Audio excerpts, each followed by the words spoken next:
watching the Vodka stream.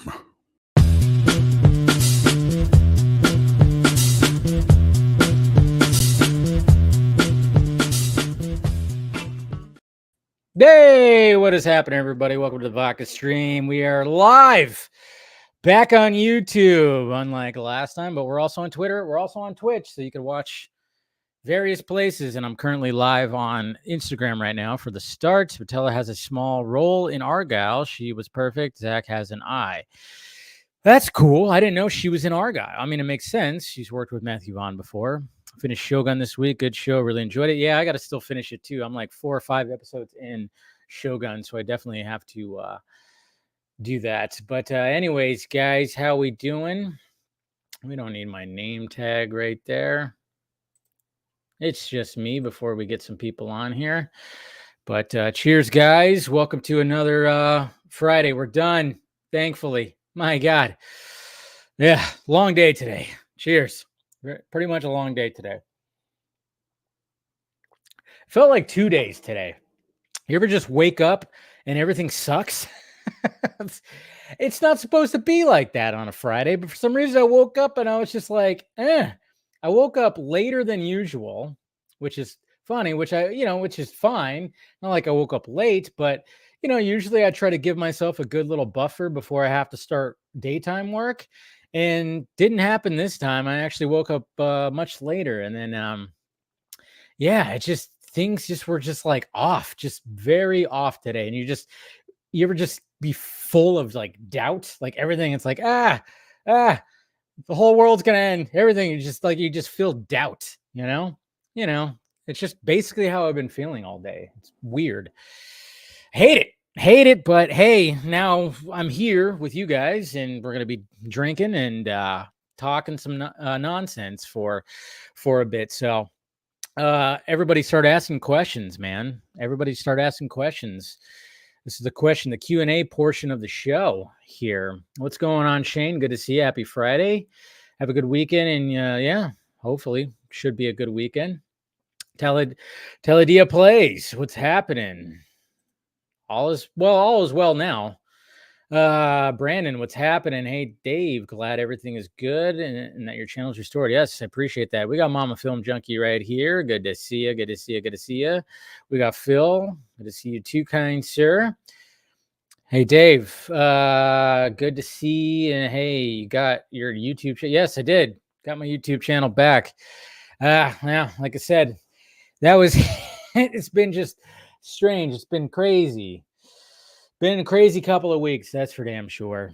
But that whole thing, I mean, luckily it's all back and everything's good. What am I drinking tonight? I got the good old vodka, man. That's what I'm drinking. Any news on Rebel Moon video game? I haven't heard anything, sadly. Yes, I know. I was like, you know what? Gotta wear, since the Deadpool and Wolverine trailer showed up and we're going to be talking about it tonight, I figured, bust out the Deadpool t-shirt, which I love this shirt. I've had it for a bit. It's already starting, like the decal has already got the little cracks in it, I hate when that happens, but at the same time, it's like, I've had this shirt for probably 4 or 5 years. So yeah, this shirt, I've had it for a bit. Time to upgrade, time to get another Deadpool shirt. But it's so soft. I love the tri-blend, We got Mr. Balga right here. Man, it feels like feels good to have the Vox stream back on YouTube. Let's enjoy the chats. Right, we're gonna have a fun time tonight. It's gonna be great. And we got the Black Red. What's happening? We got RJ. What is going on? We got Matt. It's been a little while since you've been on one of the streams. Cheers to you. Thank you guys. Hey, Dave. When I saw your channel and got removed, I was like, no. But now you got your YouTube. Yes, we're good. I know. I got so many messages when that happened. It was crazy. It was crazy. It was just a crazy thing that happened, but it was a mistake. Mistakes happen. And, I wish it didn't take as long as it did. But hey, again, guys, we got the Patreon. We got the Patreon that I'm always pushing now. Sorry. Oof.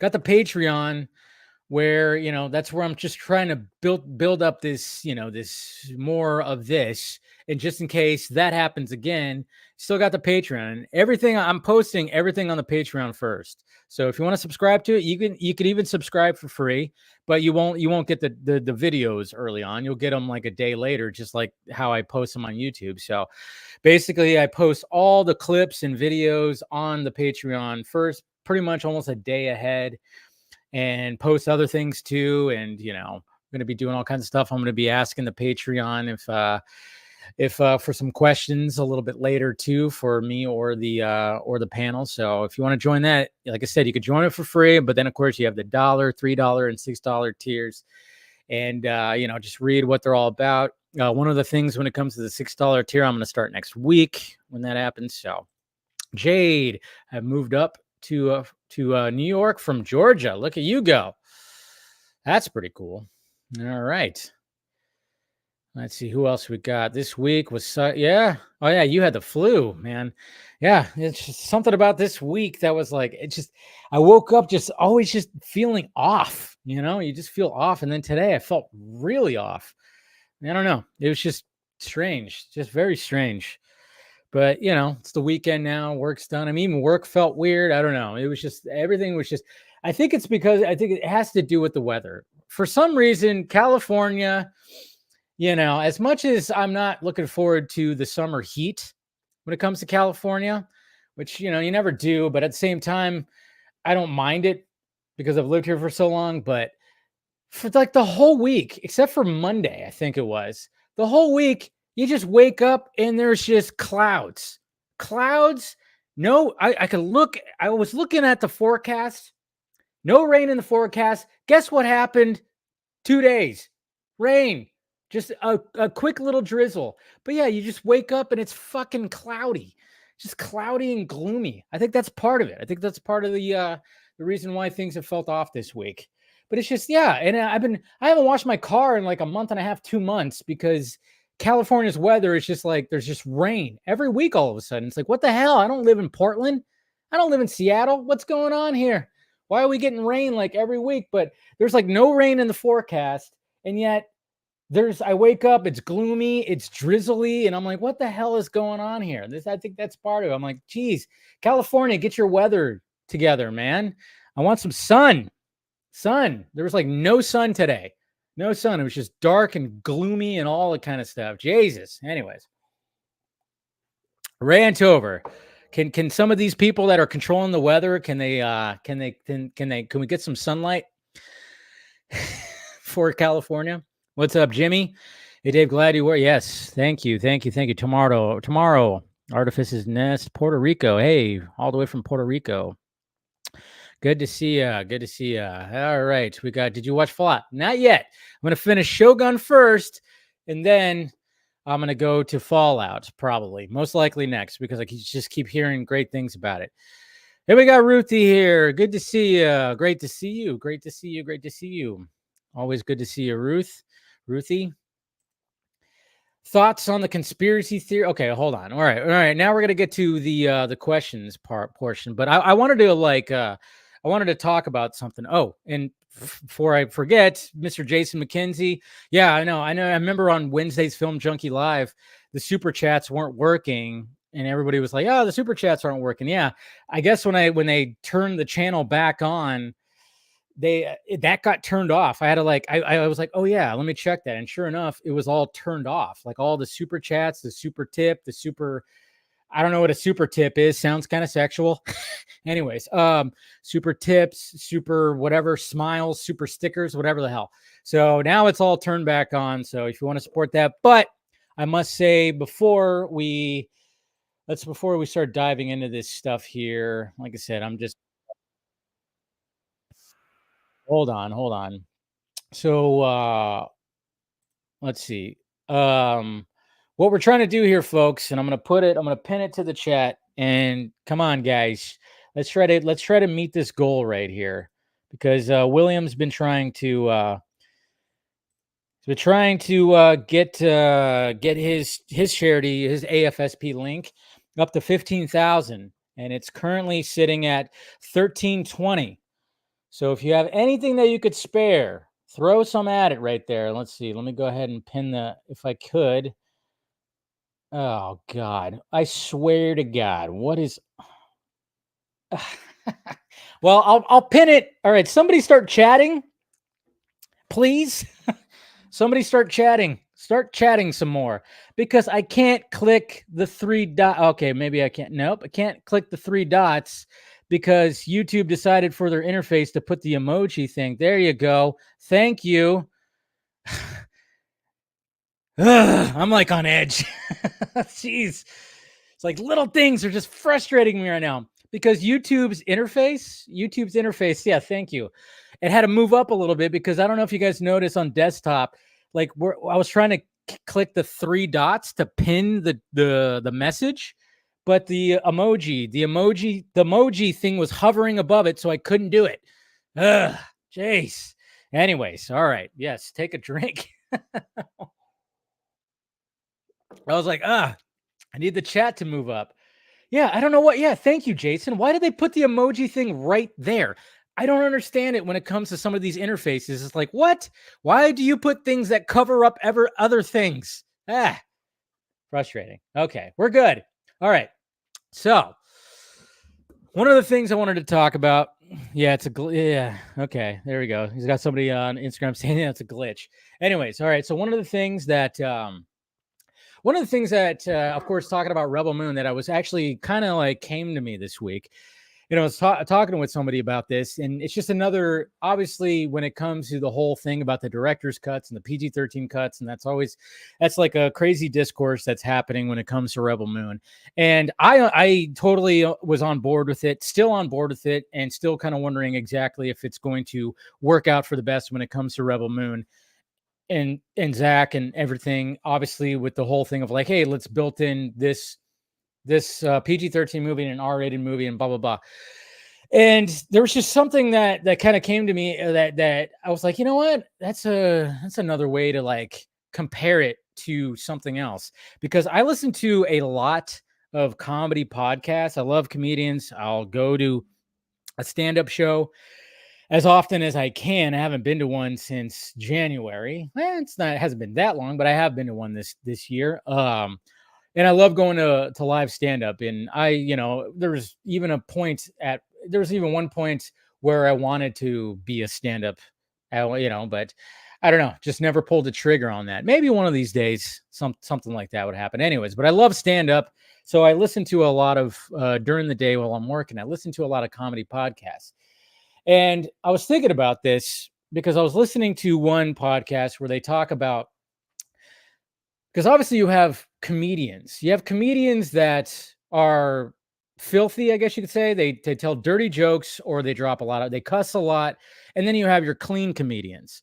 So then I was thinking like, okay, so when I was listening to this specific podcast, they were talking about how like, yeah, if you go on a Tonight Show or something, or if you do this, you do that, you have to like clean it up, obviously. And then I was like, you know what? That's kind of like a way that I'm going to compare like what's going on with Rebel Moon and Zach. I'm like, if you think about it, the PG-13 cuts, that's Zach as a stand-up comedian going on Jimmy Fallon or Jimmy Kimmel or something like that.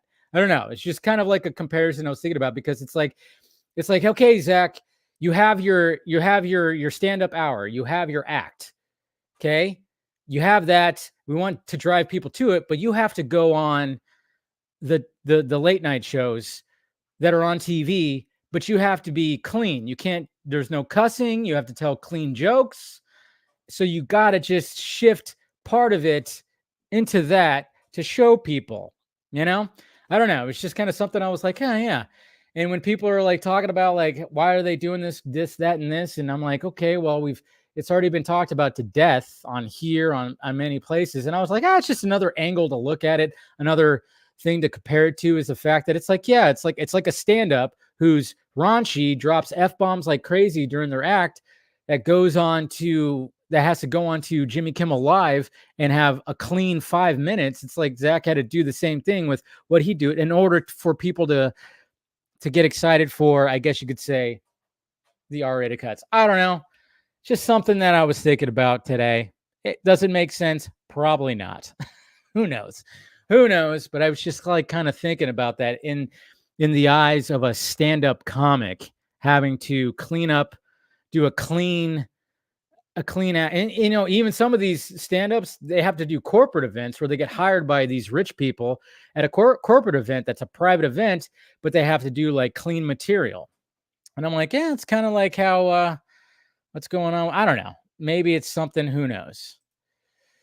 Phil, yeah, raining. Yeah, exactly. Dude, what's going on with this weather? I mean, I know I'm going to hate it when it's like 105 outside, but yeah, I'm just kind of like, but when I wake up and it's gloomy and it stays gloomy, because what I like to do is like during my morning break, I go out on my balcony and get some sun, get some vitamin D, and haven't been able to do that really this week. What's going on, Axel? Good to see you. Good to see you, buddy. Apparently, LA has more rain this year than Seattle so far. What is happening? I don't like it. I don't like it. What's going on, Cortez? How's it going? Hope your day is going okay. I'm going to C2E2. Good Lord. Yeah. So that's fun. Well, to have a good time, hopefully. There's so much content, but I start my third job. Oh, wow. You're going to have a third job? That is crazy. Crazy. Man, 3 jobs. I can only imagine. Even though sometimes it feels like I'm doing 3 jobs. Salud, Mr. Trevino. What's happening? But yeah, if you guys have any more questions, man, just by all means ask. Or we could just start inviting some people in. Cheers. If you have some more questions to ask, by all means, ask some more questions. Sorry, I wanted to go off on a little bit of a rant, not a rant, but just something that was like, you know what? When it comes to the whole discourse of Zack and the Rebel Moon stuff, question Dave, a sire right here. You think that the Rebel Moon split format end up paying off? I hope so. I mean, I could really hope so. I mean, I get why they did it, but we're going to just basically see exactly if it does pay off. I mean, the fact of the matter is I saw people go like, you know what? I don't think I'm excited for Rebel Moon Part 2. But then, of course, we've been talking about Rebel Moon Part 2 for like over 2 weeks. It's been in part of the conversation. And I think people are going to, I think a lot of people are going to check out the director's cuts. It's going to be interesting. I don't know. We'll see. We'll see what happens. It's just one of those things. It's just one of those things where we shall see what happens. That's all. I don't know what else I could say really about that. Anyways, what else we got here? I just hope that does. Could always rant about bodybuilding habits of famous people in Hollywood again. I mean, it wasn't really a rant. But I mean, I think you're, kind of talking about how like, and I'm posting that clip tomorrow on YouTube. I already posted it on Patreon, but yeah, I mean, when you have what's his name is playing Mr. Terrific and Maria Ferrara, what's her name too, Gabriella, who was like Jesus Christ. But I mean, I don't know how many times I've talked about how the fact that it's like, yeah, I mean, when people have to get in superhero shape, and if they have to do it in a short amount of time, yeah, they're taking some things, which is fine. I just wish just be a little bit more open. I'm not saying that Dwayne Johnson's shooting steroids up his butt, but he might be, but I don't think he is. He's probably just taking some TRT at least, maybe something. You don't stay that big when you're 50. Resident Justice, Mr. RJ, besides Deadpool 3, what do you think will be the biggest movie of the summer? That is a good question. What would be? Oh, Furiosa might be up there, and that's coming out in like a month. That could potentially be something pretty big. I mean, I don't know what else there could be. I'm like drawing a blank and everything, so I don't know. Because we only got, obviously Deadpool is probably going to be the big one, but Furiosa might be a big one too. And I'm like totally drawing a blank on what other movies are coming out this summer. I'm like, what comes out again this summer? Love Zack. Thought the PG-13 cuts were mid. Second was better than the first. Yeah. And I think that's what he was kind of going for, to be honest. I just wouldn't be surprised if he was just like, all right, I'm gonna make it mid and just be like, it's your standard sci-fi, and then we'll see what happens. Again, like I said, I've talked to people who have seen the R-rated trailer. Okay, they've seen the R-rated trailer. I'm ready for the R-rated cuts. I'm avoiding the discourse because people complain about everything. Oh yeah, people complain about everything. It's just the way it is. It's just the way it is. Really hope Charlie Hunnam gets more chances to shine in the director's cuts. I'm sure he does. Hey, what's going on, Randy, over there in IG? They taking the juice for sure. They are. Talking about Matrix 5. Yeah, Matrix 5. Civil War was intense. The guy from Breaking Bad is scary. Oh yeah, you're talking about Jesse Plemons.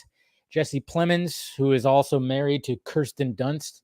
Yeah, his scene was like, I mean, he just plays that fucking weirdo, crazy like dude where you just go like, it's so yeah, he does a good job at that. He did that in Breaking Bad. He did that in Game Night. And I liked him in The Killers of the Flower Moon. Jesse Plemons. He's a good actor. He's a really good actor. Is it just me, or does it feel like the conversation about Rebel Moon Part 2 has been way more negative and mean than it was back in December for Part 2? It's crazy how divisive the films are to people. They are. But you, RJ, you stir the pot a little bit, though. You, sir, do stir the pot a little bit when it comes to some Zack Snyder discourse. But it's okay. It's okay. I get it. But you, sometimes I see some of your tweets, and I'm like, oh, RJ, what are you doing? You're just do.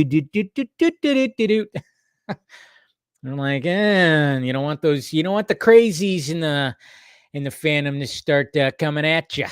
But it's whatever. I'm not going to tell people too much of like how to post on social media. What's going on, Eleanor? Always great to see you. Good to be back, and thank you. I know you followed on Patreon as well.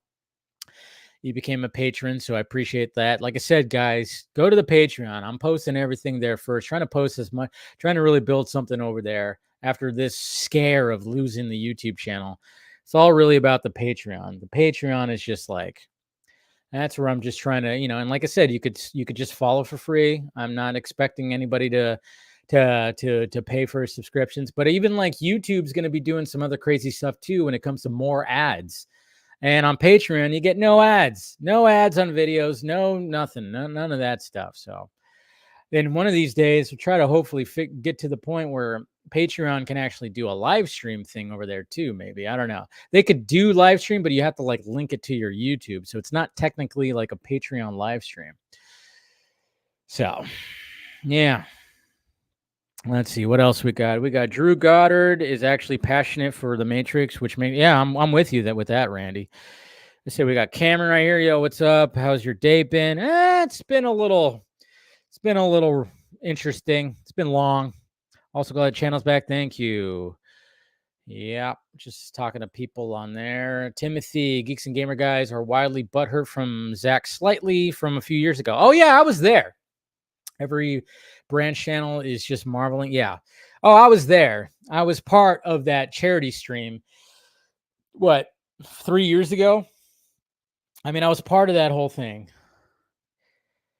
Yeah, I was part of that whole thing where, because Zach asked, and of course it was Uche, may he rest in peace, who was hosting it. But, it was the whole Geeks and Gamers thing. And, I've talked about it many times, but yeah, the Geeks and Gamer Guys, well, they don't like a lot of things. They basically hate everything that comes out, pretty much. I mean, that's the whole shtick. I'm not saying that they probably enjoy some things and they built their audience, but they, they're everything is woke, everything is woke. And I'm not going to disagree that there's things where I go, whoa, pump the brakes on that woke shit, but not everything I look at as, well, it's woke. It's why I hate it. I hate that it's like everything. It's like everything. I always try to find, a more positive level when it comes to all that. What is happening right here? Okay. Sorry. I got the Giants game on. But yeah, I was there. It was a whole kind of thing. And I even talked to Zach after that whole thing. And yeah, it was just one of those things where it's like, who knew? I didn't even know about who. I remember hearing the name Geeks and Gamers, but I didn't know. I didn't know like they went hard in the paint when it came to certain things. So, all right, who else we got here? Judas and the Black Messiah as well. Okay. Let's see. We got some more people. Matrix will get a proper revival it needs. Hopefully, Randy. Hopefully. Timothy, how about both guys that played Dario and Harris on Game of Thrones being in Rebel Moon? What are the odds? Well, there you go. I mean, I didn't really get into Game of Thrones. Not really my thing. One of these days I'll watch it, but hey. W Games, if Rebel Moon RDC gets more views than the PG-13 director's cut, I should say, PG-13, then Netflix wins. One movie split into 4 movies. That's insane. I mean, that's true. And yeah, we'll see if it works out, because you got to think that they're looking at all the views of this. And again, the budget for both of these movies and getting 4 different movies, you're coming in at under 200 million, at least that's what's reported. You're coming in at a normal, you're coming in at some of the money that they put in for one movie or one show or whatever the hell, and you're getting 4 different movies that are the topic of crazy conversations and discourse and constantly be talked about, where people will probably read that and go, oh, well, I got to see this now and see, is it really that bad, kind of thing. I don't know. What's going on, Nerdy Mastermind? Oh, yeah, it's Alien Day. I should have worn my Alien shirt. I didn't even think about that, but we're going to be talking about Deadpool. But yes, it's Alien Day. And yeah, you can actually go, and maybe I'll do that this weekend. I don't know. It's like, hey, we can go watch the first Alien restored on the big screen.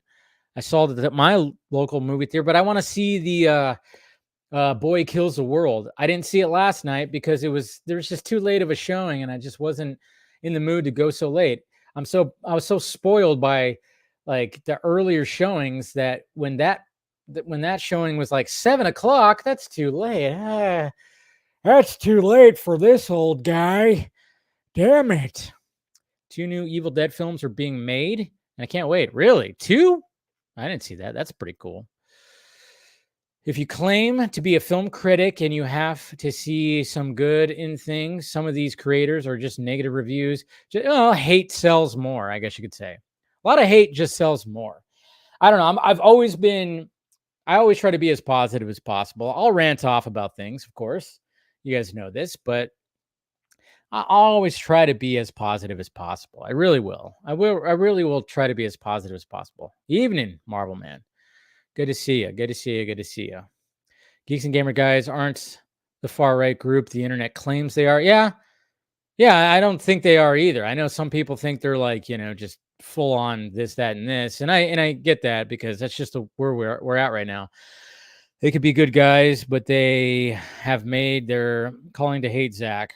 Rob Connell was a huge fan of, yeah, I know, and he was part of that stream too. No, I don't think like they're like full on, like some people just will flat out say certain things. And I get that, because, some people will just go really hard on like, oh, you're this because they do this, and they like to push and get, they'll tweet things, and then it just gets people riled up. And I always tell people, just don't even pay attention to it.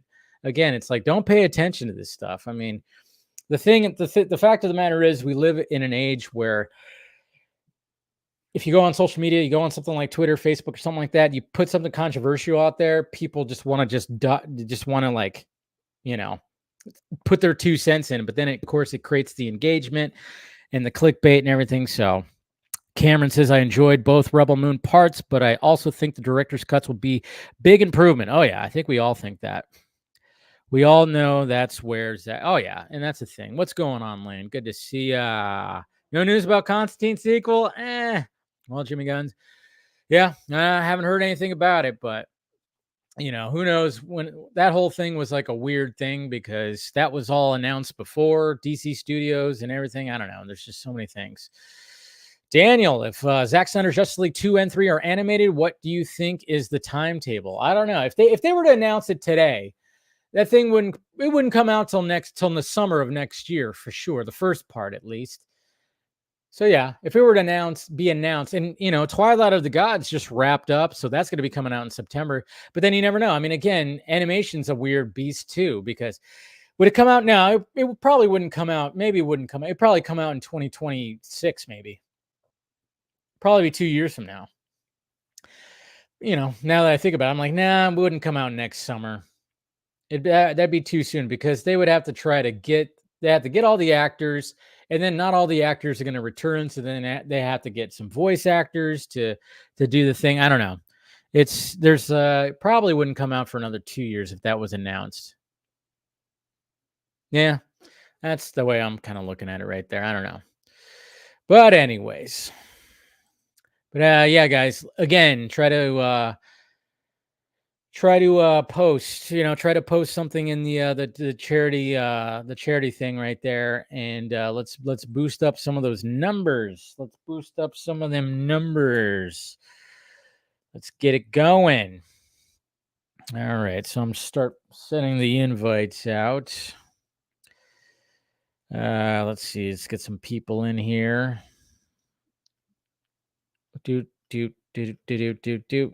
Where? Okay, so we got that. All right.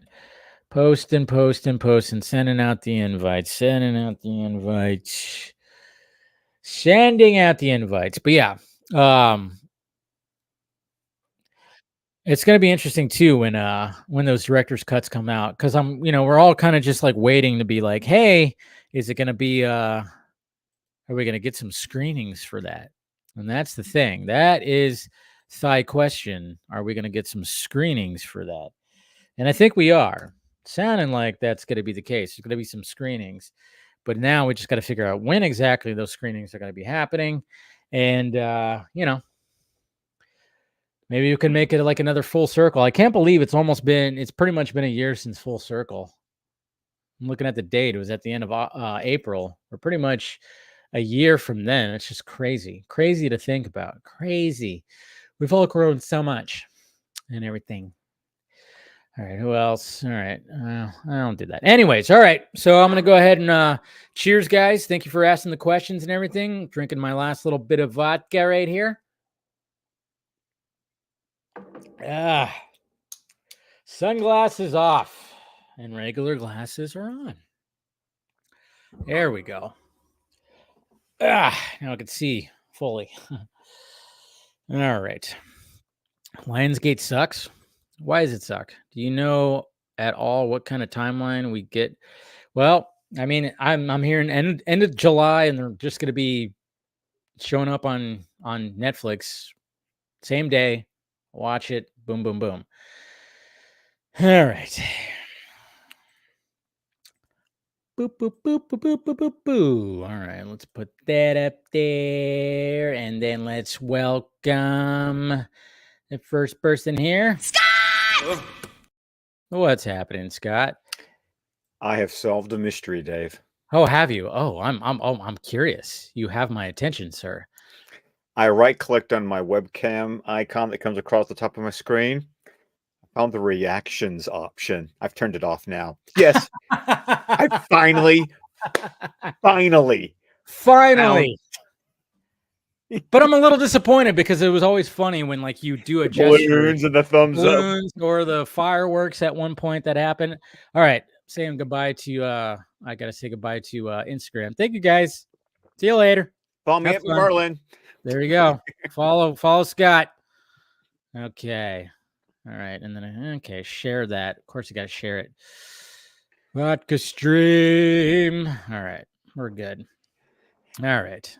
Which, by the way, you can go over to the Squadcast Media YouTube, and I posted my my review of Boy Kills World, because I saw you were having some fun with some of these reviews right here. Well, you know what? I'm getting I figured out how to record with my new webcam that I've got, and so I got Squadcast Media has that YouTube channel that's just kind of been sitting there. So I decided, well, damn it, let me do something with it. So, Wednesday I posted my review of both Part 1 and Part 2 of Crisis on Infinite Earths, the new animated movies, because Part 2 came out this week. And then, after doing that overnight at work last night, I clock out of work at 7 a.m, come home, get about a 3-hour nap, and then I catch an 11:30 a.m. screening of Boy Kills World, and I was the only one in the theater. I had Nice. the entire place to myself, and it was at the movie theater. It's got the reclining leather seats. They deliver the food, so I had a hamburger and fries with a root beer, and I just watched the movie. Then I went home and took another 3-hour nap. Your schedule is crazy, I Oh, tell and you. then I have to be at work at 4 in the morning. Yeah. So my body clock is like, what the fuck? Yeah, Right seriously. But but right here, just like talk about the movie. I was gonna go see it last night, but man, I felt like an old man when I saw that there Oh was no, only dude, I when you were talking, I was like, because have you joined the 40 club yet, or you're joining it this year? I'm 40. Yeah, I'm 40. I'm You're already 40. 40. Okay, so Yeah. yeah. Yeah. No. It was Once I you hit got the 40, once you hit the 40 club, those anything after, like, I mean, you balked at 7. I get that, but yeah. like I used to do like the 9 or 10 o'clock used to be like my bread and butter, and now it's like I go to a 9 or 10 o'clock, and somehow like in that last 20 minutes of the movie, I start going like, Yeah. See, that's the thing. It was like I was hoping there was because I've been spoiled for Thursday night showings being at 4 o'clock, 5 o'clock, 6 o'clock. And it's been a while since I've gone to I think the last time I went to a 7 o'clock showing was actually Ghostbusters. But that wasn't even like the earliest showing. There was earlier showings, but that was when I remember telling you that I was like, oh, I'm going to see Ghostbusters, going to a later show, so we couldn't do Fanimated because my mom wanted to go, and I'm like, yeah, it'd be easier if we met at 7. That was the last time, and that was even like, oh, geez. But I think that was before I started kind of like really getting into my day job again. right, yeah. So yeah, so now it's like, especially since like my sleep has been all over the place this week. So I was just kind of like 7. That means I'm not gonna get home until about 9:30, man. And I got so much to catch up on when it comes to YouTube because You of you got all all this reload. You got all this yeah, uploading to do. So yeah. I completely get it. I'm gonna see Um, it Sunday. I'm gonna see it yeah, Sunday. but high level thoughts, because Okay. go watch the review on the channel, Do it. like and subscribe, Squadcast Media. There um you go. but high level thoughts, it is fun. It's a mixed bag for me. I ultimately gave it 3 out of 5, Okay. because the action is really awesome. The camera is very kinetic, sometimes a little disorienting, but not as a not in a bad way, but just a, wow, this camera's moving. Like, what did this rig look like that they Yeah. used to do this? The best part, and you get a taste of it in the trailer, is that internal monologue. Since the boy is deaf and mute, you have that Ah. narrator who's like telling us what he's thinking because Who's he the can't. narrator? It's not H, Skarsgård. no, it's not Skarsgård. It's H. Jonathan Benjamin. Okay, I thought it Well, was well, okay. I Yeah. don't I didn't recognize the name, but I know other people are familiar with the name, but he's just got that, "I'm talking in this voice." And the funny part is that there's actually an in-story explanation for the voice, which I won't spoil here, but I was like, "Oh, that's fun. That's cute." But the writing for that internal monologue, it was, for me, the showpiece of the movie, because Nice. since he's deaf and mute, he Yeah. relies on reading lips, and that can get really hilarious sometimes. Okay. Yeah, I've So heard like there's like some of that like I remember reading somebody's review and they said like the fact that he's deaf and mute like he obviously Skarsgård has to do a lot of facial like emotions and sometimes and it could he does an amazing job with that. yeah. I'm curious if somebody was probably, like, reading the internal monologue, like, on set, so he could Oh, react to for sure. yeah, Yeah. to react to what he was supposedly thinking. And the action is crazy. The violence is it's hyper violent, gory in a way that, like, they could have made it really gory, but they would pull their punches, like the camera would like cut away. So, like, yeah, there's blood squirting everywhere sometimes, but there are some gnarly deaths that they leave it to your imagination, and they don't actually like show you the whole thing every time, which I appreciated. The one major criticism I have is that for me, it overstayed its welcome. Okay. It has a runtime of about an hour, 51 minutes, and that's with credits, of course. It felt like it could have been 10 to 20 minutes, maybe 10, 15 minutes shorter. Oh wow. The ending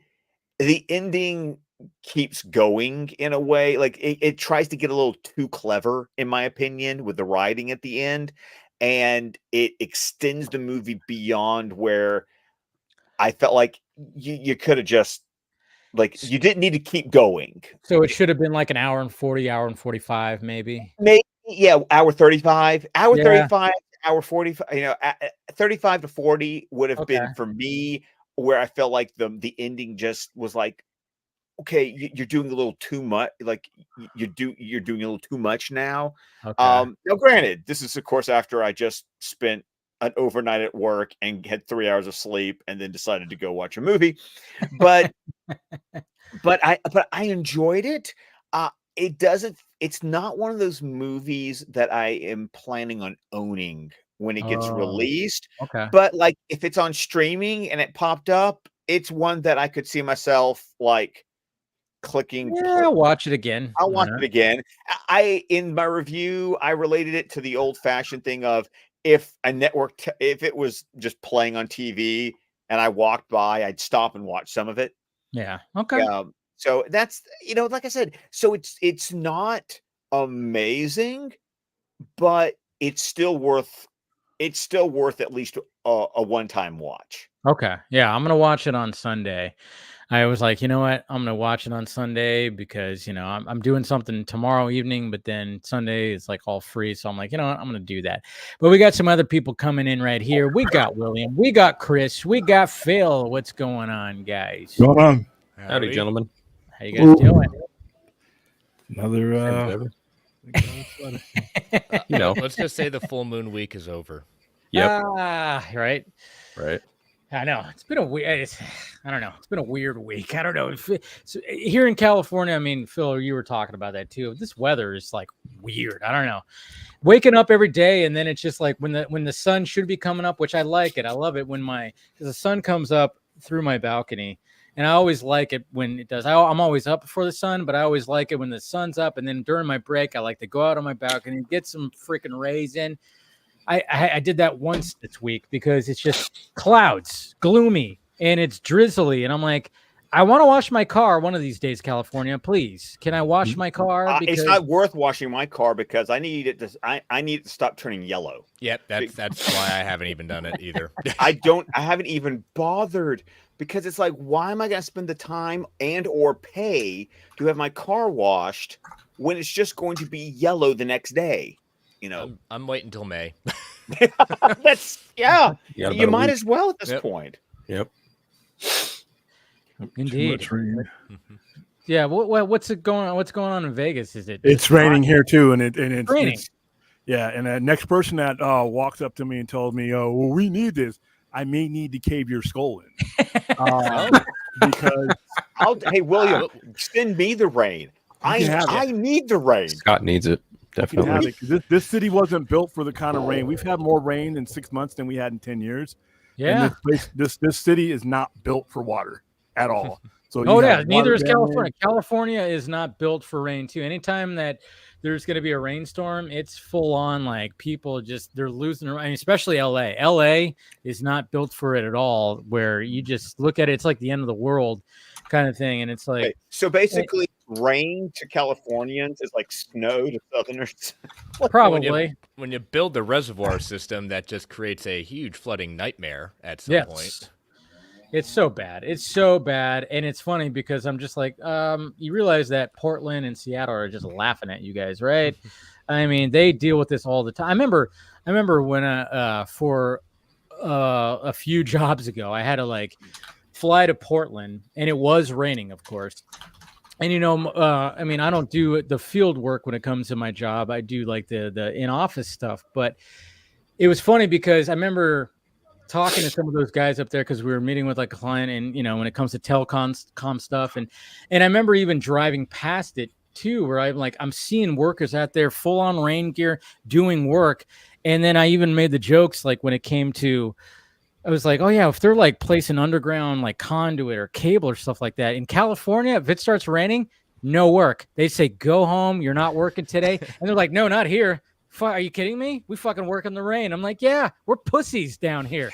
Like, what is going on here? I mean, I'm like, California, we're just fucking pussies when it comes to this kind of stuff. I tell you, it's like, what? Maybe it may be like that in SoCal, but up here in NorCal, my boss is like, oh, it's like flooding. Cool. You're still coming to work. Oh, it's like that in SoCal. Like I've worked in like field condition where they just basically go like, yep, not working. Yeah, so maybe it could be just a SoCal thing. I mean, it's a big fucking state. Scott's in the real South. I'm in North Carolina, which is kind of fake South, but you'd get like a little bit of a dusting of snow, and the whole area just shuts down. The milk and bread flies off the shelves, and everyone loses their mind. That's not going to help you when the power goes out. I don't know. All I know is that it's the funniest thing. We have a local meteorologist who's a celebrity here in the Birmingham area. His name's James Spann. Mm-hmm. We literally call him Span the Man. And he did a sketch for the internet where he's about to announce that it's going to snow or something. Mm-hmm. And he did a comedy sketch where he walks off the green screen, gets on his cell phone, and buys shares in milk farms and bread factories right before he goes on to announce that it's about to snow. And I just like, you understand your audience so well. Yeah, we have a similar one. His name's Brad Panovich. He has the bread and milk meter of how much you should really be fearful of the storm. So, you go from 1 to 5, and 5 is the snowpocalypse. So for James Spann, it's like because we also get tornado. We're in tornado. There's Tornado Alley, and then Alabama's in Tornado Death Row. And so when storms get really bad in the Birmingham area, in Alabama, in the Birmingham area, how bad it is by his level of undress. Like if the sleeves are rolled up, if the suspenders are down, that's when you go, oh, we're fucked. Like the jacket's off, the suspenders are down, the so he has a weird OnlyFans going on at that point. He's got there's a certain level of oh shit. The striptease has started and we're fucked. Fair enough. Yeah. Jeez. But William, you're at 1320, man. I mean, just reflected. Nice. Yeah. And everybody. That was Wonder Meg. Thank you, Wonder Meg. Dropped in 20. Nice. Okay. So, try to boost it. And of course, you're doing at 1 p.m. Pacific time. You're doing a Zack Snyder's Justice League watch party. Yeah, we're doing what brought us to $5,000 on New Year's Eve because the original goal was only supposed to be $5,000 by April 19th. Is that at 1 o'clock tomorrow? Or is that? I thought it was 1 2 o'clock. No, 1 o'clock tomorrow. No, I'm doing it earlier because it's a 4-hour movie. Okay, I'm gonna be a little late. I got to take my dad to an event. He's working, but I'll be in after that. Yeah, so it'll happen at 1 p.m. So that'll be the final stretch. So whatever we got at that point, that's what they're getting. Okay. We'll start another one later on, but I'm pretty sure they'll be happy with any. I mean, geez, the fact that you got to 13,000. I mean, I know. I mean, you always want to reach the goal, and we're trying to push this. And like I said, guys, it's pinned in the chat. So please donate anything you can. But I mean, the fact that you got to 13, that's fucking over awesome. 13. Over 13. Yeah, I mean, 20 he was at 12.5 yesterday. And then we all started sharing it, and then I saw it get to 12.7, and now it's up to 13.2, and it's just like, come on, let's keep this party going. But at the same time, the fact that Zach posted it from the first day helped. That first day was like a good. I mean, the fact that he did that. When I saw that, I was like, "Whoa!" I'm like, because because you let me know. You knew that before I did. I fucking messaged you. I was like, "Dude, like Zach, like it wasn't me who sent it to somebody freaking sent it to him, and it was like, and he was just awesome enough to freaking post that on Vero and Twitter, so it was a good little jump start. Which I was like, I know who sent it. So Yeah, because he's definitely not watching our channel. It had to be somebody. I know that's the thing. It's like, well, I mean, there's a lot of people that get, in this little Snyder fandom. It's like, oh yeah, I could break it down to like, oh, I could see who might have. So I mean, when it comes to all this. But it's just, it was just great that he did that, and it gave that jump start, and it started the whole thing where it's like, oh, here we go, So to be at over 13,000, it's freaking awesome, man. So good job, good work. Hopefully, like I said, we can close the door tomorrow. Yeah, close the door tomorrow, and hopefully we can get some more in tonight. Like I said, open a window the next day. Will, it's okay. Yeah, their walk is tomorrow. That's the only reason I was going to. That's why, yeah. Because I was talking to you about like, why is there a deadline? Oh, that's why. Because there's a walk tomorrow. Is it in Vegas? Right? It's in Vegas. Yeah, it's in Vegas. Yeah. It's in Henderson. So they'll be out at the bar, but they said that's fine. They'll come by. They'll come by afterwards. Do a photo op afterwards after it's done and over with. They don't mind waiting a couple of days because they got to. It's going to be split between the local and the national, and they have to work out. They have access to it after I retire the campaign. It's all theirs, so they can split it up and divide it into whatever they want to. But it'll be nice to get it done on that day because then they can sort of add it to their daily total for what they raise for tomorrow. But either way, they'll take it. They're going to take it and they're going to do their work with it.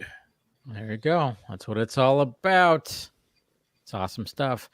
So yeah, like I said, guys, just keep on. If you have anything to spare, just throw it right over there. I mean, again, how many organizations can you say that literally saves lives every day? Wallets. Exactly. I mean, really. There you go. Do it. That's not how transactions work, Phil. But I appreciate. I'm sure William appreciates in typical internet speak, that's exactly how it works. You throw your wallet in front of your camera or down, so Phil is literally trying to break the fourth wall. I always break the fourth wall. I mean, it caused your camera to move slightly, which was kind of cool. It's a cool little effect. Well, speaking of breaking the fourth wall, can we talk about some Deadpool and Wolverine? Oh yeah, we're gonna get there, but first, second Warner Brothers. Oh, what? Wrong one. Throw a knife at Steven. How dare you? I know, right? How dare you? How dare you? You know what? I have both of them like stacked up, and they're both up. like this. Yeah, totally had it wrong. But hey, what's going on, Steven? What's up? Welcome How's back it to going? YouTube. Right, we're back, baby. Yay! Your lights are not on. Yeah, you're pretty dark, Steven. Yeah, you're pretty dark. Yeah, I know. My camera's been needing troubleshooting, and who has time for that these days? Yeah, especially when Amanda's having to move a couch by herself. How dare you, sir? How dare you? It's clearly some kind of Twitter joke I don't get. Oh yeah. She posted something about. She did post something about having to move a couch by herself. So. I know. I should have responded with Ross going pivot. Well, and it got solved by it not being by herself. But but she did most of it, the vast majority, on her own. Well, I mean, did you see the shirt that Did you see the shirt I sent to her? No. It said, "I'm not bossy. I'm aggressively helpful." Yeah, but I mean, Steven, you were at work. I'm assuming. No, I was taking a nap. Oh, okay. Oh, yes. I mean, he's honest to a fault. He's honest. So. No, I was at work. Yeah. That was good. That was good. I like that. No, I mean, yeah, but hey, you got a new couch now, so yeah, that was W. And a cedar chest. Oh, there you go. Yeah. Watch out. Look at this guy getting too fancy over here. Right? She got him for like $13 total. What? What? Yeah. Both of those. Yeah. $13 for a couch. Yeah, it was awesome. Wow. Yeah. How does she pull that off? Yard sale? She found a bidding site. Some local. It's not a Craigslist, but something that's like a local bidding thing, and she was hawking some stuff for a few days and won those. So. I could totally buy Amanda like actually negotiating the owner to a down price. Just she could literally do that. Oh yeah, of course. Yeah, 200. How about 13? Yes. Agreed. But, I mean, we'll start talking about some Deadpool right now. But I mean, one of the things that I've obviously we could talk a little bit about Rebel Moon as well. I know we've been talking about it to death, but like one of the things, like I think we've even talked about it on here also, Steven, is the fact that you had the luxury of seeing that R-rated trailer. Oh yeah. So I mean, obviously we were all trying to be like, okay, let's calm down and let it. Okay, I get it's not what you wanted and not this, and of course, even in mind at the beginning, and I talked about you about this, I was like, I'm making a comparison to a dirty comedian doing like a set on Jimmy Fallon or something like that, where they have to like take they have to take a little bit of the chunk of their act and make it clean. It's like kind of comparison to that. But I mean, again, just reassure us that that trailer that you saw, because I remember you told me things. I mean, it's like pretty much 300 style violence that's going to be showing up. Yeah, it had like the blood splatters and everything. So like that, the slow motion and everything in the PG-13 cut is like an artifact of that. But those shots aren't just like snipping out like the actual money shots, but also there's like the 300 style like CG blood and like other stuff going on in there. And then there's a bunch of clips and other stuff too, but it's obviously not this. It's not just. It's such a battle to get people to talk about these movies the right. Like, I don't care. as we always say, I don't even care if you think they're good or bad, but the fight to get people to just talk about the movies in the right context after they come out is so like unreasonably difficult, and even with fans in this case, because I understand why, like, it's Zack Snyder light. He's pulling punches because he can, because he's got the R cut guaranteed. I get that, right? And so there's some people that are upset about that, and I understand why, because by its nature, he even says, like, they'd say, cut this out, and so I would, because I knew I had the R cut in the bag. And so I get why that's like not for some people, but it's irritating because there's a whole swath of fans who, like, for a fact, if they had no knowledge of the R-rated cut, would be like going to the mat for this cut. Yep.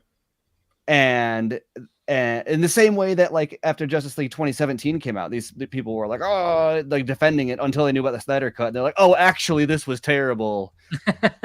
We all did that. We all were like, what do you mean we all? I know. That's the thing. It's like this we.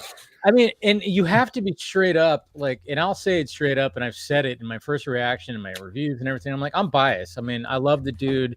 He's great. I can call him a friend. We've all, a lot of us here, we've like, he's just the nicest dude in the world. Yeah. So, and I'm always just like, because he does things just not conventional, like how normal things are. Obviously, he's just one of those. There's always going to be a discourse when it comes to Zack Snyder, and there has been always a discourse. And I've always been like, I like everything that he's done. And then now the fact that I'm like, I've gotten to know him and he's been on here. It's just, so I can totally just be like, hey, I'm biased, guys. I'm going to admit it right off the bat that I'm just going to like, but at the same time, it's like, I get it. Like, these aren't the movies that you're not expecting. Sure. And I get that. And I know that there's things missing, but at the same time, I can respect what he's doing, and I can understand what he's doing. And that's why I was like, I'd like to now compare it to, he's a dirty comedian doing a set on Jimmy Fallon. So he's like, here's 5 minutes of clean whatever. But if you go over and see my stand-up special, you're going to get F-bombs and edgy jokes, dirty. You're going to get jokes where you go, it's like Bob Saget going from Full House to his full. Yes, stand-up. There you go. Yeah, and nobody says Bob Saget was selling out to do Full House. True, right? No. Very true. Yeah. Well, and there's also another phenomenon, which is a film, like, I don't know if it's a film Twitter specifically, so much as like the film discourse at large. Issue that I've commented on a few times, but you really notice once you start to kind of pay attention is that film is not like one thing. I mean, finding two people that can even agree on like what cinema means or what a movie even is or what it should be is impossible. But so as a result, like the discourse around any movie is also broken. And so when you're talking about any movie, whether it's streaming or theatrical, and then depending on which one it is, that's going to change the argument also. We're talking about a lot of different things. You're talking about entertainment. You're talking about art. You're talking about commerce. You're talking about craftsmanship, right? And all of those things can be evaluated. You could have a movie like, for example, The Creator, I thought was technically crafted amazingly well, right? Yeah. Storytelling was a little bit bland from what it could have been. Mm-hmm. Commercially, it did not do very well. However, from the business sense, though, it was very smart, because of the way they handled the budget and everything. See, so there's like multiple quadrants of like, it did this thing awesome, it did that thing not great, right? You can't just say like, oh, it's awesome or oh, it's bad, because there's so much more to it than that. Right. The craft behind it was great. And so therefore, like, some of the art behind it was great. The entertainment is depending on how you feel about that, right? It can be evaluated on all these levels. And so when you talk about something like Rebel Moon, there's all those other concepts at play also. So, like, for example, you have to talk about Netflix's release strategy entirely separately from the review scores, entirely separately from the enjoyment factor. The fact that the R-rated cuts are coming as an entirely another dynamic to it. And so, like, without even saying that I agree that Netflix is doing the strategy that I would prefer, I think you can objectively say that it's a good strategy. The numbers are similar enough to the first one. Second installments of franchises regularly drop off. So the fact that it's performing out the gate similarly to what the first one did, plus pulling Rebel Moon 1 back into the top 10, that's a huge sign. Like, remember the first one came out and people were like, oh, this is dead on arrival. Well, now number 2 is out and it performs similarly to number 1, and number 1 jumps back up again. It looks like maybe the interest is not dead on arrival, right? It proves there's interest in the sequel, and there's maintained interest in the first, and there's 2 more movies coming out, right? And that money is already invested. They're going to have different titles. They're going to be drastically different than anyone even realizes. Everyone's got terribly short-term memory and doesn't understand how, like, 30 minutes added to BVS fundamentally changed it, right? We're not talking about one of those situations, though. We're talking about a Zack Snyder's Justice League level situation where you've got different story threads. He says there's some things that happen in the R-rated cut that don't happen in the PG-13 cut, obviously, because you got an hour longer. But also some things happen in the PG-13 cut that don't happen in the R-rated cut. Like, literally, they're like separate continuities, parallel universes, he calls it, right? And then in addition to blood, Dave, and I called it's like choose your own adventure. Yeah. Depending on which page you turn to, you're going into completely different paths. Yeah, exactly. And so I don't know if he's doing anything as severe as, like, swapping out the Steppenwolf design as he did in Zack Snyder's Justice League. But other than that, I think it's a very similar comparison where, like, you're talking about an entirely different tone. Like, he's talking about pushing the violence and the swearing and the sex and the, you know, the melodrama to a point where it's, like, so escalated that's borderline satirical, whereas opposed to the PG-13 being, like, almost like YA novel kind of sincere. Right? Like, that's not that people have this inability to like, because you keep on seeing the phrase thrown around, like, oh, I don't think extra scenes can fix this movie. It's like, we're not talking about we're not talking about band-aids here. We're talking about and it's not even a re-edit of the same scenes, right? We're talking about alternate performances that were captured of lines that aren't even all the same lines. Like, this is a separate movie made with just a similar script. And I don't know. It's frustrating, I think, also because people there's a lot of, like, narrative shaping where people buy into the wrong arguments on here, where you start talking about, like, will it be better or worse? And it's like, that's kind of, like, not even the point. Like, Netflix has this franchise that number 1 did well, number 2 did well, and boosted number 1's performance again. There's 2 more coming out. They've got comics, they've got podcasts, they've got novels that are all, like, getting people talking. The fact that anybody is even trying to craft a, like, this is a flop and it's being seriously entertained is, like, absolutely hilarious, considering that the budget on this is like half of any of the other movies that are in the top 10. Thank you. On the Netflix platform. Like, this doesn't fit the here's what a success means. And that's what Zack has been doing his whole career, right? Is taking movies that shouldn't exist in one budget category, finding a way to make it appealing to the studio, to make it in a way that's appealing to him, and then getting away with movies that shouldn't exist. None of the movies he's made should exist as they do, with the budget that they do, marketing the audience that they do. And that's all because of him working with the commercial artistic space in the way that he does, right? Like, how do you make BVS this revenge drama as it exists and not a, like, MCU style movie? Right. And that's because of the way he positioned it, and then also even making compromises for his director's cut in the way that he did. Like, all of these movies are all about finding compromise and balancing commerce. And obviously with Zack, sometimes that backfires in the way that, like, Justice League 2017 got away from him. Yeah. And he had to come back, but that ended up getting fixed. But it's just so wild that everyone keeps on putting this back into that, like, oh, its views aren't on par with this other thing that is a totally different budget and a totally different genre with, you know, a totally different cast. Like, it's anyway, I go on and on and on. But the point is, no, as far as I'm concerned, like, it checks all. If I were Netflix, I would be satisfied. And based on all of the commitments that they have to this, both in more stuff coming with like the animated special, but also they've got podcasts, books, comics, video games, etc. Like, it's hilarious that anybody is like, oh, they're slamming the brakes on this franchise. Oh yeah, they're done. Hey. This is they're not going to do anymore. It's like, well, they're not looking at it like, I mean, obviously, I mean, we had that article that came out talking about how Rotten Tomatoes is like, the producers look at Rotten Tomatoes, and I saw people like, oh, that's why Zack Snyder's over at like Netflix, or is that's why these directors are over, and it's like, but I think Netflix is more looking at it like they just want to get people on board with their platform. And if people are rushing over to be like, okay, I'm hearing the new Zack Snyder movie is like, yeah, it's horrible, and and people are talking about it. They talked about the first one, and yet they're like, yeah, I'm not going to be hyped for the second one. Then all of a sudden, we've been talking about the second one for like 3 weeks. Same thing's going to happen with the director's cuts. I mean, there's still going to be people that go like, what the fuck is this? Totally get that. But at the same time, it's like, and that's money that's already in the bank. I mean, they've already gotten their views out of it, right? And they've got 14. They've got a whole other drop coming, which is going to boost the views on these ones again beyond what they already are. So it's just laughable that, like, I understand there's always going to be people that try to do the negative spin on these movies just because like Zach's got that like that, but the fact that people are it's like bait, and the fact that anyone is taking the bait and saying, oh yeah, this is a conversation we should even be having about it, is like, guys, this is like no, like this isn't even.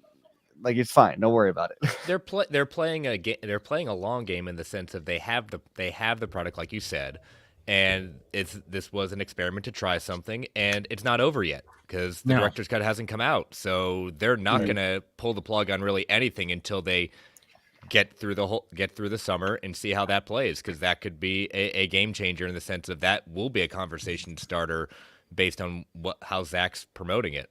Yeah. And also you've got the segment of his fan base, or even casual fans. I'm not even talking about like the hardcore ones that we typically tend to, swim among and interact with. But there's even more casual fans who haven't caught the PG-13 versions and have caught wind of there being these director cuts. And even they're like, I'll just wait. Yeah. And I've had friends who have asked me, hey, I haven't watched the PG-13 cuts yet. Should I just wait for the director's cuts? And it's not like I tell them one way or the other, because once again, I'm not here to tell you what to watch and what not to watch. I just contextualize it and say, well, this is kind of what the PG-13 cuts are. This is what the R-rated cuts are. Yeah. So if you're curious about what the differences are and like the process is interesting to you, and you're not going to discard the one based on your opinion on the other, yeah, sure, check it out. But if you're like, oh no, I don't care about the concept of having two versions or whatever, if I'm not interested in the experiment aspect, yeah, sure, wait, who cares? Like, and then after they watch the R, maybe they'll be like, huh, I wonder how they made that, because people that only watch the R are gonna say, how did they make a PG-13 cut of that? And they're going to watch it and they're going to be like, oh, okay. I'm really curious about how many of the hardcore fans who have been the most staunchest, like, fuck the PG-13 versions, I'm waiting for the R version. If they really haven't watched the PG-13 versions, which I'm sure there are some people who are. I'm not going to say they're being disingenuous. I know some of them, yeah. Yeah.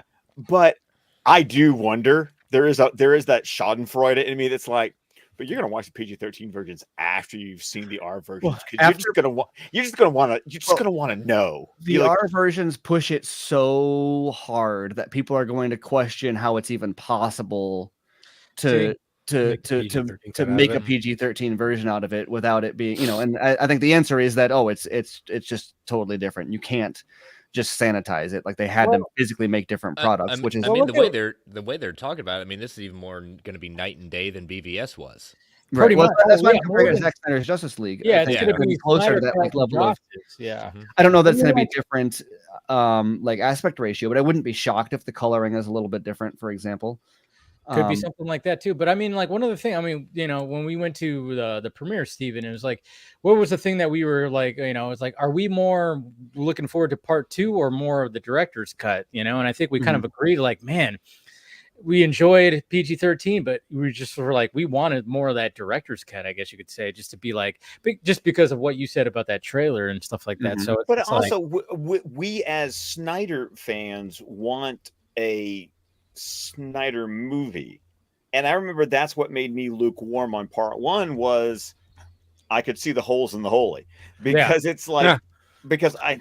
Thank you, Phil. I appreciate that. I think the thing is, normally the Snyder PG-13 cut is pushing it so hard because he was fighting tooth and nail in the edit to get some glimpse of this hardcore vision out there. And this time, there's no fight, right? There's no. He knew how to dumb it down. He intentionally pulled the punches just to give. Exactly. Well, all the darlings that like people normally criticize him for like refusing to kill some of his darlings, and in this case, every single it feels like every single fight was just like conceded. And when he says that Netflix gave him no notes, no suggestions on the R-rated cut, like the R-rated, like the only that's his blank check. That's the blank check. I like the only stipulation is it has to be R. So the NC-17 cuts were like, okay, can we get it onto look R, at please? how people normally talk in other contexts with other filmmakers and their careers, how they talk about it. They'll do some Disney, Guy Ritchie does Aladdin, and like nobody like and even Jon Favreau somehow after making like Lion King, people are still they say, oh, that's the one. There's one for you, one for me, right? Like that's the kind of approach. These guys will make these movies. And then they get their budget to do so they go do their own little indie thing. That's whatever they want to do. They get the financing for it, and they come back to the studio and do this, like what a Guy Ritchie Aladdin movie. What's with that? The difference is Zack Snyder's one for you, one for me. In this case, is the exact same movie. There's just one version is exactly what the studio wants, runtime, content, etc. He just says cool. Except they also allowed him within that same budget to film a version of it that otherwise has absolutely no business existing. There's no way if he were to make like 300 is the closest thing to this kind of tone he's done before, and he did that for like $65 million, right? There's no way he's going to get 180 million or whatever he got to shoot both. 166, I think. 166, yeah. 166 for both versions of this. For four movies all together, but there's no way he gets that much for the R-rated cut of this at all, right? Which means it's entirely different vision, because once you start scaling that budget down, then you're not talking about something more the scale of 300 and not the scale of Rebel Moon. So like Stephen, and also sorry to cut you off, but you have to do it. Someone had to. Someone has. But this is why the Josh Horowitz interview on Happy Sad Confused, that was the one that made me go. Whose noise is that, by the way? Sorry. Somebody's going on like that's what is that from Star Trek? Sorry, yeah, I think it's Will. Okay. Yeah, I just got a donation. Okay. I was about to say because my dad has that same notification. Oh yeah, it's the door chime. Yes, there you go. Anyways, sorry, I didn't mean to interrupt. I just kept hearing that. I was like, Dad.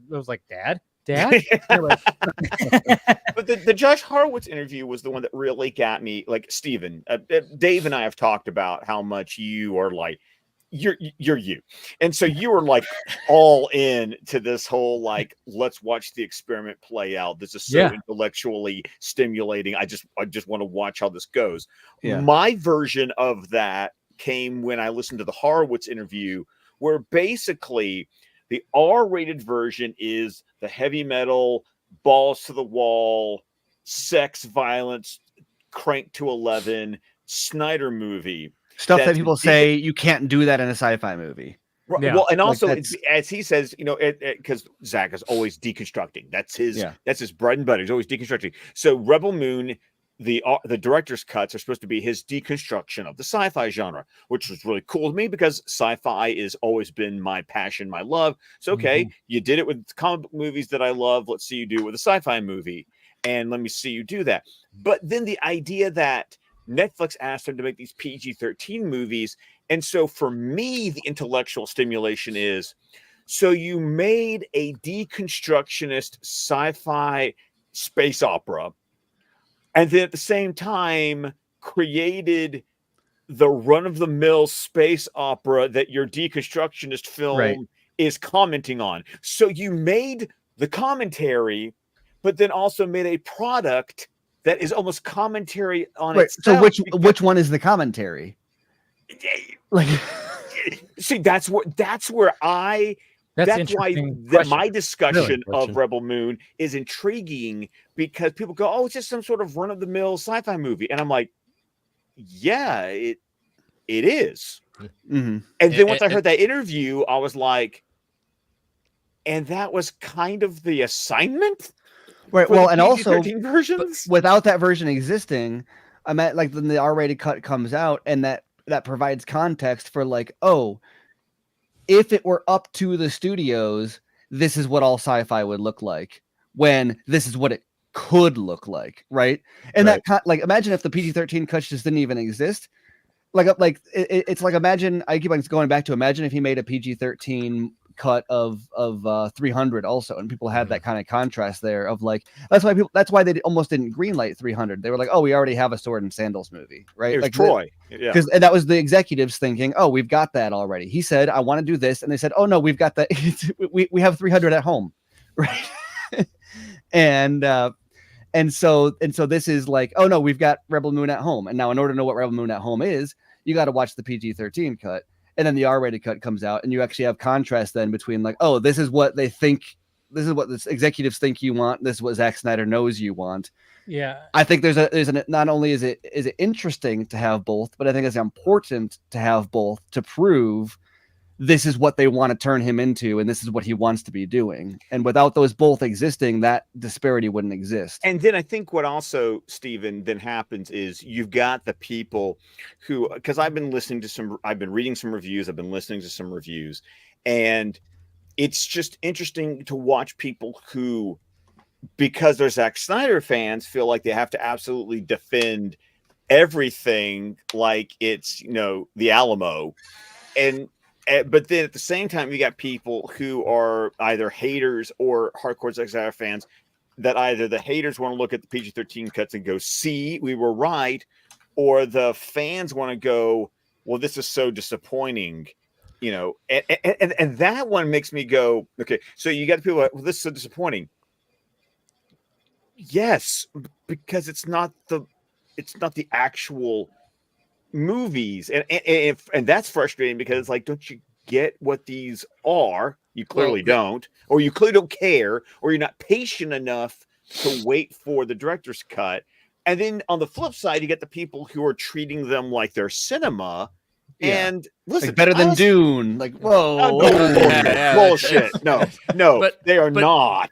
But this is where you get into the problem, not only with, Rebel Moon, but a lot of movies where you let your speculation become your expectation, and then you're never going to win. Like, you're never going to be happy. There's always going to be something that, always gonna be something. yeah. I mean, like it really is going to be studied, just like the Snyder Cut stuff's going to be studied, because this is something. And again, it's just like one of those things where it's like, okay, Zach, we're going to let you do like what you want, but you have to deliver this. And that's the number one thing that anytime that he talks about this is like, well, if I'm able to do this, then hey, guess what? I'm going to give them this product that they want for this.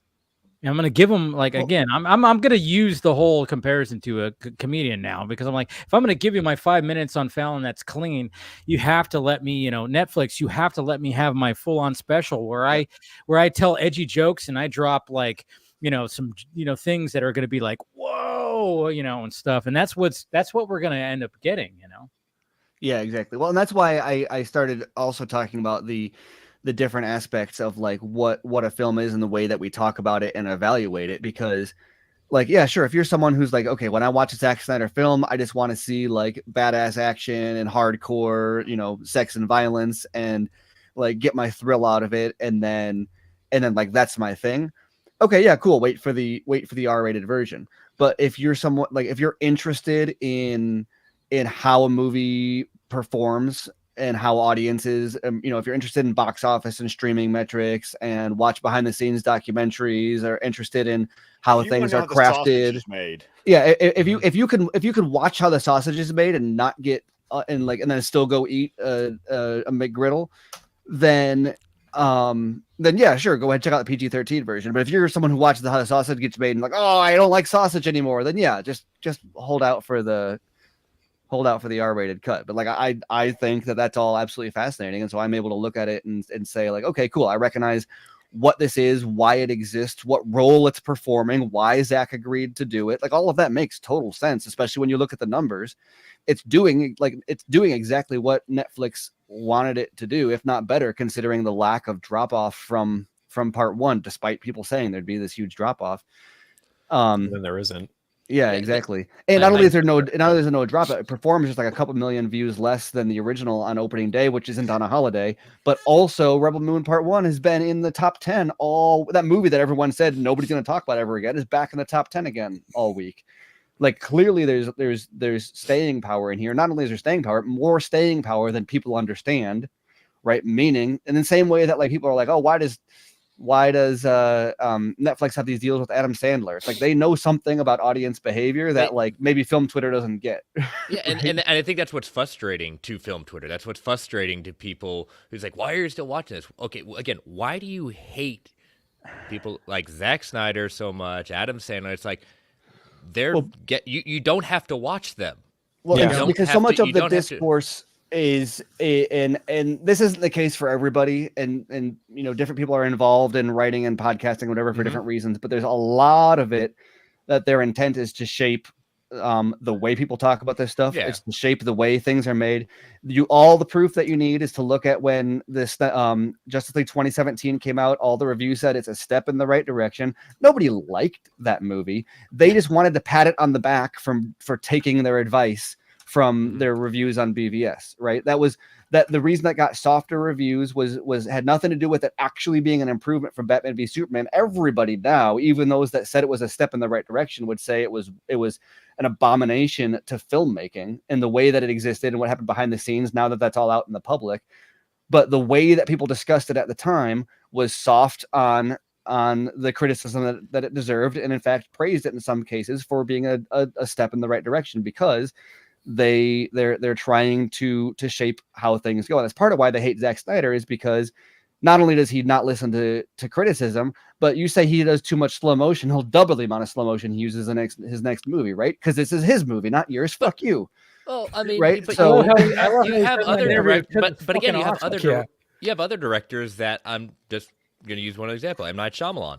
You know, he can be very hit or miss, and some movies are just like some people, some of the critics. Again, I'm not saying critics are the end all be all. I'm just saying like pan some movies, and yet you don't hear the fervor against like, oh my god, you know that. I mean, there's some people get knives out for Shyamalan somewhat, but that's another good example though of he like self-finances all his movies, right? Guys that make movies like Zack strikes this niche in commercial filmmaking where he can say something like for example, this movie shouldn't exist. He's not self-financing it. He went to Netflix and said, okay, here's how you can get your commercial sci-fi middle of the road thing out of this. Can I also make my version, right? He makes that possible. 300 he made possible because he said, look, I can make this for this budget, right? Like that's what he does. Is he comes in and he says, I can make this thing that's my version of this thing, but I'll make it palatable for you. I'll make it really appetizing on the home media market, right? Like he's making it appealing for them. A lot of guys that work in smaller films like Shyamalan have to self-finance it in order to get that to happen, because they're not dabbling in that same commercial space. But guys that do that, they'll always find ways to get their vision through, because they're not they don't have to just take, that's why you go to the MCU and they've got a whole writer's room handling the script, and you're not even necessarily the director if you're the director, right? Like they've got the stunt team directing the action scenes. They've got, they do reshoots without the director. Like that, there's a whole machine there. In order to be a director who gets something across the finish line and has your own image on it, you've got to be able to find a way to either make it so cheap that they don't care about how you're making it, or make it commercially appealing to them. And that's where Zack is like one of the only people that hits that middle road where he's making big budget things, but not in the cookie cutter way. And so of course it's like, that's the highest attention that anybody is going to get from mainstream criticism trying to shape where it's going, because it's it's not so small that they can just ignore it. And as I keep on bringing it up because I think it's a wonderful series and everyone should watch it. But if you want to really get a nice, not documentary, but dramatized way of what it takes for a movie to get made, watch The Offer on Paramount Plus. Absolutely. Godfather? Absolutely. Yeah, I know you keep on telling me about that, and I gotta. Oh watch my it. God. That show is like just you're right, Scott. Absolutely. I mean, Chris what's and funny Scott's is that they're recommendations. having conversations in that series about movie making in the 70s. And dear God, you're hearing the exact same comments coming out of the mouths of producers, corporate, the artists. And you're like, I feel like we were just talking about that on the stream last week. And it's like, Yeah. they've been doing this for decades. And that thing, because it's a nice 10 episode, miniseries, it goes all the way from how you pitch an idea, how you get the IP, all the way to the movie comes out and you're ready to make a sequel. It really does follow the entire movie making process, but then it's dramatized to make it, entertaining to watch. And that's the series about the making of The Godfather, isn't it? Yes, it's about The Godfather. And also, and the same something that accomplishes something very similar is season 4 of Project Greenlight, which is on Max. Which is it's Ben Affleck and Matt Damon's show where they would bring it. It's like a reality show where they'd have a contestant submit short films. They'd select one to then make. They'd get a actual budget and get it made, and then the documentary follows the making of it. And in the first 3 seasons were like done on VHS on like really low budget. Season 4 though, they brought it back, and Ben was actually training to be Batman at the time, so he's like all jacked and stuff, and And in season 4, the director comes in and like wants to change the script to something more familiar to him. He wants to shoot on film. And at the time, that's when digital was getting popular. And so there's a big conflict with the producers trying to convince him to go digital instead of film. And so he's fighting the producers all the way to literally get his vision through. He doesn't like the locations they have. He's trying to get his own casting in. And then they're interviewing the producers, and the producers are like, look, your vision's all well and good, but like, we don't have the budget for film. We've got to start shooting right away. We can't afford these casts. The schedule doesn't work. You've got to compromise. And he's like, I can't compromise. Otherwise it ruins my movie. And they're like, we get that, but like the movie's not going to exist if you don't compromise. Right. And so if you want to understand like where these producers are coming from, where they're like, no, we've got a schedule, we've got budgets, we've got to go. Like, and then meanwhile, the director is like, look, why are we even doing this if we don't have a set that looks like what it is in the script? Why are we even bothering if we can't get a guy that matches the character I have in the script? If we can't make it on film, it's going to look like shit. I might as well rewrite it to be something totally different because it doesn't match the tone. Like, there's all like, you understand, especially being a fan of Zack Snyder, you're like, go director, get your vision through. But then they talk to the producers and you're like, oh, I get why, like, it is your job to try to get him to find some kind of compromise there. Right. And so that was one of the biggest, and also it's the whole thing takes place at Sunset Gower Studios, which is where they shot Rebel Moon.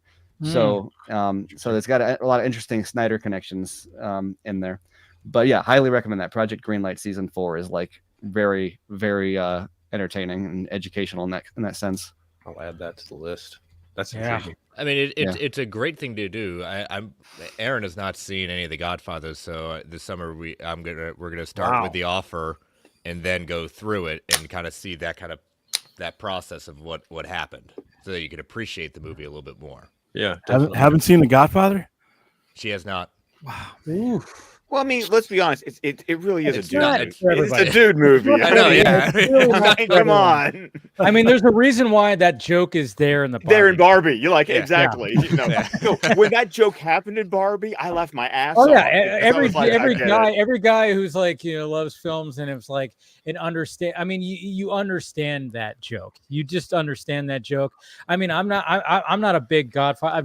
I'm like sitting there. It's like, yeah, I've watched it a few times and I'm like, yeah, I get it. This movie is great, but it's not one of those where I'm like, I'm just gonna watch The Godfather right now. No, it's not one of those for me for sure. Yeah. But yeah, it's. I don't know. There's it's all crazy. It's all funny, and this is all going to be studied. I mean, when it comes to what happened with the Snyder Cut, and when it comes to this, it's just we like Zack has tapped into like just territory that no other director really has tapped into. I guess you could say it's like he went through this crazy experience, and then of course had this redemption with his Justice League movie, and it was a success, and it was like completely different movie from what was released. And then Netflix was like, okay, if we're going to do that same thing, but we're going to reverse engineer it kind of thing. I don't know. It was going to be like a different thing. And Zack was like, okay, so now I could just be like, I can make the movie I want. You're going to put it out there, even though you might have to even, the whole NC-17, he probably had to bring it back down just a little bit, but at the same time, it's like, all right, I'm going to do that. Well, he didn't set out to make an NC-17 movie, right? So like people would be like, why is he compromising? It's like, well, no, his goal was to make it R, and so the MPAA is a little bit arbitrary. Fickle. So he's gonna so fickle. Yeah. It's so just he's gonna be flexing in there, but I find it ironic that people are like, well, why are you compromising there? It's like, well, his goal was to make it R. He said that before he got the NC-17 rating. Why does Zack Snyder sneeze the wrong way and people just look at him as if he just kicked a puppy? It's like, no, you know why he's doing that? Because he hates every one of you. Evidently, he knows who you are, and he just hates you. Right. It's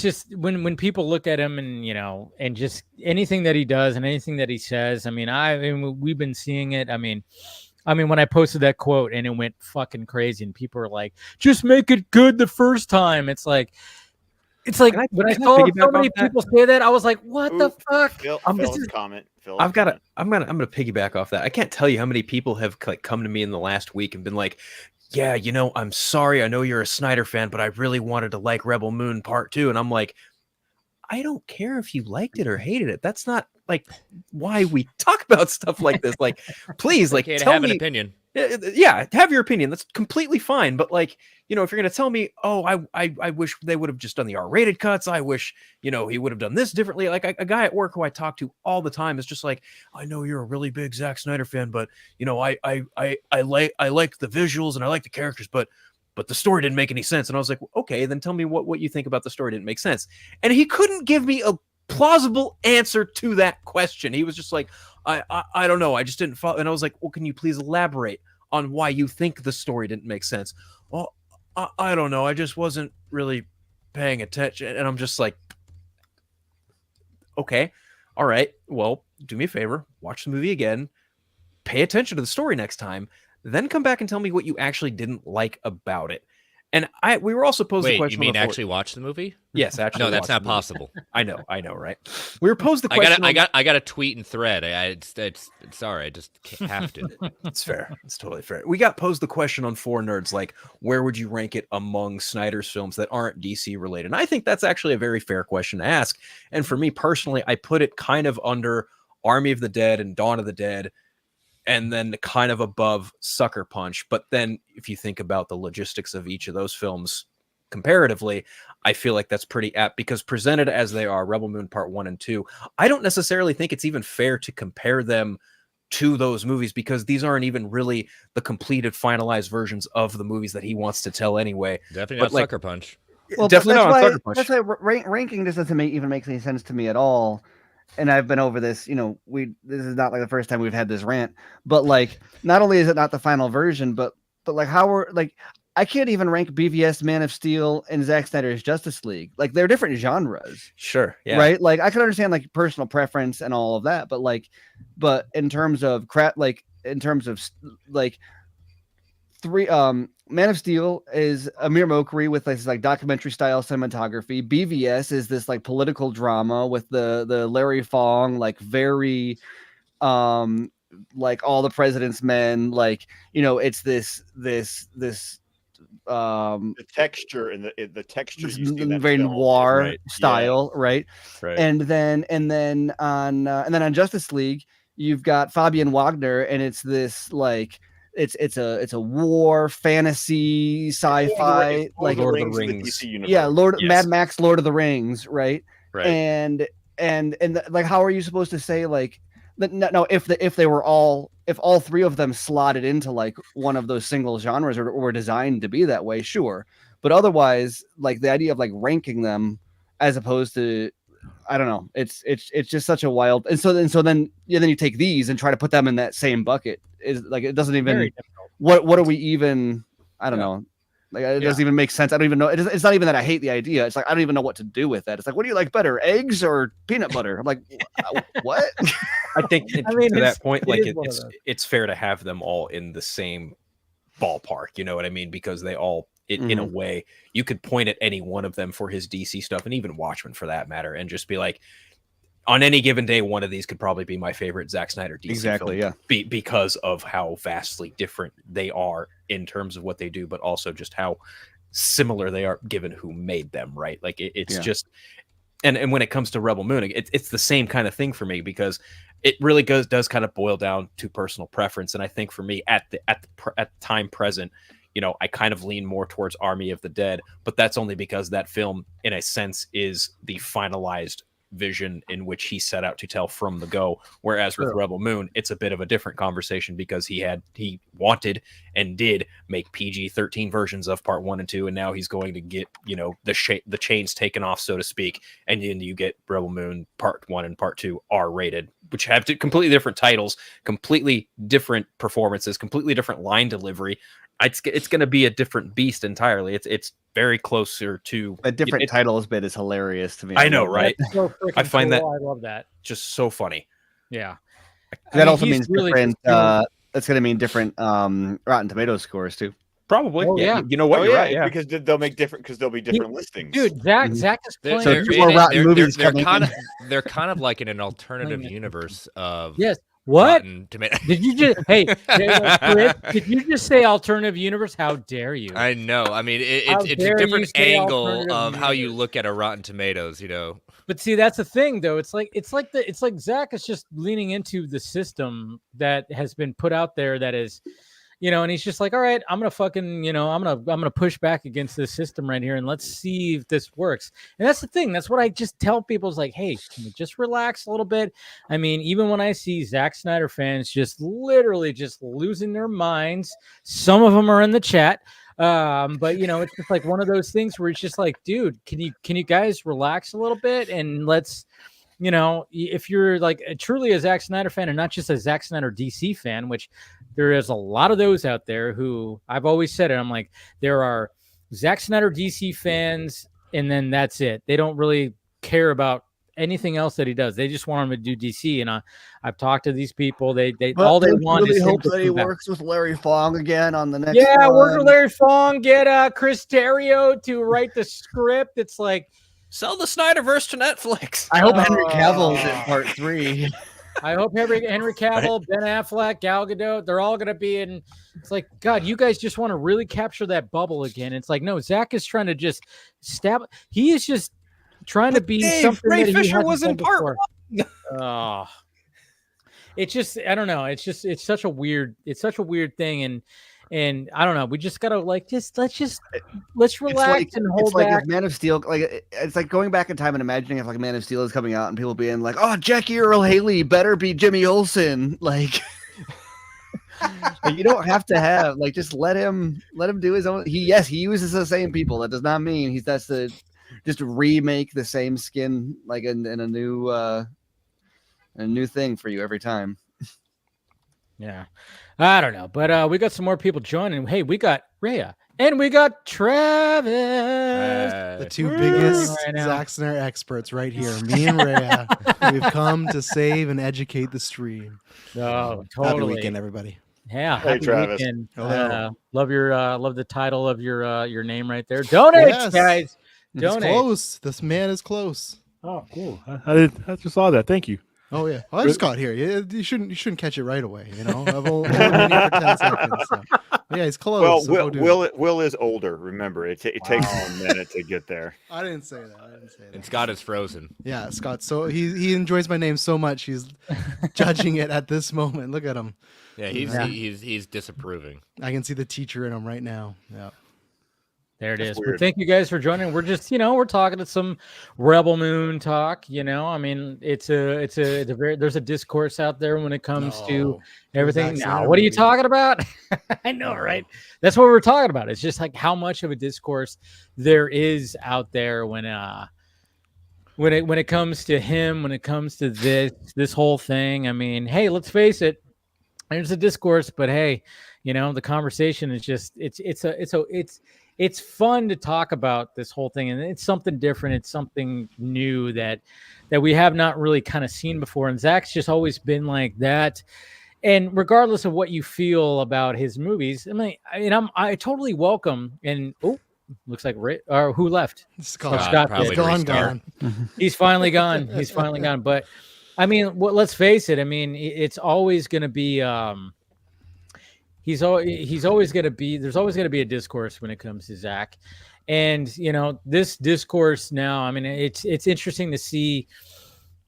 Zack Snyder fans go like, well, this I don't like this, and I'm like, so even like there's a discourse within the fandom. So it's like it's such an interesting But thing to look at. hasn't there been since like 2022? I feel like you guys were all united for the Snyder cut. Yeah, and but coming then out, and then once that happened, you guys all got in your mini factions.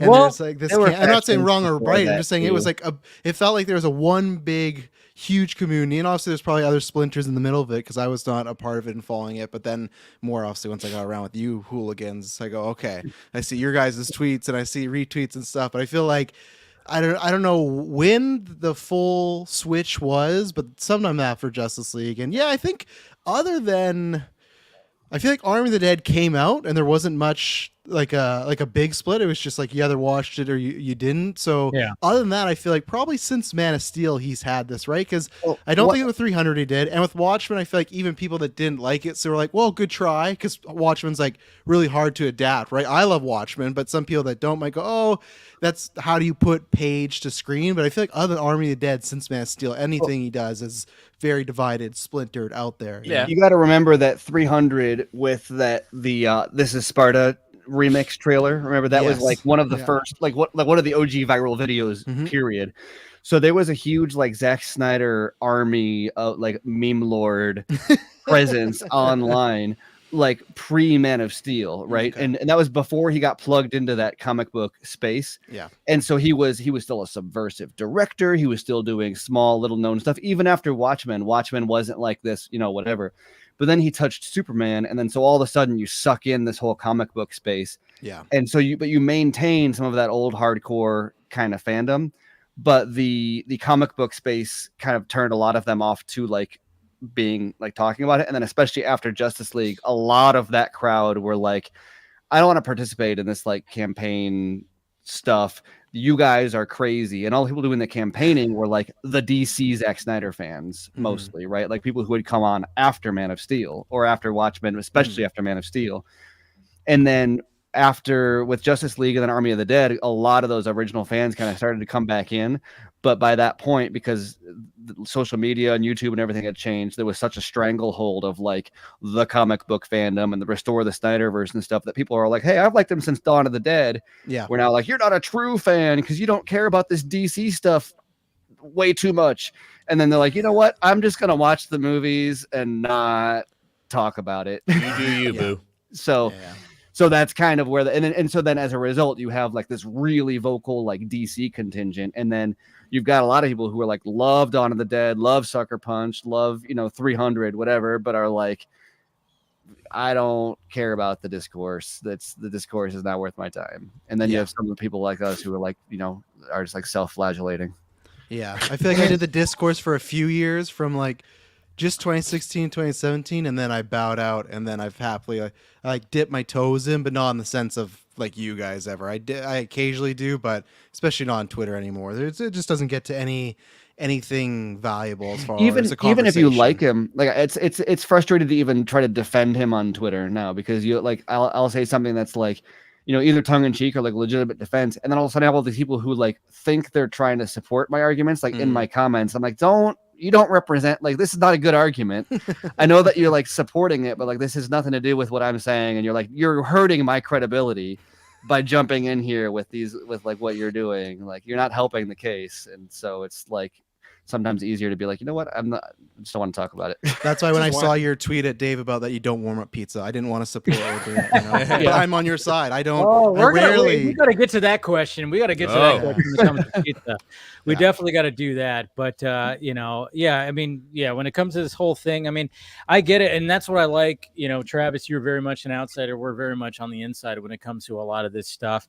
And you know, it's an interesting kind of discourse. You know, and this whole fandom, you know, this community that we built. I mean, I would have, all of us, a lot of us, we wouldn't, you know, Rhea, I would have not have met her if like when it came to the Snyder stuff. I mean, look at her. I mean, like, see, and get her, you know, and William and Scott, who is now back. There he is. I just wanted to be closer to Travis. He's beside me. He's where I belong.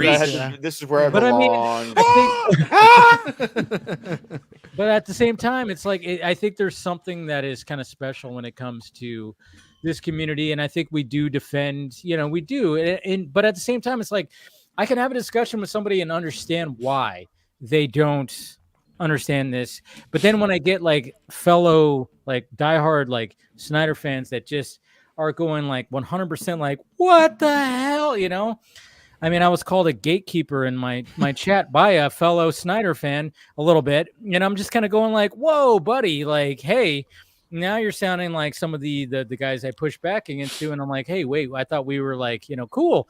So it's just like one of those things where it's just kind of going like, just because I'm going like, hey, can you wait, and can you just like let's just wait. If I get that you're not enjoying the PG-13 cuts, but just wait until we get everything before we start saying that, you know, Spaceballs is better than Rebel Moon. Let's stop doing this, you know?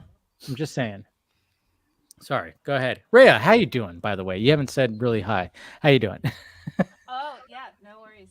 Yeah, thanks Whoa. for inviting me on. I think your mic might not be on. Might be fully. defaulted to the laptop. StreamYard is the worst for that stuff. They're just trying to get you the worst audio ever, making you have echo cancellation. Turn that off if you have it on. Trying to make you have always resorting to the bad mics. I think StreamYard is just anti Zack Snyder and yeah. That's actually why I'm There running it a is. bit late.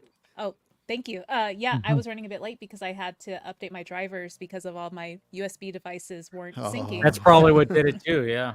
This With the last mic one, yeah, it was definitely toggled to my previous headset. But yeah, I'm doing well. Thank you again for inviting me on.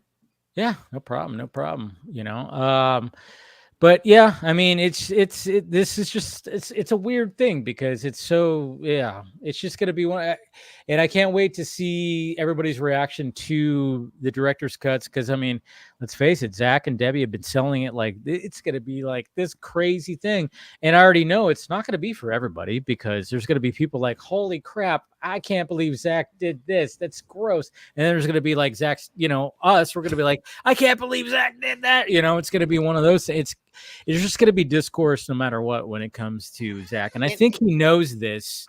And, you know, he's just leaning into it like, you know what? I can't win over everybody, you know, and just I'm just going to be like, you know what? You want me to do this? I'm going to do that. And I think that's what us being fans of him, we were like, yes, push back against what they want, and you know you're going to do something different, totally. You know, but I just once again the argument that I always have, and I don't even argue. I just sit back and go, "What the fuck," and eat my popcorn because, like Travis, I've seen his tweets. He hasn't been, you know. Don't delete me. Don't cancel me. Don't cancel me. But Travis, that's the point, though. Yeah, we're still friends. You're allowed. You are, you know, not even like I'm giving you permission, but it's like you have an opinion. Cool. And yet somehow, guess what? I still want to be near you, and it's okay. Not like RJ out there. Reach out and touch someone. I'm with Dave. I see RJ out there stirring the thing. He does the same thing in my wrestling community. I see him like, I see RJ. Much love. Oh no, I see him too. Like I even said that at the beginning. I don't know if you did. Yeah, you did. I was like, dude, you fucking stir the pot. But you my know it. point is that just great, okay? Yeah. Travis, it's not Travis's speed. Great. I don't sit here going to be my friend. You know, you must you must concede. You Mhm. must Well, assimilate. And it's like, do- no. Do it you get- derive any personal sense of value from others recognizing how good of a Zack Snyder fan you are? Every day. No, No, no, Oh, I- no, I- of course Therefore, not. so therefore, you controlling other people's status as a fan is not something you feel a pressure to do in order to position your own place within some sort of a hierarchy. Then, right? Fuck no. What the? Well, and that's fuck? what you like. You were That's the difference. And right? Dave, when you're saying that you can't win over everybody, like you shouldn't be able to win over everybody, right? Because life would be No. boring if we, not saying just good or bad, just in general things to talk about. That's the thing. Like I watched it, I didn't enjoy my time with it. I'm not dare saying you. I never ever, I never ever will not watch these cuts. It's just not. It's tough in a world where there's so much content. I think, and obviously it's different because Justice League I would have checked out no matter what because I'm a comic book guy. But if it was a pandemic situation where there's lack of content when the director's cuts come out, they'd be right on top of my list. Now they're like, okay, I'll probably get to them eventually because even the cuts that I've had with these ones, I've enjoyed them to like a minimal amount. There hasn't been anything that I'm dying to see more of. And I wouldn't say I am a Zack Snyder fan, but I'm a fan of Zack Snyder in the sense of majority of his films I do like. And if you want to give it, do you like Rodden or Fred? Like, I think majority, I don't know. Other than Sucker Punch for me, I would pass like all his films. So I'm not on that spectrum where everything he does is the worst and he's killing film or killing DC. It's just like, no, there's some things I like and some things I don't. And with these, it's just because there's so much stuff to watch. When those come out, I'll probably get to them eventually, but they're not. I'm not dying like, oh, I gotta see them like you guys are, of course, because obviously one, you guys sound like you guys liked a lot more of it, but two, just because you want to really see that work. I'd probably be the same way if it was a certain director like a Nolan or Emerald Fennell or something like that, where it's like, oh, I'm so enamored with their work. I want to see the longer version of that. So I will get to them, but it's not kind of like even with this part. I watched an hour and then I honestly just was not really enjoying it. So I'm like, I'm going to stop, come back to it.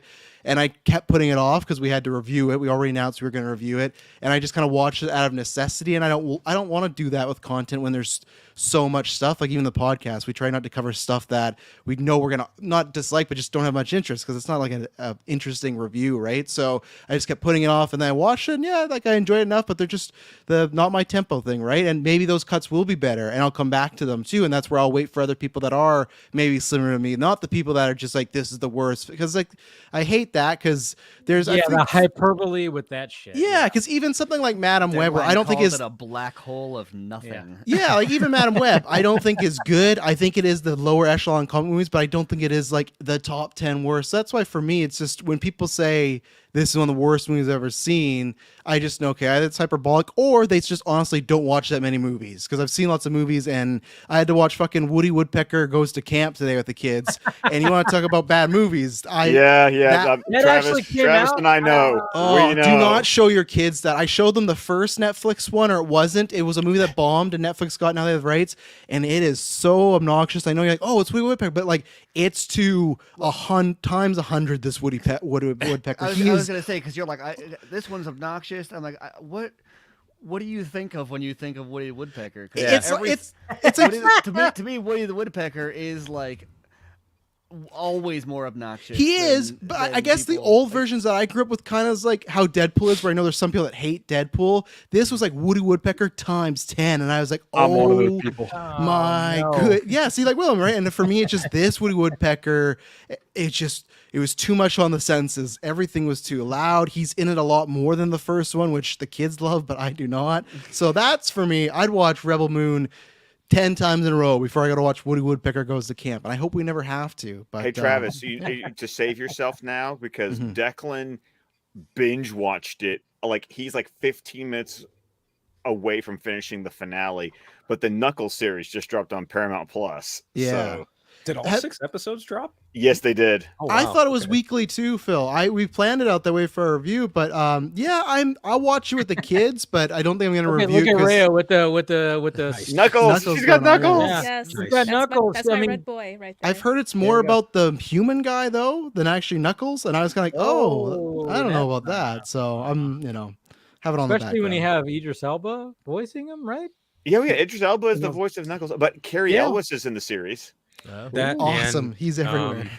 they spent a lot of the marketing specifically on like Knuckles and a little bit of Sonic too. So Yeah. I don't know. I'll watch it, but I I'm mean, definitely... it's streaming, like it's there. Right. Yeah. And guess what? Declan is going to want me to watch it with him. Like Sure, yeah. it's been like going through the MCU movies. Like we haven't watched all of them because Declan doesn't want to watch all of them. But whenever he says this is the movie I want to watch, it's because my 8-year-old is like, I want to spend time with you, Daddy. And I'm sorry, I can't say no to like. There's just the part of me that like grabs the popcorn, sits down, cuddles up with him in the same chair, and go, okay, dude, we're like. I watched Far From Home, and I really did not like that movie when it came out. It's in the lower tier of MCU movies for me, but there was something that made it slightly more enjoyable because I'm watching it with my 8-year-old, and he's looking at it with 8-year-old eyes, and and those of you on the stream who are parents, you know it's like when you're at that age where it's like, you know what, like Liam is 11. He's already like in his room, FaceTime with his friends, playing video games, shutting the door. It's like I've reached that point. Yeah, Dad's becoming uncool. Dad is so uncool. He's going. He'll come back at 16. Don't worry. When he's like, "Oh, Dad has life advice. I need him." Yeah. I needed to pay for the insurance on the car. Yeah. I know, right? That's where I'm getting. That's where I am with Liam. But with Declan, it's like he wants to watch movies with me, and I'm like. Oh, you are my child. And it makes it all better. Come with me. I'm somebody that like I don't like hate Spider-Man 3, but it's like it's like a fine movie. But I remember the first time I watched it with my daughter, who I think at the time it was 5 or 6. She's turning 8 now, but it was like the greatest movie of all time when we watched it together, because there's no concept of right or wrong or why are all these plot lines together and why do we have 3 love triangles. It was just like that appreciation. I was like, that made it so much higher on my list, and now I just get to relive that with like I have 2 other kids, and I'll do the same thing with them. So that's why I was really bummed that we didn't get the Raimi Spider-Man re-releases, because I was hoping, because they really like Spider-Man in general, so I was really hoping, and we didn't get them. So I was kind of bummed out about that. But yeah, watching it with them, it's just a whole different experience. It's a good time. So and I'll watch things that like the Sonic movies. I wouldn't have gone to those,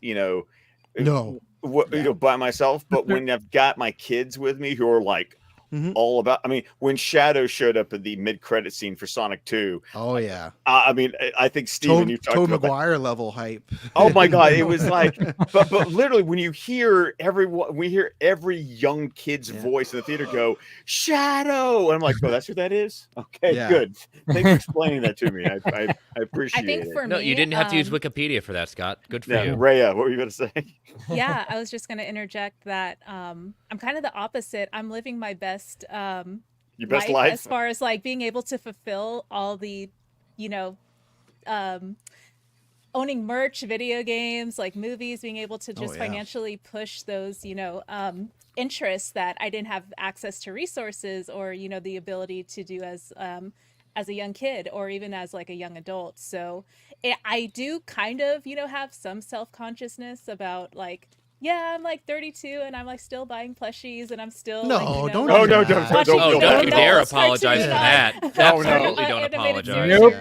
Live action Do you series. see the Pokemon plushies on my bed right now? Like, come on. Well, my point is that like seen my in basement? general, like outside Don't of apologize. of like this little network of folks who get it, like it does. Absolutely. I do kind of feel like should I tell someone that I'm like obsessed with Sonic or like I'm obsessed with like Knuckles or like things like that are like that are really near and dear to me that maybe not everyone would be super like receptive to or really get or maybe like think why are you like still into that stuff, and I'm like, well, I'm into other stuff too, it's just not as interesting to talk about.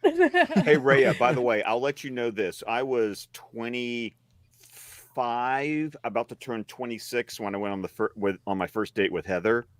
And on our first date, I looked at her straight in the eye and went, I am a geek, and you might as well just accept it. Like the best thing about do that. I just got to the point that like I was in my late 20s, and I was just like, listen, I'm not in the mood for the bullshit. It's like, I'm a nerd.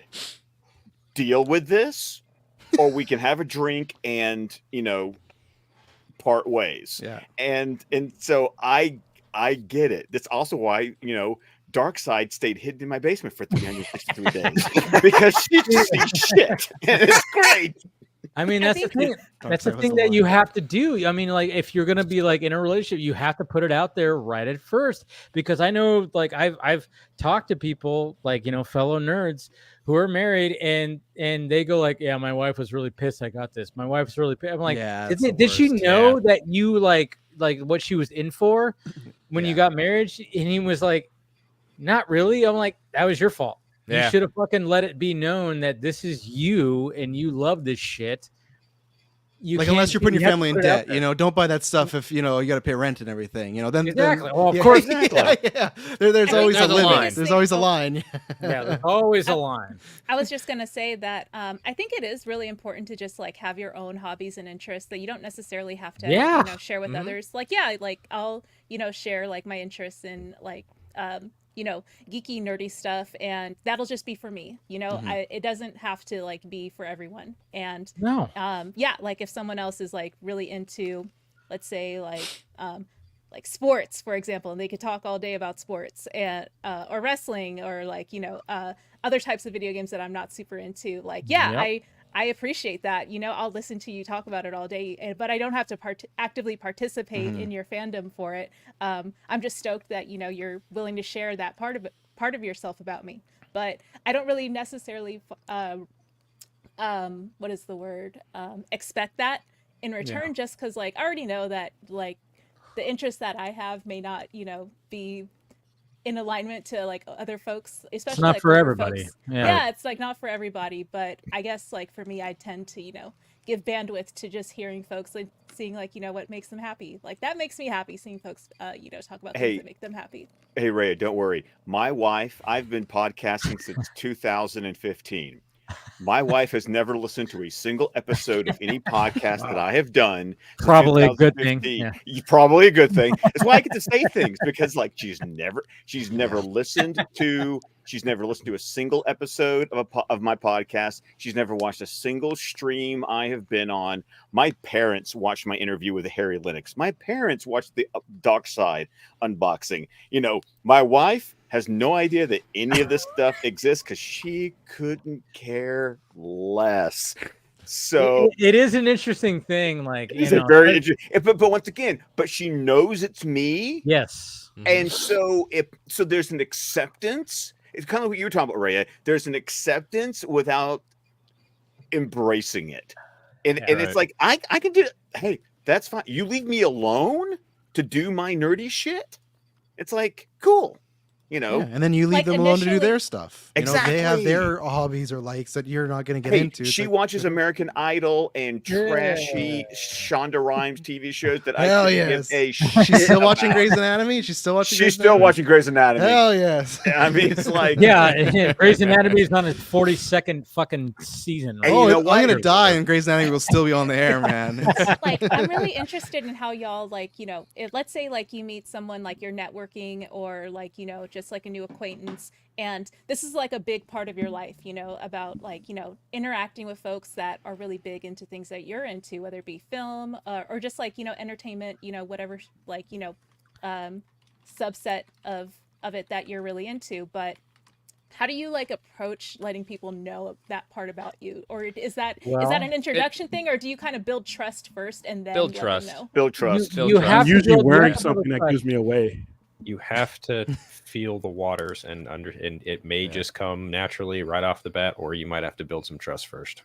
But at Take the a leap of same faith. time, like one of the things that I've, you know, enjoyed is like when you know that they're open to like, hey, okay, I don't really know this world. Introduce me.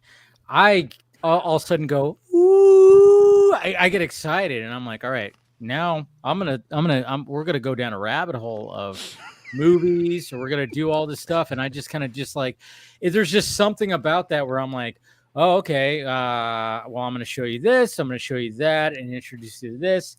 I mean, obviously, does it always, you know, end up where we're like, oh, we live happily ever after? No, but it's a fun journey to be like, hey, I know you have a nerdiness into you, but let me expand on that. And it's always kind of fun because I don't know, there's something about showing a movie or showing something to somebody that you love, and you're just going like, you're doing that thing where you're watching them. You're watching them. Yep. Yep. Yep. Yeah. And you're just like, oh, how are they going to react to this? And especially when they give you a great reaction, you're like, yes, oh God, I love you. And yeah. I think for It's me, one great. of the most disappointing interactions I've had with that experience of trying to, share something that I really am like enamored with, like the Lord of the Rings trilogies, especially like the extended editions. I try to sit down with someone and, watch all of them back to back. And for me, I'm just, I'm having the time of my life, and I can like looking over this person, I can see them like, physically suffering. So it's just such a like, huge like ask of like not only time, but just like attention span and just like mental and physical labor, just sitting there trying to absorb all this content that you see the other person just, completely just getting excited, like, oh, wait for this part, like, oh, they're gonna explain who this is, blah blah blah. And yeah, sometimes it was, I think the part that disappointed me was that the person was saying like, yeah, like, I don't really see any difference between the extended editions and the theatrical editions. And I was just Your like, mind was like, I'm gonna take a lift and go home now. Yeah. That's the right reaction, Rhea. That's the right reaction. I good litmus test right there. Yeah. I was dating someone who, after we walked out of Casino Royale, she said, "I don't get it." And I was like, "All right, this is over." You know what? Sometimes you can gauge like whether you should be with somebody, by the way they react to a movie. I'm not gonna lie. I mean, it hey, wasn't even Paul, like we got Paul coming in right here. Hey guys. Paul. It wasn't How's it even going? like they. It's like, going pretty good. We're Yeah. deep in conversation when it comes to like. Talking about I want- life, man. I want Chris. I want Chris to. Chris Yeah, to I was gonna say comment. let Chris finish his story, please. But it wasn't even like I don't like it. It's just it's James Bond. What do you mean you don't get it? We're not dealing with a philosophical movie that's being existential at that point. We're dealing with James Bond. So Yeah. I was like, all right, well, this was fun. I think that goes back to, I think I caught some of the stream where y'all were saying that you're happy to, listen and engage in feedback around Rebel Moon. It's just that it's been difficult to find things to really talk about when someone, is either, critical of it, or they don't have any like thing to really back up exactly their negative feedback. And I get it, if you put someone on the spot, maybe they don't have all the receipts and things that they, were taking notes of mentally while they were watching the film. So it might take some time to like, pull it up. But yeah, what I tend to do is I'm like, okay, I'm going through the plot and seeing if that jogs their memory of like, what exactly, they felt some type of way about, or what they enjoyed.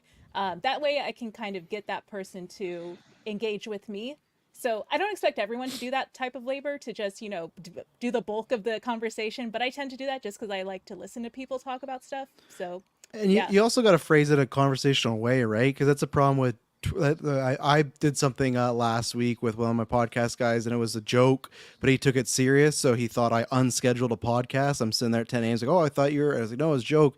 And I say like, "Oh, like sarcasm needs a font." Like, the problem is sometimes with Twitter, you could ask that question like, "What don't you like about it?" But someone might take that as like an attack or something. Like you're making them sound dumb because like, "Oh, I'm with 5 people that liked it and you didn't like it. Tell us why. Give me the reasons why." And you might want to just talk about it, but through text, it's really hard. So that's the best thing. You just want to have like try to just have like a actual. It shouldn't be like a contest of, "Hey, I liked it because X, Y, and Z. And if you can't combat this, you are wrong." It's different when we're talking about stuff in real life like politics and law. But when it comes to movies, sometimes it's just a feeling or a vibe. If there's an actor you don't like the Emperor guy that I'm with many people on that, where it just takes me out of every scene.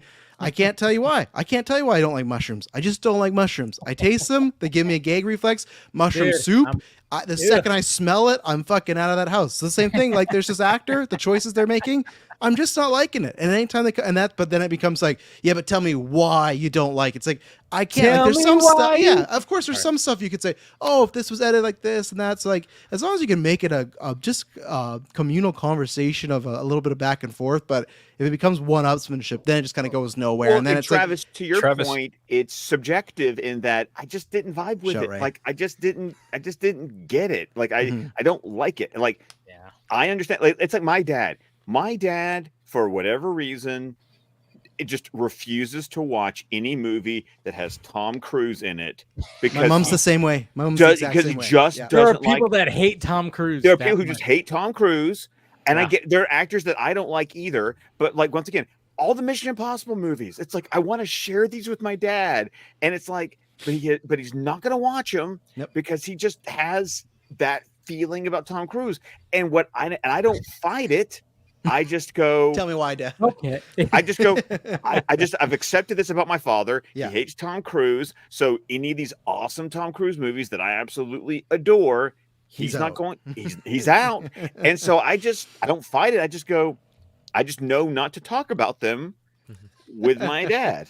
Church, state, and Tom Cruise at Thanksgiving dinner. Those are the three things. Three things not to be discussed. Everything Travis and Scott just said, you could apply to me and Brett Goldstein. Sorry, Chris. It's an opinion. Is that he's the Hercules guy? Yeah, that guy. Okay, because I've seen Ted Lasso. Thank you. Yeah. Okay. Yeah. That guy, okay. That's Yeah. okay. Oh, what the Scott, Brent will really hate you now, but you know. I know. I'm well aware. I know. Believe me. I know. Paul, what were you about to say? I was gonna say, Scott, I feel really bad about the Tom Cruise thing because I like Tom Cruise as an actor, but like the Top Gun Maverick is like the ultimate dad movie. So I feel totally he's really missing out on that, like because that was one of the best movies of that year. Oh no, trust me, I'm with you because I was impressed that my father-in-law, because he was an Air Force pilot, was like. Because he was kind of bitching about like the whole Tom Cruise is legitimately Tom Cruise is too old to be a pilot. Couldn't do that. Yeah. No. The military would not allow someone his age that there's forced retirement for pilots. But if you have a pilot named Maverick, you fucking get that guy. Defies the odds. Right? And as we know, he loved it. So the fact that my dad won't watch it because it's Tom Cruise, I'm just like, That sucks. That sucks. Yeah, that sucks. The only thing that when it comes to my dad and watching movies, like because he's a helicopter pilot, anytime I love it when I show him like a trailer or something or any kind of clip that has to do with a helicopter that does something crazy, he goes, bullshit. Like he just like immediately like, are you fucking kidding me? Like that? No, that's not what a helicopter does. Like I love it. I'm like, when I see something like I remember specifically when it came to Hobbs and Shaw, there's like a helicopter thing that happens where like he like wrapped a chain around like one of the arms, and there's like in my I remember I was like, oh, I can't wait to show my dad that. And when he literally looked at me, he was like, bullshit, that arm would have snapped right off. And he just starts doing this whole thing, and I'm like, I love it. But my dad will still go and watch it, and he'll like, hey, let's go watch this shit. But I'm gonna fucking make comments. I'm curious. I get it. How did your dad react to the helicopter scene in Terminator 2 Judgment Day? Oh, yeah, he had some issues with that one because he was like, going under the underpass like that. Yeah. Oh no, he's had some. Yeah. It's like, no, you're not gonna do that. He like when there's like a part where they go above it, and it's like, oh yeah, that's what you do. You don't go fucking under it like that. You're gonna fucking crash. Oh yeah. He had some comments about that too. Yeah. T2 at least was a practical effect though, so you got that. It's very true. Yeah. Very true. Speaking of dad movies, I want to quickly say Ministry of Ungemly Warfare. Fun movie. Dad movie? That's a dad movie. Just going to put it out there. Not Guy Ritchie's best, but it's a dad movie. It's a fun little dad movie. It's not Sherlock Holmes, but damn if it's pretty close up to it. I didn't catch it. Sadly, I wanted to catch it, but that was the day when, hey, guess what? YouTube sent me a nice little email saying fucking stupid things, and I was just actually the least Guy Ritchie looking Guy Ritchie movie. Really? Really? Yeah. Like, I think of Guy more than Aladdin. I well, never he said even... he said okay. You haven't I seen it. still I thought because you haven't said seen most Aladdin. Guy Okay. Ritchie film that didn't look like a Guy Ritchie film because I feel like Aladdin's directed by Guy Ritchie, but it's not like a It's not not like a Guy Ritchie movie, right? Like there's a Right. few There isms. are Guy Ritchie isms in there. Like Yeah. There's a couple moments where specifically, you're like, oh, there's, that's like, right. Guy specific- Ritchie is directing. Yes, there is. Yeah. Yeah, he sneaks in there. There is like I remember there's like a specific scene where We've been talking a lot What's about his name? Guy Ritchie's Aladdin tonight. I did not expect that to talk about. Oh, Quoted check it comparing out. it, Will we have Smith's it. the genie. yeah. No, but there's Oh, like that's a, right, he there's is a the specific genie. scene. There's a Yeah. specific scene in Aladdin where what's the main dude's name? I'm like totally Aladdin? Aladdin. Well, yeah. Yeah. Al or Din, or more like Laddie. Wait, is that for real? Is that Unless you think Okay. Jafar is the main character, which you have a But I'm weird saying- perspective on. It's the Jafar, monkey. It's the Jafar, monkey. he's our man. Abu. No, but didn't he have like a first? No. His No, real name's no. Bina Masad, right? His real name's Bina Jacob. Masad? His He's name's Ezra Jacob- in Ahsoka. Jacob Yes. the Okay, No, there he's you go. not. I was trying to get his Yeah. first. Yeah. Jacob- All right. No, yeah, he's not that- Ezra in yeah. Ahsoka. That's a different Goes back. actor. All right, I'm gonna have to like mark Isn't that it? one. I'm gonna clip that one out. Jesus. Aladdin and Ezra are the same actor? There's no way. I do believe so. No, that- Let me just check. Double check. Okay, but I'm like, come on, that- someone check IMDb right now. No way. somebody check. Yeah, please. But at the same time, there was like when he was wrong. explaining how he was gonna do the heist. That was very Guy Ritchie. Like Yes. they show Yes. like what's gonna happen, and while he's explaining, and I'm like, all right, that to me when he was explaining like, okay, this is what we're gonna do, and they show the whole thing, I'm like, all right, there's the Guy Ritchie right there. Other than that, didn't really see much Guy Ritchie when it came. to that. And there's that character that they announced for one time there was going to be a spin-off show. They never did it. Do you remember that prince that they're trying to get Jasmine, the very young guy? He's in No Time to Die. He was in the Roadhouse movie. He was the rich guy. He's getting shaved and everything like that. He's a very kooky type of prince. I was like, oh, this is a Guy Ritchie character right here where it's like he's very off-kilter, but that's the only other ism I could think in there where it's like this guy doesn't stand out, but he's going to give him a few lines that fit with Ritchie's Phil, motives. different actors. Different for actors. Ahsoka Okay. And Aladdin. So, I sorry. think the Aladdin guy was doing the classic, like, I might be Ezra, but then eventually he was like, no, I'm not. Like, trying to do that kind of hinting, like, you guys have that boy, the You know Green what, Lantern yeah. guy. Who's the You're guy? right, Yeah. He did that with Ezra, I think, where he's like, oh, it'd be pretty Yep. cool if I had a lightsaber on this week or something. It's like, okay, dude, good, you know. Speaking Good of on you. Roadhouse, I saw the original for the Roadhouse. first time so that I House. could watch the Gyllenhaal one. And I think most opinions around those movies are very nostalgia driven.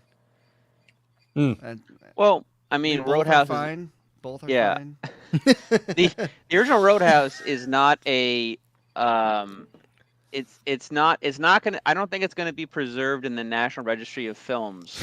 Like, No. but it I get is that gonna people be loved known it. as. It's great, and I Yeah, understand why it's- in its time Well, people would be like all about it. Yeah, I Great. mean, There it's There may be a cult- section cult of the classic. registry they might put it under of things that if you've got nothing else. to Roadhouse watch. references hunky At least an performances. honorable The National Film consideration. Reference. There you go. Archive. Yeah. I have heard or read articles where bouncers actually do recommend the rules in the movie.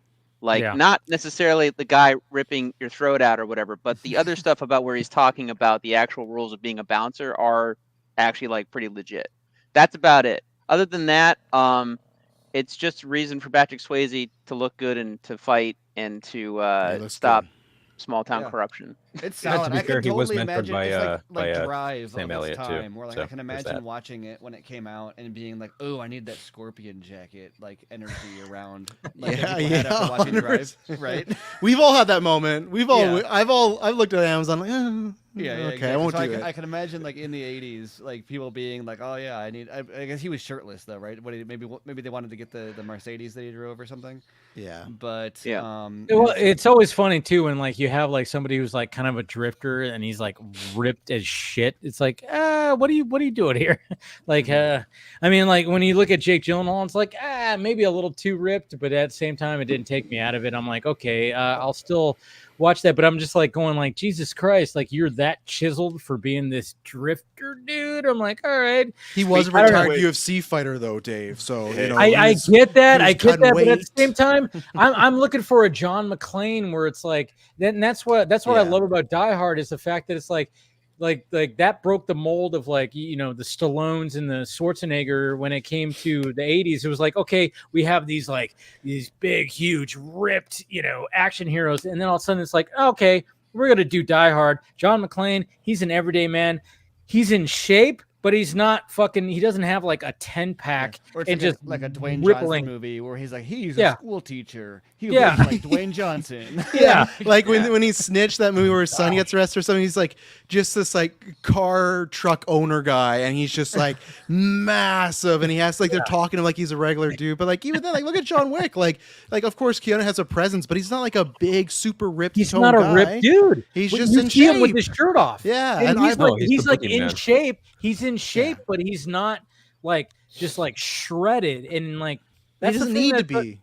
Yeah, and that's the thing. Like when it comes to some of these like, you know, movies where I just go like it's a bit too much. Where it's like you're, you know, I mean, for instance, Unrealistic what are the- male physical standards. How Say dare after they? me. So sexist. You know the one making that really me feel stood bad out to about me, my own body. No, the one that stood out to me was Joel Kinnaman in Silent Night.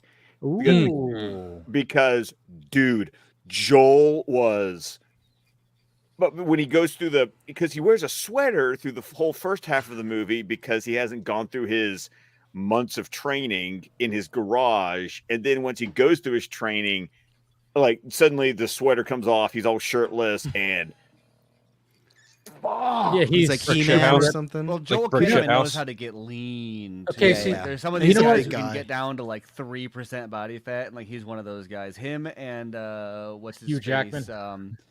Hugh Jackman.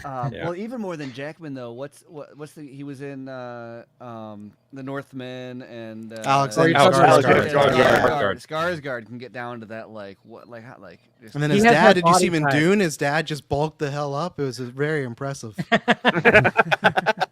No. I mean, but it's funny too because it's like, God damn, who was I? Oh yeah, I was just like when it comes to superheroes, I mean, I get it. You're supposed to have that moment, but like I always poke fun at the fact that Nicolas Cage in Ghost Rider, the first one, remember when he had his towel sequence where he was like looking in the mirror, and when he walked, I mean, he was like fucking ripped, and he literally like had baby oil, all of them, like, you know, he was like, and then I remember like even seeing like an interview with Nicolas Cage. He's like, well, you know, I felt like, you know, it's a superhero role. You gotta get. I'm like, dude, you're playing a skeleton.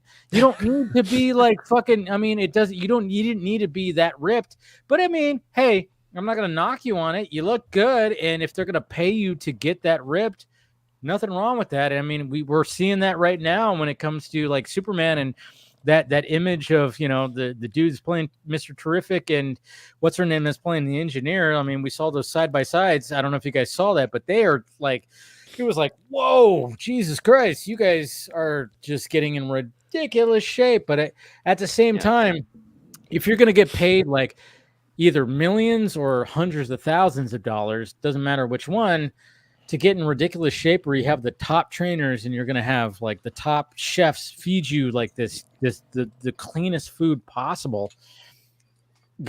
Fuck it. Why would you not want to do that? You know? I mean, I just love listening to Hugh Jackman when he was getting ready to be Wolverine again, and he was joking about the boiled, like how much the boiled chicken he'd be The eating. massacre of chickens. Yeah, the 12 chickens in a day. And then, of course, you see that Deadpool and Wolverine trailer, and you're just like, good "Fuck, segue. man. Dude hasn't aged a day. You look at No, him. well, Okay, let's talk about this trailer, man. I mean, it made me God. so happy. Oh my gosh. I am so okay. A couple of things. I have legitimately loved the Deadpool movies. Like Me too. the first movie came out the week Declan was born. So like it was like my first, like I spent the whole week at the hospital. We came home on a Thursday. So Friday was my daddy gets to get out of the house. And I went and saw Deadpool, and I was just like, oh, yes, all of this. And then Deadpool 2 came out on the last day of school that year. And I remember calling Heather going, meet me at this movie theater. We're going to go see Deadpool 2. I need to pick me up. And I'm someone who actually thinks that Deadpool 2 is better than Deadpool 1. That's just agree. Ooh, I agree. wow, interesting. I'm on that boat. I'm not in that ballpark, but I do like Deadpool too. On yeah. a rewatch for our Patreon, it did go down. Yeah. Really? Mhm. Oh wow. So I'm there. So I've always just loved Ryan Reynolds Deadpool movies. I mean, I love Ryan Reynolds humor in these movies, the fourth wall breaking, the references that I get. I am guffawing. I am laughing out loud. I started coughing during Deadpool 2 because I laughed so hard I ran out of oxygen kind of deals. I love these movies. And then the Hugh Jackman as Wolverine has just been the only thing that's never been a pleasure for me is X-Men Origins Wolverine, which, that movie is what it is. By the way, discovered this week, you can get the road cut of Days of Future Past in 4K, but you can't get X-Men Origins Wolverine in 4K. It's only in HD. And I went, that is so telling right now. Wow. Yeah. Oh yeah. We'll accept They're that. like, we're not going to put any effort into No one's this. gonna buy this one. Let's not even go through and make it. If X-Men Origins Wolverine is in 4K, the fake claws in the mirror. Oh will my look god. even Oh my god, they worse look than terrible do in already. HD. Yeah. So bad, so bad. I'm with you, Scott. On the I know Dave that let's effing go at that point. But when hearing him say that, not like Deadpool, but Hugh Jackman say it at that point, it's just like, oh, he's back, man. He is there in the moment. You can tell how happy he is just being in a costume. Finally, we're gonna get him in the mask. I'm confident of that fact. 100%. But it was just like so much like I just can't wait. I probably watched the trailer like 10 times, and every time it's just. It gives me such good nostalgia. It gives me I think like the scene where it's like we're gonna wait for a third act flashback, and I just love Hugh Jackman going, go fuck yourself. Dude, and especially this right here Yes. of them walking like with the Liefeld Liefeld just feet Liefeld sign feet. in the back. Yeah. Yes. Yeah, it's the Liefeld just feet sign in the background, something exploding in there, and they're walking so just like, okay, we're gonna fuck some shit. And he's got no sleeves on, showing the fucking guns. I mean, and then he's got the guns, and it's just, I don't know. This scene right here, I'm like, oh my god. But see, this is like in the comics. This is what Cable Deadpool is. This is the dynamic between the two of them. They just put Logan there instead of Cable. And that's fine. Yeah. But we got people in the second one. Exactly. We did. We didn't exactly have the team up. It was more of like an X-Force type thing. But the Cable Deadpool one of some of the dynamic was best in it. scenes of Dude, it two. still worked. It still worked, like especially like when the whole when Cable puts the coin like in his and then even Deadpool's like, yeah, somebody swiped right. It's just it was such a good line. It's such a good line, and I laugh every time I hear that when he just like. When he like stops him, and then you could tell he's like putting in that, and he's like, somebody swiped right. It's like, the dynamic's always good, and I think this dynamic between those two, oh my god. Oh yeah, because the dynamic in real life, that's probably the thing. Like when Chris, you're talking about like it's Deadpool and Cable, it is, but that's the good thing of like Jackman and I keep mixing them all out.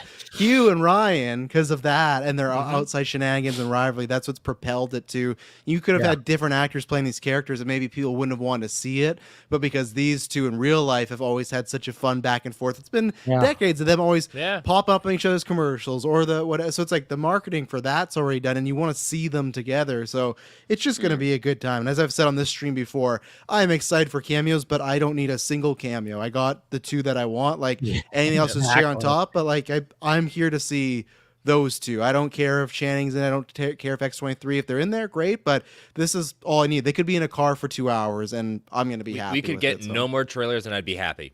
I know Like there's going to be another one. Get one more. There's going to be another one to announce. Tickets are on sale, but and I bet they might. I think they might show like one like one of the smaller tier ones. But I feel like they're going to show one, kind of like what they did with, remember Multiverse of Madness, where they showed like Cap Shield, and they showed they showed someone else too. They showed Professor X. Yeah, right. They show, so I just feel like I wonder if they'll still They showed Monica, and everyone thought she was Tom Cruise. True, right? Yeah. Superior Iron Man, right? I forgot about that. That was great. Yeah. So is this movie like loosely connected to the last two, or is so it just it's loosely? It's yes and no, because Sean Levy said it's not quite Deadpool 3. That was a weird quote though. I was like, okay, it's Deadpool 3, but not Deadpool. I mean, I get what he's saying, because I mean, it's still going to be connected to it because we see at the beginning of the trailers where he's with like all his supporting cast, from the supporting other two cast. He stepped. He's no longer a suit. He's no longer a the anti-hero anymore. He's selling cars. Yeah, true. He said you didn't have to do any homework to see this movie. Yeah. He said that seeing the two previous movies wasn't necessary to enjoy this one. Good. I am on the outside of this one. I cannot fucking stand these movies, and I hate this character. I have hated this character, and I actually got a chance to tell Rob Liefeld this. I told you about this. I like Rob Liefeld. Did you really choosing violence tonight? Did you really? Quoted myself. I fucking hate this character. I've hated it since New Mutants '98, and it's gotten worse for the same reason why I hate John Byrne's run on She-Hulk. I don't need the fourth wall broken. I thought the first two movies were stupid, but guess what? Hey, people want to have fun with it. I'm not going to shit on their fun. What did Rob What are you doing right now? I'm just the only curious. reason I'm seeing this third one though is what did Rob my Liefeld opinion is say not you- going to stop you guys from seeing this. My opinion. No, but I like hearing it though. I like. I'm hearing just it. curious. my name though. I'm just totally curious. What did Rob Liefeld have to say in response to that? He laughed. He Oh, laughed. Okay, yeah, that sounds about right. Because I don't think it's like a character that I'm sure other people have said that to him, right? Because I guarantee there's other people like William that just there are just people in the doesn't line work. with me that said it. Yeah, There were people in exactly. the line right? with me that said Yeah. it. I've always hated this character, and I hated those two movies. But this third one, though, the reason why this is the first time I'm actually going to invest time in a theater to see one of these movies is because it seems like a bridge to the things I've been waiting for a long time for the MCU to get to. I think they're going to use this as a stepping stone to get to a lot of the other stuff. So I'll endure Deadpool to get to that. And just are you at least like if Hugh Jackman being Wolverine, is that going to be a breath of fresh air? No, I saw the best version of Hugh Jackman as Wolverine in Logan. Now he's rolled up into this fruitball salad that will be Deadpool. Well, he's divorced now. He's got the time. He's going to do like 6 of these. I know people like he's going to be in 2 Avengers movies. I think he could even be in more. I think he's like back. I don't know about all I that. got an angle of Wolverine, and then I expect like Hugh Jackman and Tobey Maguire being in a scene together. I think they'll be in Secret Secret Wars, Wars. I don't know about Avengers 5, but definitely probably. Yeah, Secret Wars. I think like a small like setup sort of thing, like maybe a end credit or the last scene, sort of like the way they did. We with, don't even know what Avengers 5 even is going to be. No, but that's why I just think an end credit's always safe because we've done so many end Danny credits RPK that. apparently does. Of course, he's seen the whole movie. He's seen the he's seen the MCU of. It's funny you brought him up because I saw news. I just want to trigger you, Phil. I saw news that okay, so I see this headline of Kingdom Hearts, one of my favorite video games ever made, getting an adaptation. I was like, oh, cool. And then I see it's sourced from Daniel RPK, and I was like, motherfucker, god damn it, why him? And I win. Why him? Yeah. What was the news though? I was curious in case he's right. What was the news about Kingdom Hearts? Just that it was getting some kind of film or television adaptation. Didn't clarify whether or not it was like live action or animated. I just saw that it was getting adapted. It's like, well, Square tried that once. We'll see if it actually happens again. I hope it does. I don't know. But as far as like Deadpool and Wolverine's concerned, I mean, I'm kind of with William in that I'm not a fan of the comic book version of the character. Every other version of Deadpool, I actually am quite fond of, whether it's the animated version or the video game voiced by Nolan North, or even like very much the Ryan Reynolds version. I've been a fan of Ryan Reynolds since just Friends and Waiting. Like, that dude is one of my favorite actors of all time. He will always be like Van Wilder. Van Wilder's just such a fucking That was my funny first, movie. yeah. Oh my god! But actually, girls in a pizza place. That was my first that's experience. where I got my first There you go. introduction. And you know what's funny too is like he was in an episode of X-Files. He was in an X-Files. episode of X-Files. Yeah. There's an episode of X-Files that Ryan Reynolds is in before he even did. But yeah, like you said, Travis, is like 2 guys, a girl, in a pizza place. That's where I got introduced, and I was like, I like this guy, the way he's sarcastic, and stuff like that. I'm like, this guy's going. And then Van Wilder happened, and then all of a sudden he was like in Blade Trinity, and I'm like, yeah, Blade Trinity. Not the greatest movie, but he was great. He was funny in it.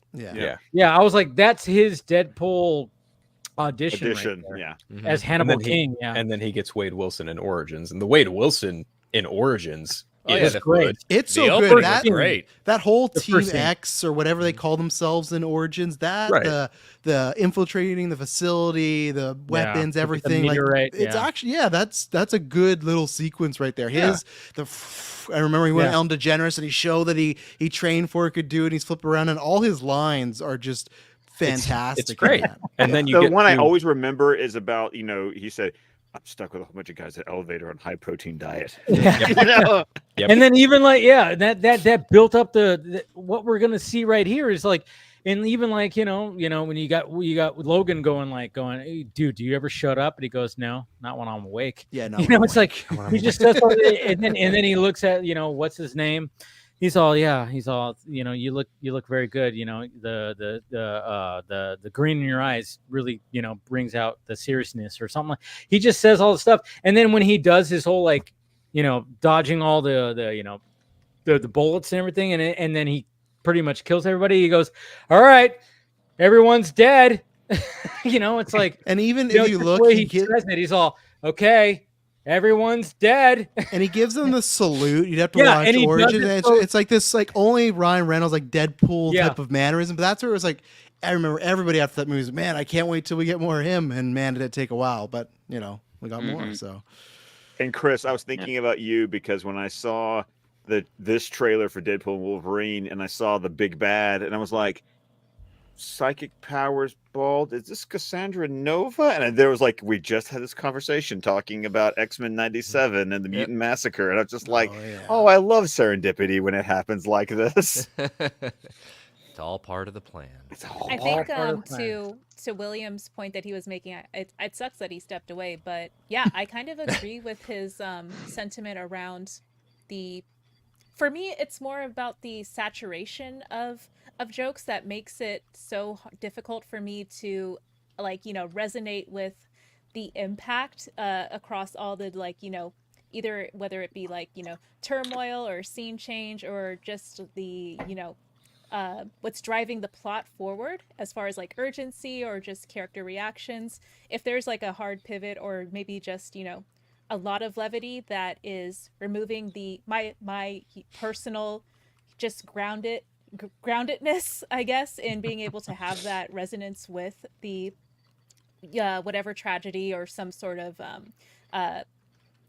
highly important scene, story changing moment in the movie, that is kind of jarring for me, and it kind of breaks my immersion a little bit, and it can kind of feel frustrating for me personally, where I would like to just have that moment of just allowing what just happened sit with me for a bit before I'm just jerked mentally away from being able to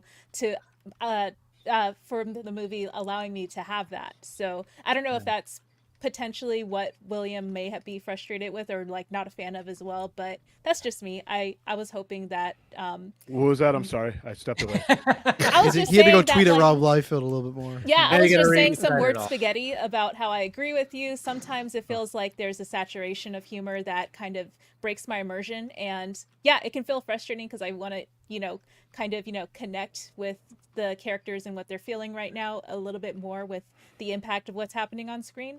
But when there is just a sudden act of levity or just full on humorous thing or that's said or done on screen, then it makes me feel like it's a bit jarring and a little harder to kind of get back into that immersive state. Oh, for Deadpool? Yeah. Oh, or yeah, in general for a lot of the I don't want to say all current films in the MCU, but a lot of them in the last few years where it's been kind of back and forth where I'm able to just follow along eagerly and then kind of be drawn back a little bit because I'm suddenly distracted by something that doesn't really push forward the plot. Well, you just described Thor: Love and Thunder beat for beat, so Yeah. Another Oh, awful God. movie.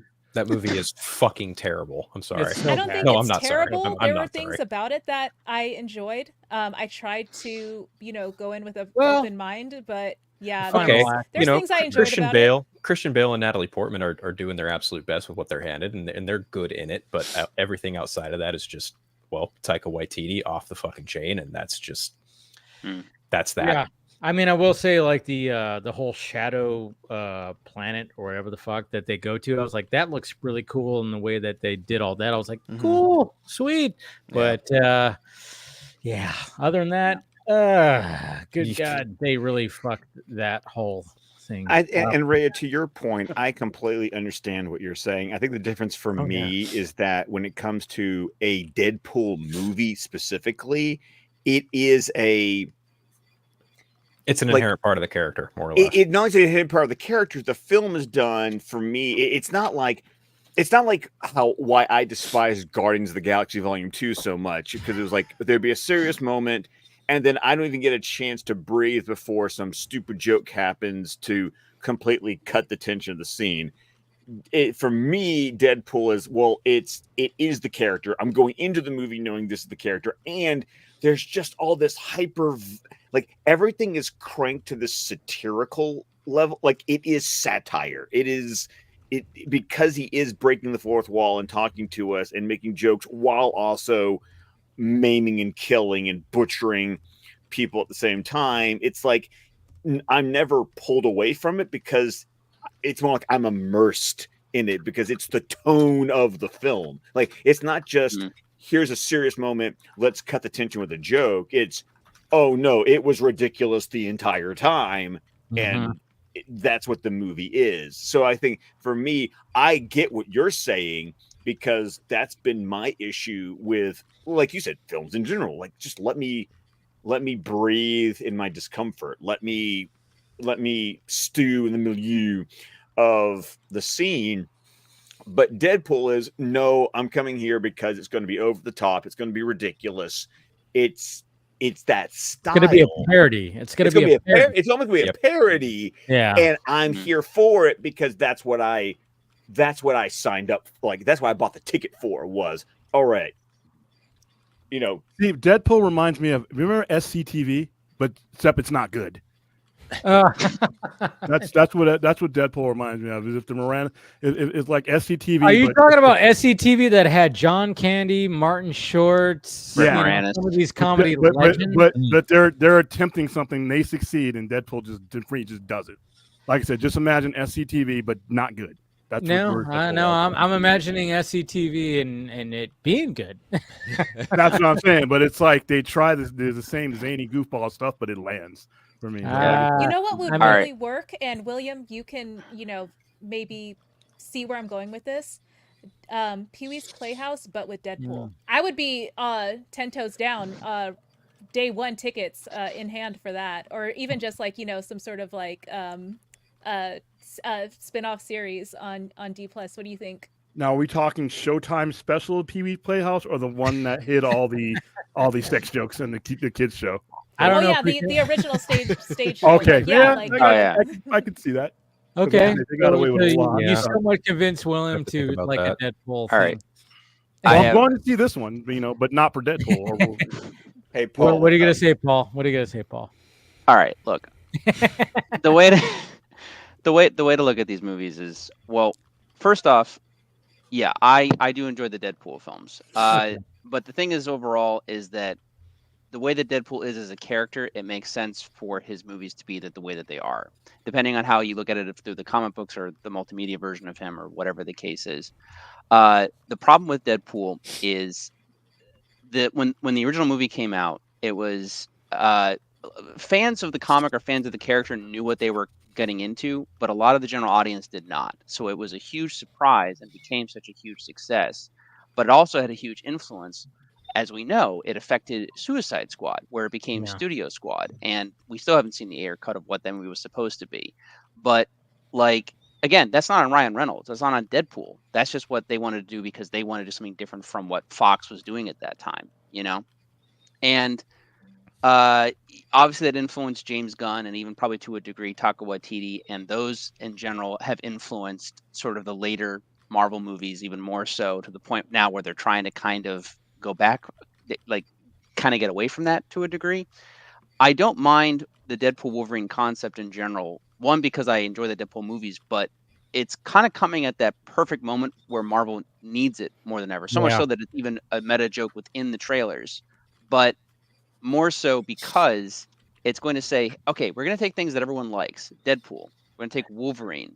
We're going to take the multiverse concept, but this movie is both going to be a love letter, but also a satire on the people who are sick of the multiverse concept that has been around for a while now. And like that's kind of what it's doing. So in a way, it's both being a palate cleanser and kind of doing its own unique thing. But I understand Sean Levy saying it's not necessarily Deadpool 3 because Deadpool 3 it's kind of his one adventure. But Wolverine is such a large character that it's kind of both their movie in a sense, but also it's doing sort of a multiverse of madness. It's doing, you know, a Deadpool movie. It's doing a Wolverine movie. It's doing Oh, doing a little bit of No satire. Way Home too. Yeah. Yeah, definitely. Again, it's pulling all the shots that it needs to do right now to get people who are fans of this stuff and also general audiences back into theaters to watch it, which I think it's going to succeed in that. Oh, it definitely will. Yeah. Oh yeah, no, I would be shocked at the very least minimum, even for being an R-rated movie, if this movie doesn't make $1 billion. Like I would be shocked. That's going to happen. But the thing is that I think that Ryan and Hugh and the people who are doing this movie are very smart about what they're doing because they are utilizing the things that are working within the MCU or working within the Marvel structure. Loki was the biggest thing in the Disney Plus era, and they are definitely taking cues from Loki. And and it'll benefit you as a person to have watched that show going into this, I feel. And the Deadpool movies are hugely successful. Wolverine has, again, what I love so much about, and again, this isn't anything on Hugh Jackman or Wolverine the character, but what I love about X-Men 97 so much that they really understand and get right is that it's not a franchise just dominated by Wolverine. He shares the screen with all of the other X-Men. Yep. The Foxman movies did not really have that, with the exception of maybe Days of Future Past, where it is still kind of Wolverine centric, but not really. Like he's just the main focal point, but like it's he takes really a minor about all of backseat them. for sure on that one. I would definitely also say First Class. Yeah, First Class. First Class, for definitely. Because that was the beginning of something new, and then Fox went back to their old formula again. Right. Don't forget Dark Phoenix and Apocalypse. He wasn't in those I- either. Yeah, he was in Apocalypse. If you make me choose between the two, I choose Dark Phoenix every day of the week. I'd have to rewatch him, but I honestly like. God, I'm with Phil on this one actually. Yeah, because at the very least, like even though Simon Kinberg had to like compromise on a lot of things, he was still there taking licks on the chin, making sure that movie at the very least made it to the finish line. Credit where credit is due. The man had a lot of flaws in terms of his like writing direction, but hey, like I said, credit where credit is due. He made that film happen. Like Bryan Singer with Apocalypse, he was not present at all in that movie, and it shows. But you know, go ahead, Paul. I didn't mean to cut you off, buddy. No, I think I might prefer Apocalypse over Dark Phoenix, but honestly, in my brain, I see the ending of the Foxman universe being both Days of Future Past and Logan, and I think a lot of us here do. Yeah. So I mean, what the good thing I like about Ryan Reynolds and what I like about his take on comic books and Deadpool is that he is a fan of everything. So he kind of is encompassing of like his thing is to poke fun at the genre and at himself. And again, you have Deadpool, that's the outlet to do that in. So it makes the most sense in that case. The problem with Deadpool is that it was so huge is that other medium within the genre think, oh, let's do a Deadpool-esque thing, and it's like, with the exception of She-Hulk, you know, who was breaking the fourth wall because of John Byrne and stuff like that, you know, it doesn't work the same. You know, it's kind of this one thing that like Ryan kind of got off the bat and him and his team did, and then you know, and again they're going to utilize that. The only criticism that they have in terms of like general audiences or fans watching it is that they have to make sure the shtick or whatever they're doing doesn't get old and doesn't get old fast. But they keep changing the formula. They keep changing the different characters. They keep changing the way that things are going. So, I mean, me personally, I think the movie's going to really work. I'm just curious to see, like, what the end game at the end of this movie is going to be, and like how it's going to go forward into both Secret Wars and you know in the furthering you know MCU verse, because obviously we have to get to X-Men.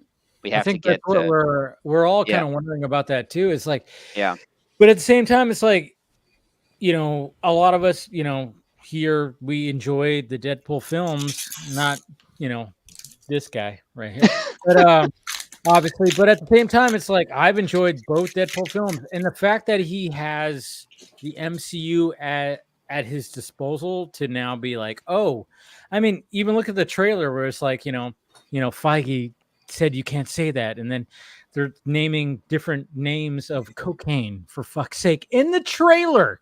And Forrest Bump, that killed me. Like when they said Forrest Bump, I was like, Do you oh my want to build a snowman? Snowman, yes, Yeah. but I can't. It sounds like, Papa, do you hear me? Just stuff like that. It's just like, all right, I'm like, I can't wait to see like what the hell this movie is going to be. I mean, obviously, if you look at that trailer and you break it down, you're like, oh my God, they're bringing back people when it comes to the Fox universe for this Mad Max crazy. And it's going to be the first act. We know this. It's like the first act is going to be just absolutely insane. We're going to see all these characters, and they're going to be doing like some kind of crazy thing, and the Fox logo, and it's a whole thing.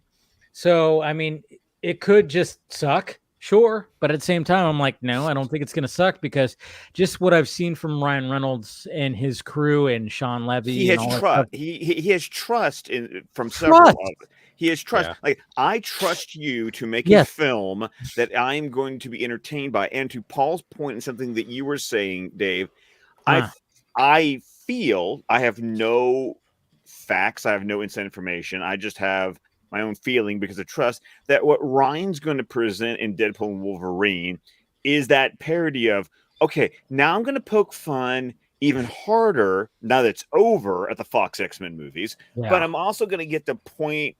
I'm also going to get to poke really hard at the MCU, like that whole scene in the first in the Super Bowl ad. That's like, I'm Marvel Jesus. I'm like, I see what you're laying down. Like in my head, that line makes you think I'm the savior of the MCU. Like, that's going to be like the attitude going into the character with what the TVA shows them. And so it's like, I'm here for that parody. I'm here for that commentary on the genre.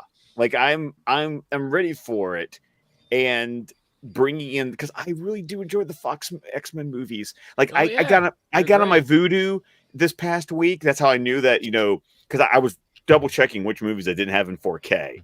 And the only ones that I don't have in 4K that are available in 4K are the road cut of Days of Future Past and the first Deadpool movie. I need to upscale those in the near future. But Voodoo lets you build lists. And so I finally built my Fox X-Men list, and I pulled all of them together, X-Men through New Mutants. I put them all on the list, and I put them in release order. And it just made me go, you know what? There were some high highs and there were some low lows, but overall, I enjoyed this journey. And then for me, Deadpool and Wolverine feels like I'll put it in my MCU playlist for the multiverse saga, but I'm also going to put it at the tail end of this Fox X-Men list too. It's gonna kind of exist in both worlds, and I'm kind of down for that.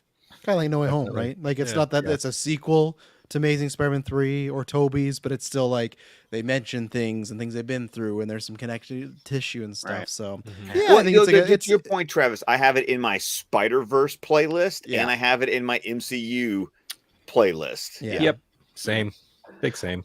I do want to say before I forget. I mean, again, this goes as someone who enjoys the Deadpool movies. I do want to say that I do think that they are goofy movies, but I think there's a lot of heart in them, and I do think that there's a lot of good dramatic moments that I don't think are necessarily cut by tension. That I want to say that Ryan lets the scenes sit for the most part, like all the stuff where, like, his origin, for instance, like where he's being made into the weapon and stuff like that, the guy who he's having good conversations with and everything. And then, like, Francis shows up and like makes everything worse, but Deadpool just keeps shitting on him to try and do all that. But then you have the explosion and like his whole thing that where he becomes sort of this corpse-like figure, and just them fighting and all this fire and violence, like that's completely adult. There's no jokes being thrown around. Well, that yeah, kind when of they're thing. fighting, like you literally see like dangling things happening. Yeah. But I mean, you look at it. He's fighting naked. Yeah. When, you hear Paradox saying that this is a Wolverine that's failed his world, right? And you see a lot of it. Like he leans into the gun. You can look at it 2 reasons. One, try me, I can't die, or please kill me. You know, right? And he's taken another line from what he said. He kind of modifies the line he says to Logan to Laura Kinney. It's like with the comic books, it's like I'm no superhero kid. And that's what I liked about the trailer is like even this whole movie. There are I'd be good character fine. moments. Yeah, I'd be fine if it is just like a road trip schlocky. Like if it's just comedy 100%, that's fine because there's a lot of comedy movies like that I like. But both, to Paul's point, both Deadpool movies are a bit like that. That's why I wasn't the biggest fan of them doing the time travel and bringing Vanessa. What's her name? Vanessa. That's her real name. What is her character's name? Vanessa. In Deadpool. Is it Vanessa? What's her real name? Oh, her real name is Morena. Yeah, so like those moments when she died and they have like the world between worlds and he has to say goodbye to her, I really like those.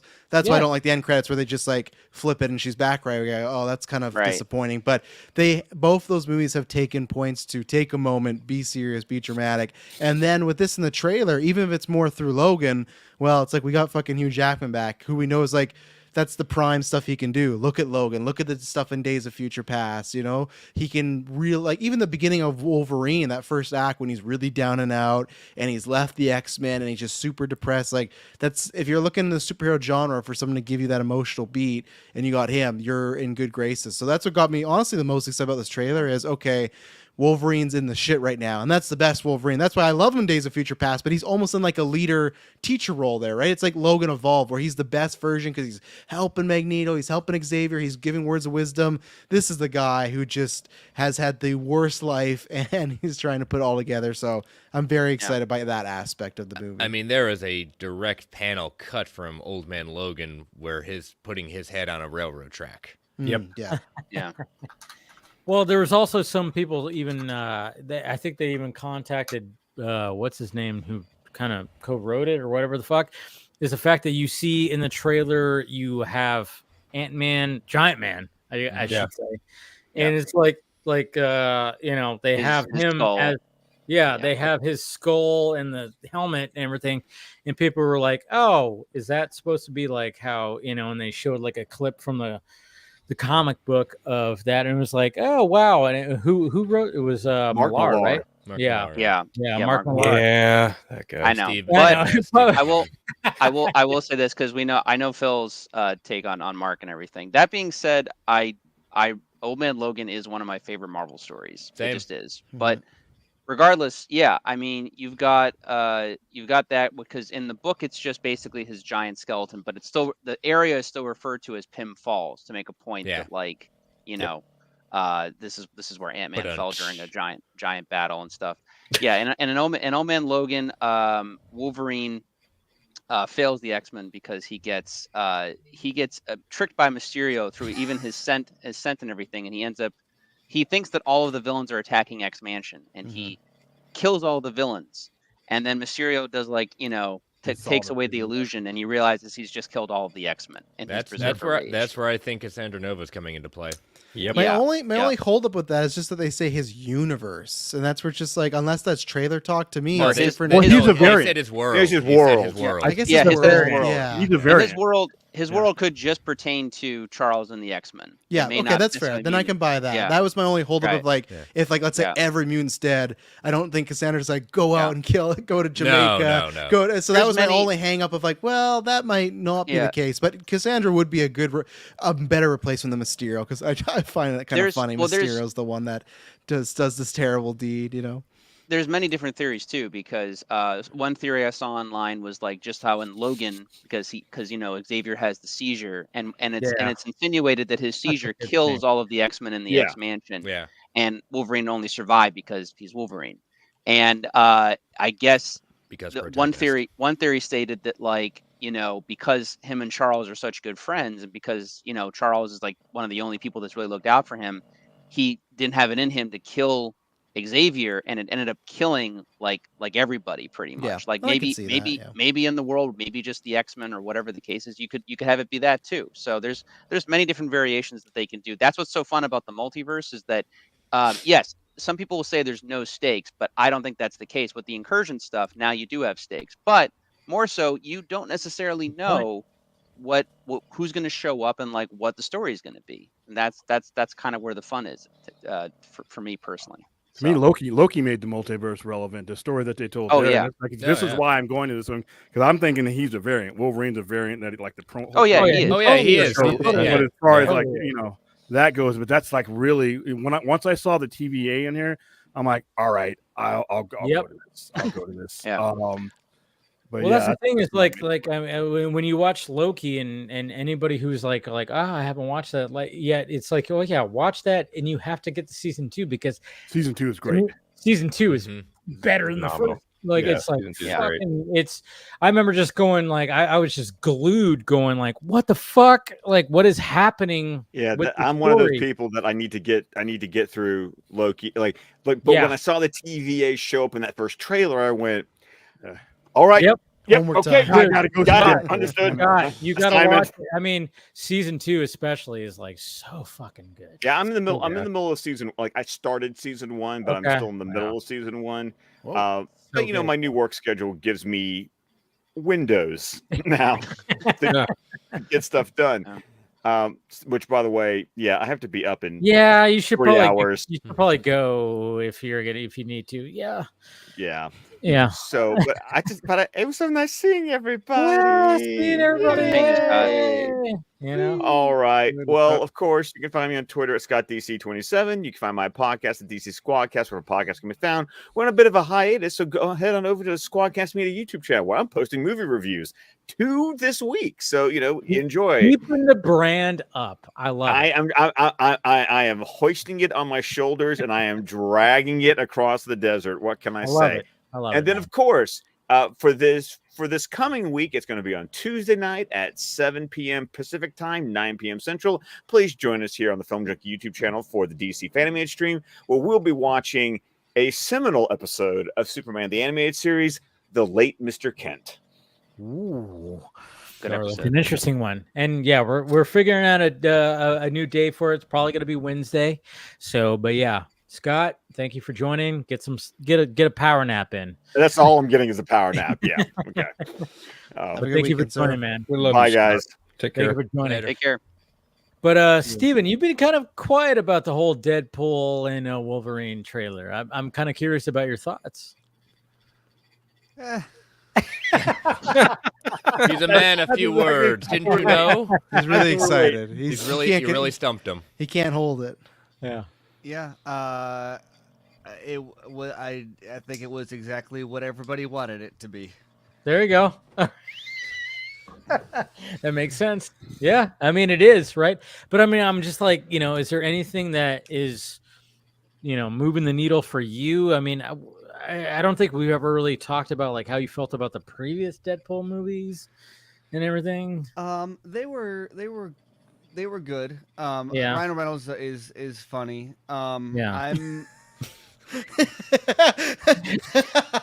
This feels like he's in the room. I'm trying so hard. Yeah. How much do you want me to talk about this? You don't want me to derail the conversation. Here's a question, Steven, are you seeing this in theaters, or is this like no, maybe one day, like where that's something you watch? Just to gauge your interest? That would say it all. I'm not gonna go out of my way if I'm Okay. available. Okay. And like I can get away and go see it. Then I'll check it out. It'll be interesting to see Hugh Jackman back, I guess. How dare you have a different preference?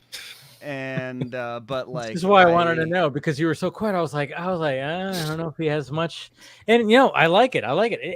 It's not for everybody. It's not for everybody. Definitely. Yeah, I'm not even like sick of like the multiverse. Like people always say they're sick of the multiverse MCU stuff. For me, it's like everything became a puzzle, and then they invented a tool by which they could invent whatever puzzle pieces they needed to fit in. And at that point, it's like everything is just like you have. It was already cookie cutter, and now it's like a cookie cutter jigsaw puzzle where it's like, oh, that's convenient. That trailer does exactly what it had to do for everybody to be interested in that. Like, I mean, when it came out, I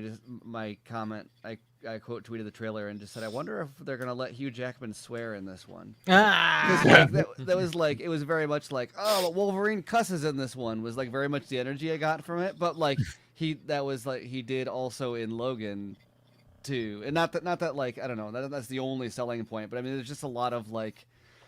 But it's the MCU now, but it's not the MCU, and it's like doing all of the checking the boxes of like make a Feige joke, make sure Wolverine swears, stab Deadpool in the nuts, like, you know, all the like, good job, you did the thing. You did exactly what you set out to do. Yeah. So, like, I don't know if I'd say it was written like.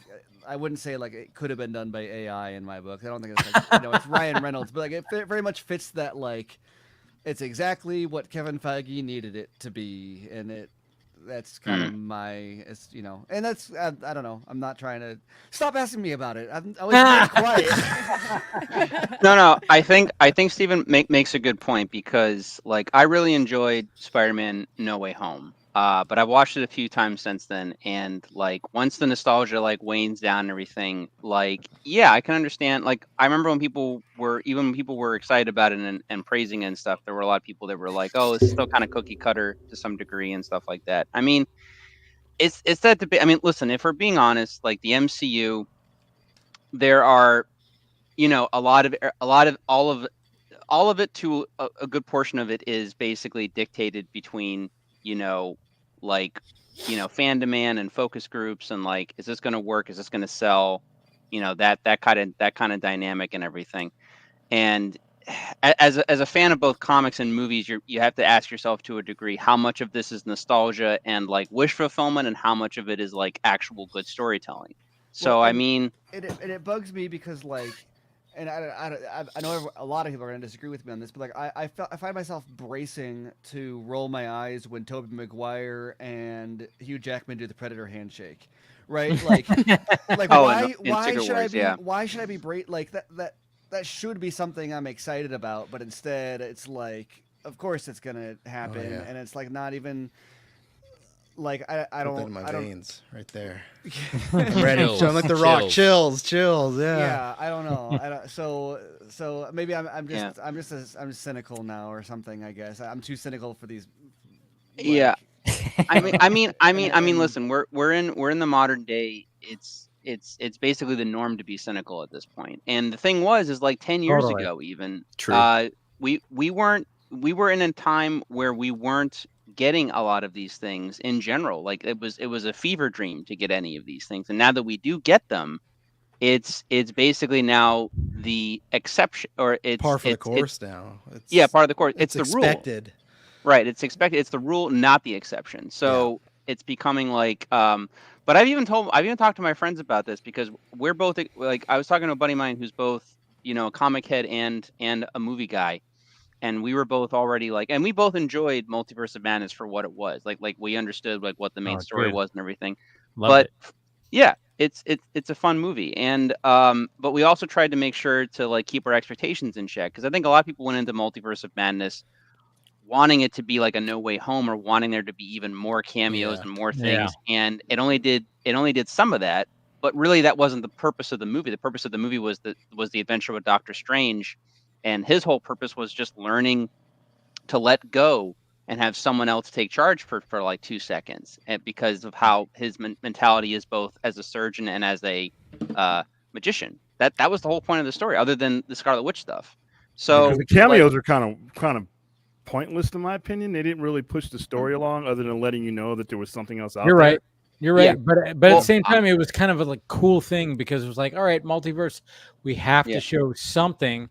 But yeah, some of it was kind of like, okay, like, well, we got Mr. Fantastic, we got Reed Richards right here, and he just gets and Black Bolt dying in a way that Black Bolt cannot die. But I thought that was well. I remember we talked about it when it came out, and I think we agreed that, like, you know, as fun as a movie as it was, again, misleading title. Should have been Journey into the Multiverse or something. Journey into Madness. Journey into Madness would have been better. Yeah, Or Journey into Madness. Journey into the would have been- Multiverse or something like that, because Multiverse Yeah. of Madness sounds like a fucking theme park ride to me. With a It's big like Well, they are Doctor theme park Strange in the Multiverse of Madness. Hey, Yeah, you're gonna get dizzy on this ride, everybody. You know, it's like, yeah. But But if- I didn't like the title, but I'm a Sam Raimi fan, and Me too.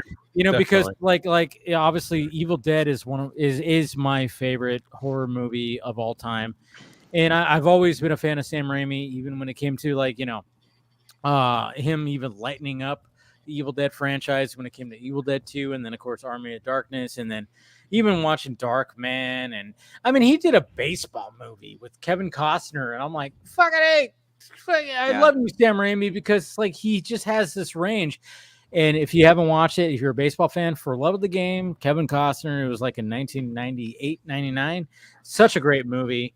I love that movie. And then like it even like surprises me, because I remember like I showed somebody that movie and I was like, oh yeah, I just forget. Like, this is Sam Raimi.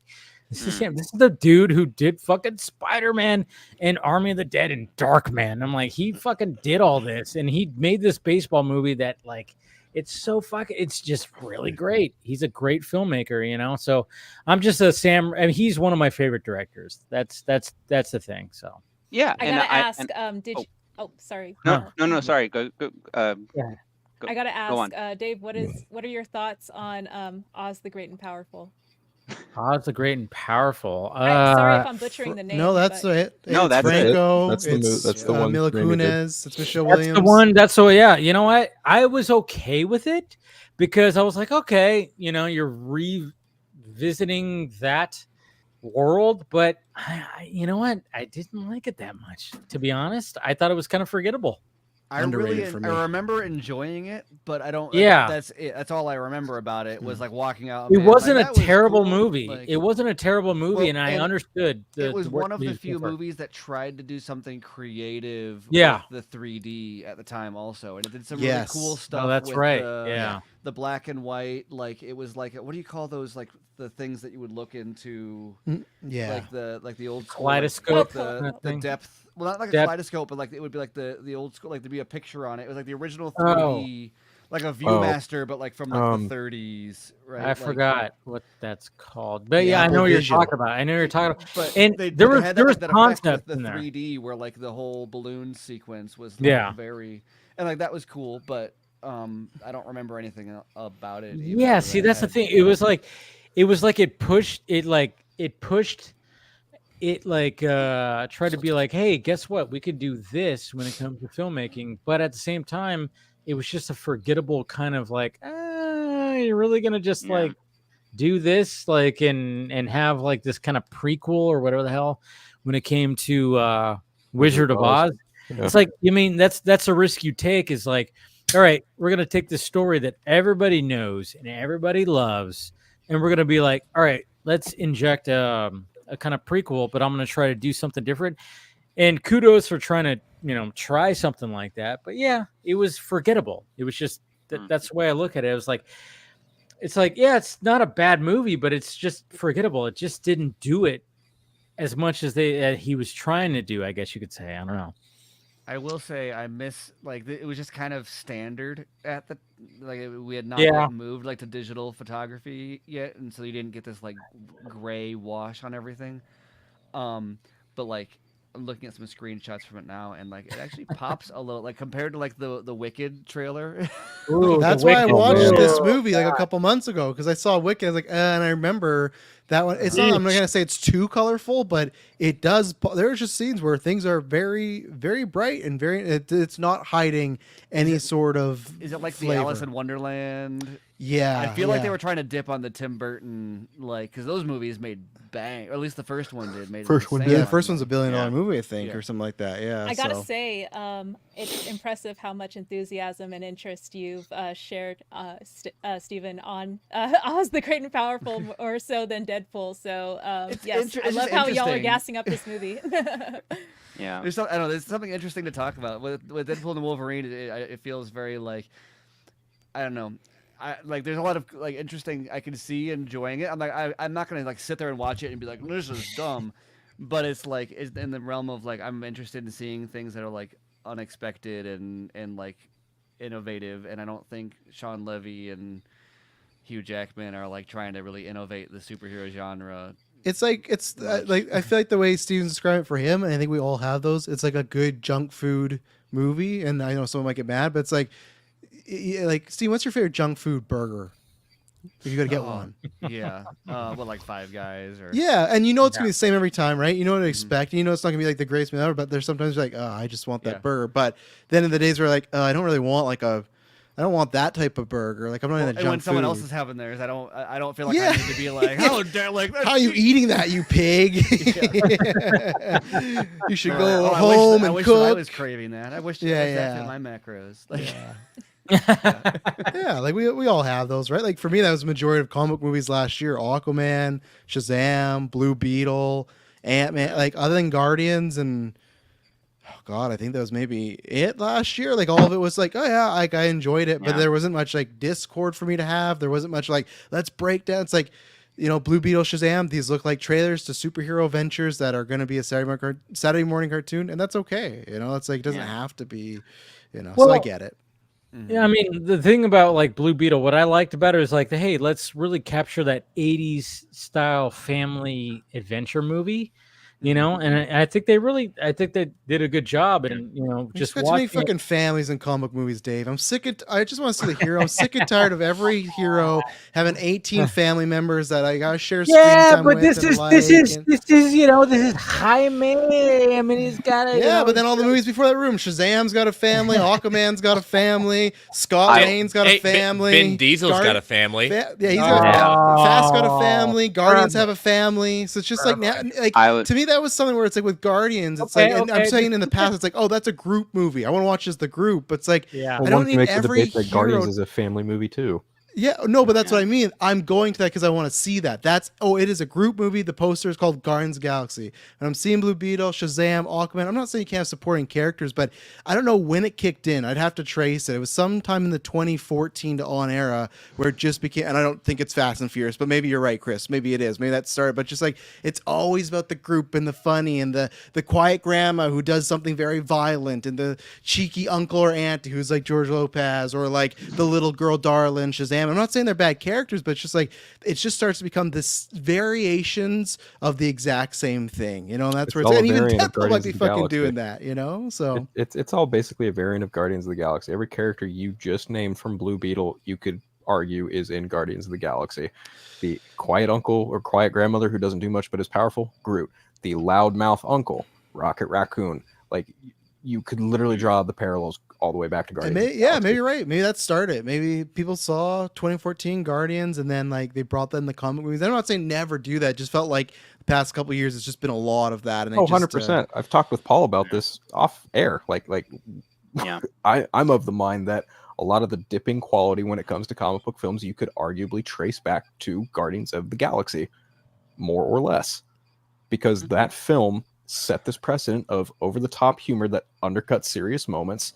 You've got the group dynamic where each individual character is kind of a quirky nobody that comes from, whatever, and then it culminates into some massive third act. But again, you still get your undercut serious moment with a elaborate moment of humor, joke, whatever. Yeah, and it's all from that movie. The thing is too, like again, like I'm not trying to throw anybody under the bus either by saying this, but like I think Phil has a major point. However, the thing you have to remember too is like people will see, oh, this is successful, and they choose to follow that model instead of just being like, well, we need to do something different and new, or maybe like this really works for this movie. Like Deadpool works because it's Deadpool. When they try to add the Deadpool formula to other things, it doesn't necessarily work the same way. The only thing that's come close, in my opinion, to the Deadpool formula is maybe the Harley Quinn animated show. And that only works half as well because it's an animated and right off the bat meant to be, it shows you it's a satire of the DC universe, Hollywood loves to follow trends, not good ideas. Yeah, pretty much. But no, so when are we getting Marvel's Joker? I'm sitting here waiting. Deadpool, the first Deadpool movie. What are you talking about? It's Loki. The first Deadpool movie and Joker kind of accomplish similar things in that both studios had almost no confidence in either of those movies. Absolutely, they lowballed the budget, and then look at what happened. Those movies told legitimately good stories that captivated an audience and resonated with a wide mass of general audience. Granted, Joker made $1 billion fucking dollars.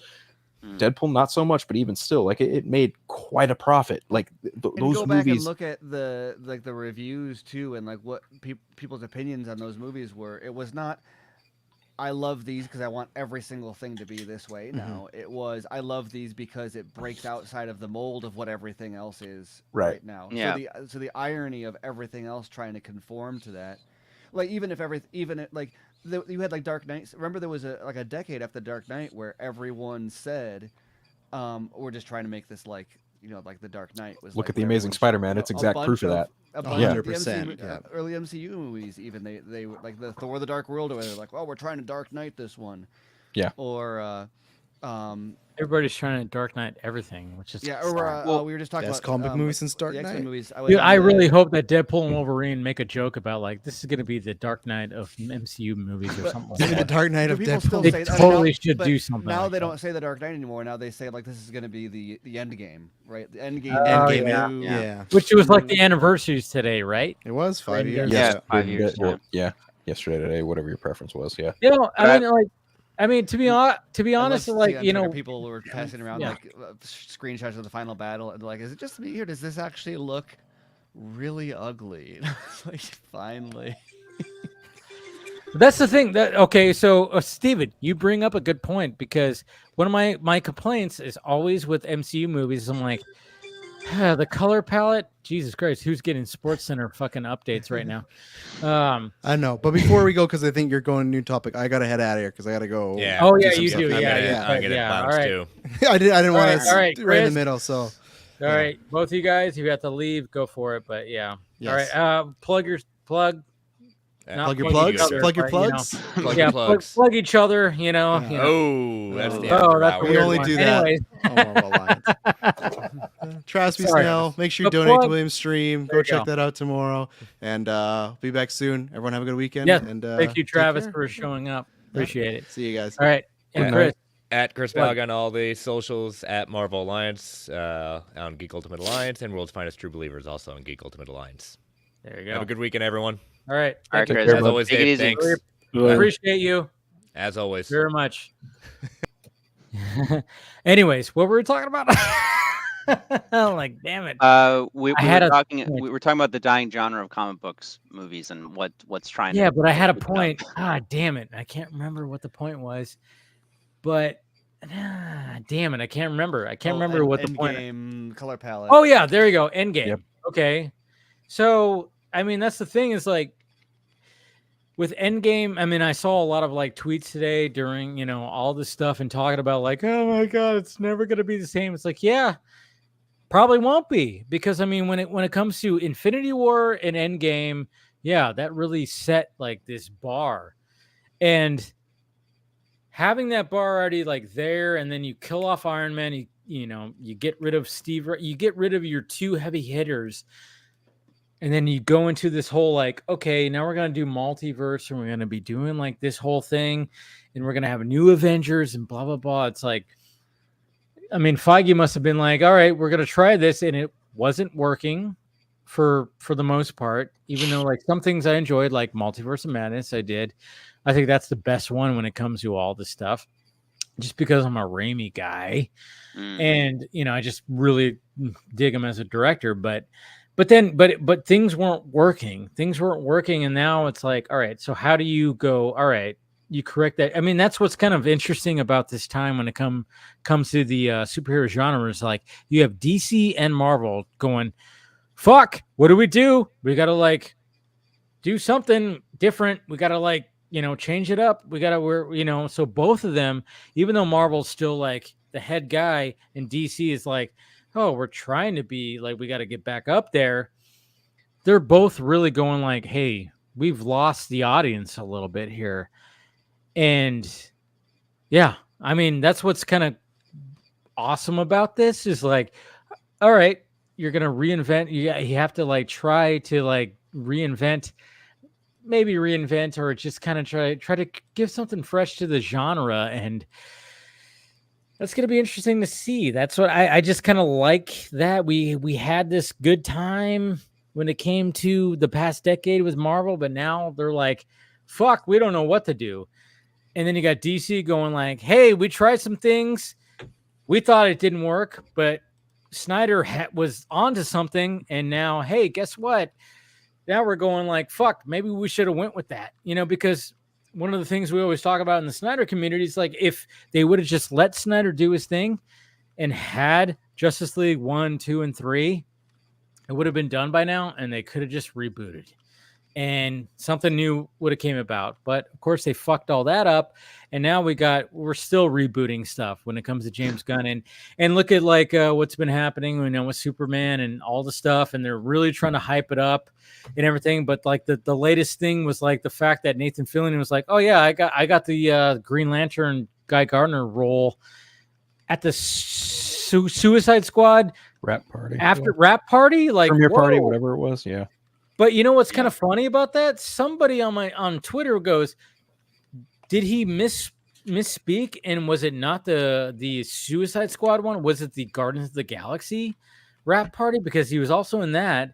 But then I was like, well, he did mention Peter Safran. So it was kind of like a thing where I was like questioning, like maybe he got his like after party things mixed up. I don't know. But at the same time, it was like one of those things like, oh, okay. So they already had it in their mind that Nathan Fillion, you're going to play Guy Gardner, and that's kind of a cool way to get that gig, I guess you could say, because it's like, you're an actor, you're doing the, you're whatever, and then all of a sudden the James Gunn just goes like, hey, you're going to be Guy Gardner, Green Lantern. That's what we have in store for it. And it's like, can you imagine that? Or was it just some kind of bullshit story that he was just like, fuck it, I'm going to say it? I heard you talking about this earlier today on your Wednesday show, and when I initially saw the news, I had a bit of a similar reaction in that, okay, this is a little confusing because it's worded as this was told to me at the Suicide Squad premiere party, right? So the time frame would then be 2021. He doesn't get the DC gig until late 2022. So to me, I'm thinking like, okay, well, if this was confided into him in 2021, then at that point, at the very least, if Gunn told him this, then at the absolute very least, he had Nathan Fillion in mind for that role, at least immediately, if not somewhere down the line. But regardless, James Gunn wanted to utilize Guy Gardner in some fashion. He wanted him to be played by Nathan Fillion.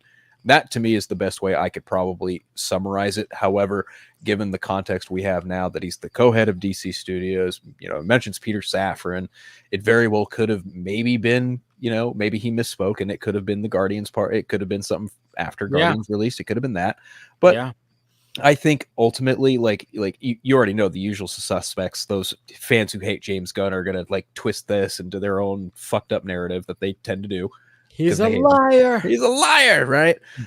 But I think you and I kind of had a bit of a similar approach where you're like, wait, okay. Then you really start to think about it. It's like, oh, okay, well, yeah, I guess if you work with someone enough, then you would have them in mind for a role immediately, if not, somewhere down the line. I ultimately think that's what it became. I think Fillion was just at this point, he was probably asked. I didn't read the whole Collider article regarding this. I just saw the headline and what was said about it. So I'm saying this completely from not knowing the full context of like the whole interview with Collider. But honestly, to me, I saw what was said, how he responded, and I was like, oh, okay, well, clearly James Gunn just wanted him to be Guy Gardner at some point down the line. That's fine, I guess. Hopefully at some point in the future, if the DCU is successful, hopefully Guy Gardner gets the shit knocked out of him by Batman. That's the only thing I want to see. Yeah. As far as like tone goes, though, it's interesting because to our previous topic, because we were talking about, to me, it ebbs and flows, basically, because I remember that, like, superhero movies were big and goofy up until 2005, and then Batman Begins changed everything. And then, of course, following into The Dark Knight, you had stuff like Iron Man coming out at like 2008, and then that kind of flipped the script a little bit, basically. But people were still trying to do the Dark Knight stuff up until about 2012. And then 2012, you pretty much have the end of the Dark Knight saga and the beginning of the Avengers 1. And then once Avengers 1 kicked in, You have a fun, bright, quippy movie, and then basically the tone starts to shift a lot. And then yeah, pretty much from like once you had Guardians kick in, that was pretty much it. And then that became the standard mixed with like the Joss Whedon-esque stuff. That became the standard. Russo brothers were the only ones who were utilizing that correctly. Pretty much with like Winter Soldier, Civil War, and then Infinity War, basically. Like they were the ones who got how much action and how much seriousness do we have. We have light moments where we need to kind of, alleviate some of the darker stuff that's happening in the movie, so that the audience isn't like overwhelmed, but like are still with the story. And that was it. That's why they got those gigs to do those movies and stuff. I think personally. But yeah, unfortunately, the Hollywood standard was more trying to lead more towards the Joss Whedon, the James Gunn, and the Taika Waititi, to the point where it got like overly annoying. Yeah, but now it's kind of shifting back, because now you have enough of it got to be so bad in the later phase that basically, look at Daredevil Born Again. Now we didn't see any of the original stuff that they had done. That they had shot or whatever the case was, but all that stuff that got reverted is now in line with the Marvel Daredevil, the Netflix Daredevil show. Which, if you've seen that show, it's dark as fuck, dude. I mean, you were speaking to like a couple of weeks ago. I did a topic on Film Junkie Live. I said is Kevin Feige's waking up? I think he's like he woke up to the fact that it's like, okay, I need to lean into what came before, Well, he's back in power. He didn't wake up. He's back in power. Remember, what before was under Chapek and the bureaucracy that was put in between him. If Chapek hadn't been there and hadn't put all that in there, you would have never had the skips. It wasn't that he didn't want to do it; he couldn't. And that's when I say every one of these God type producers like Kevin Feige and everybody has a boss. That's going to be the same thing for James Gunn as well. I mean, you're going to eventually find out one way or another that these people have bosses and their bosses have bosses. And that's what affected Marvel for the most part. And that's why you see all these changes and all these rearranging schedule, because that's not what Feige wanted to do to begin with. That's what he had to do because that's what his boss told him to do. And now that his boss is gone and the old boss is there, it's back to what would have probably been before then. Yeah, no, I mean, you're right. It's like one of those things where it's like, all right, you realize, like, I mean, like I said, when I talked about that topic, I'm like, hey, because like when he went on stage and at CinemaCon and talked about how, like, there's a movie that everybody still resonates with, and he talked about Winter Soldier. People still talk about that, and then he expressed that the new Captain America, Brave New World, is going to get back to that because it's not about alien invasion. It's more grounded and blah, blah, blah. But at the same time, we've heard so many things where it's like, yeah, I mean, it almost has the same script as Daredevil, because it's like they were filming it and they went, nope, that's not working. Reshoot because this is not what we're doing.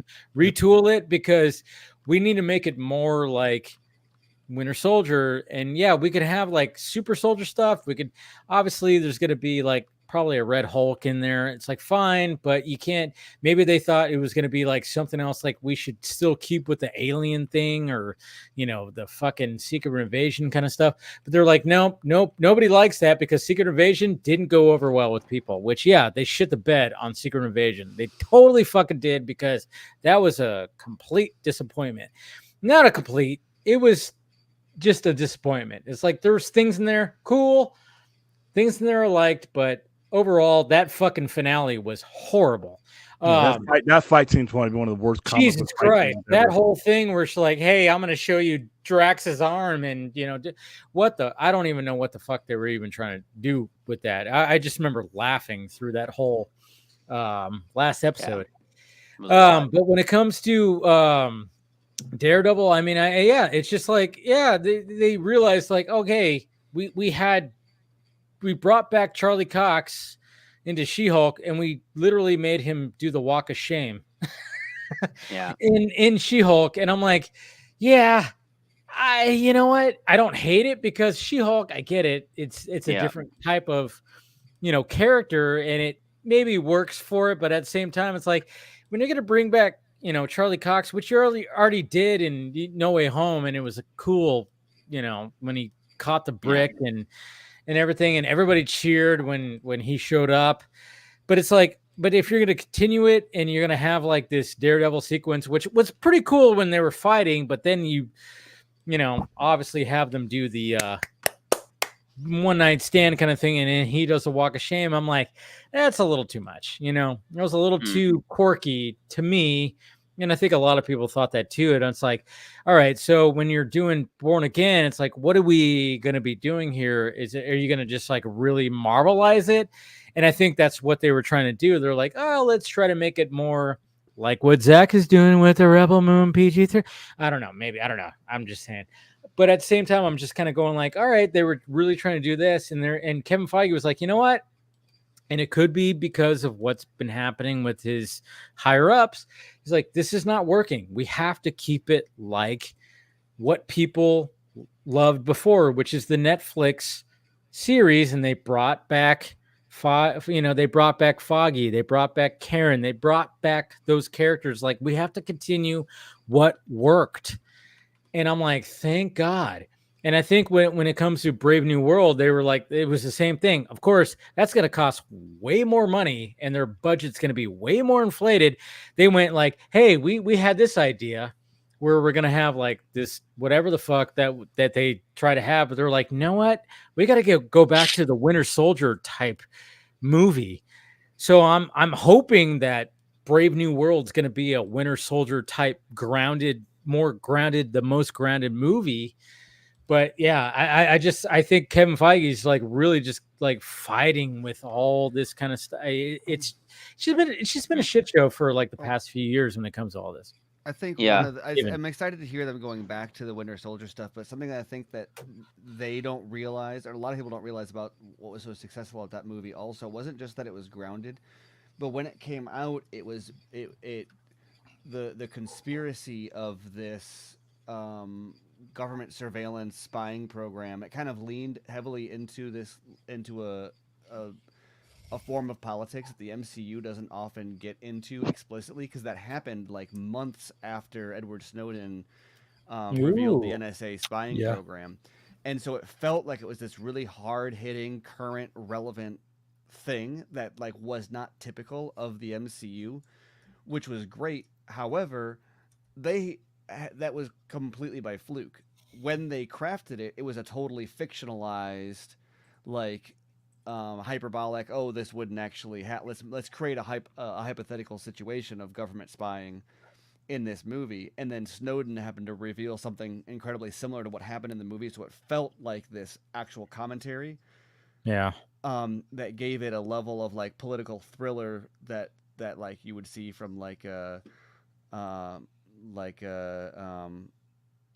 Tony Scott or something, when that's not at all what they were trying to do. They were actually trying to use a fictional scenario when they made it, and then Snowden just happened to kind of tee that up for them ahead of the release. And not to take, I think Winter Soldier's great, but that's something that you kind of can't really capture that in that magic in a bottle unless you are willing to kind of put yourself out there again. And that's where you get into like Civil War, then try to lean into that, like, ooh, Team Cap or Team Iron Man.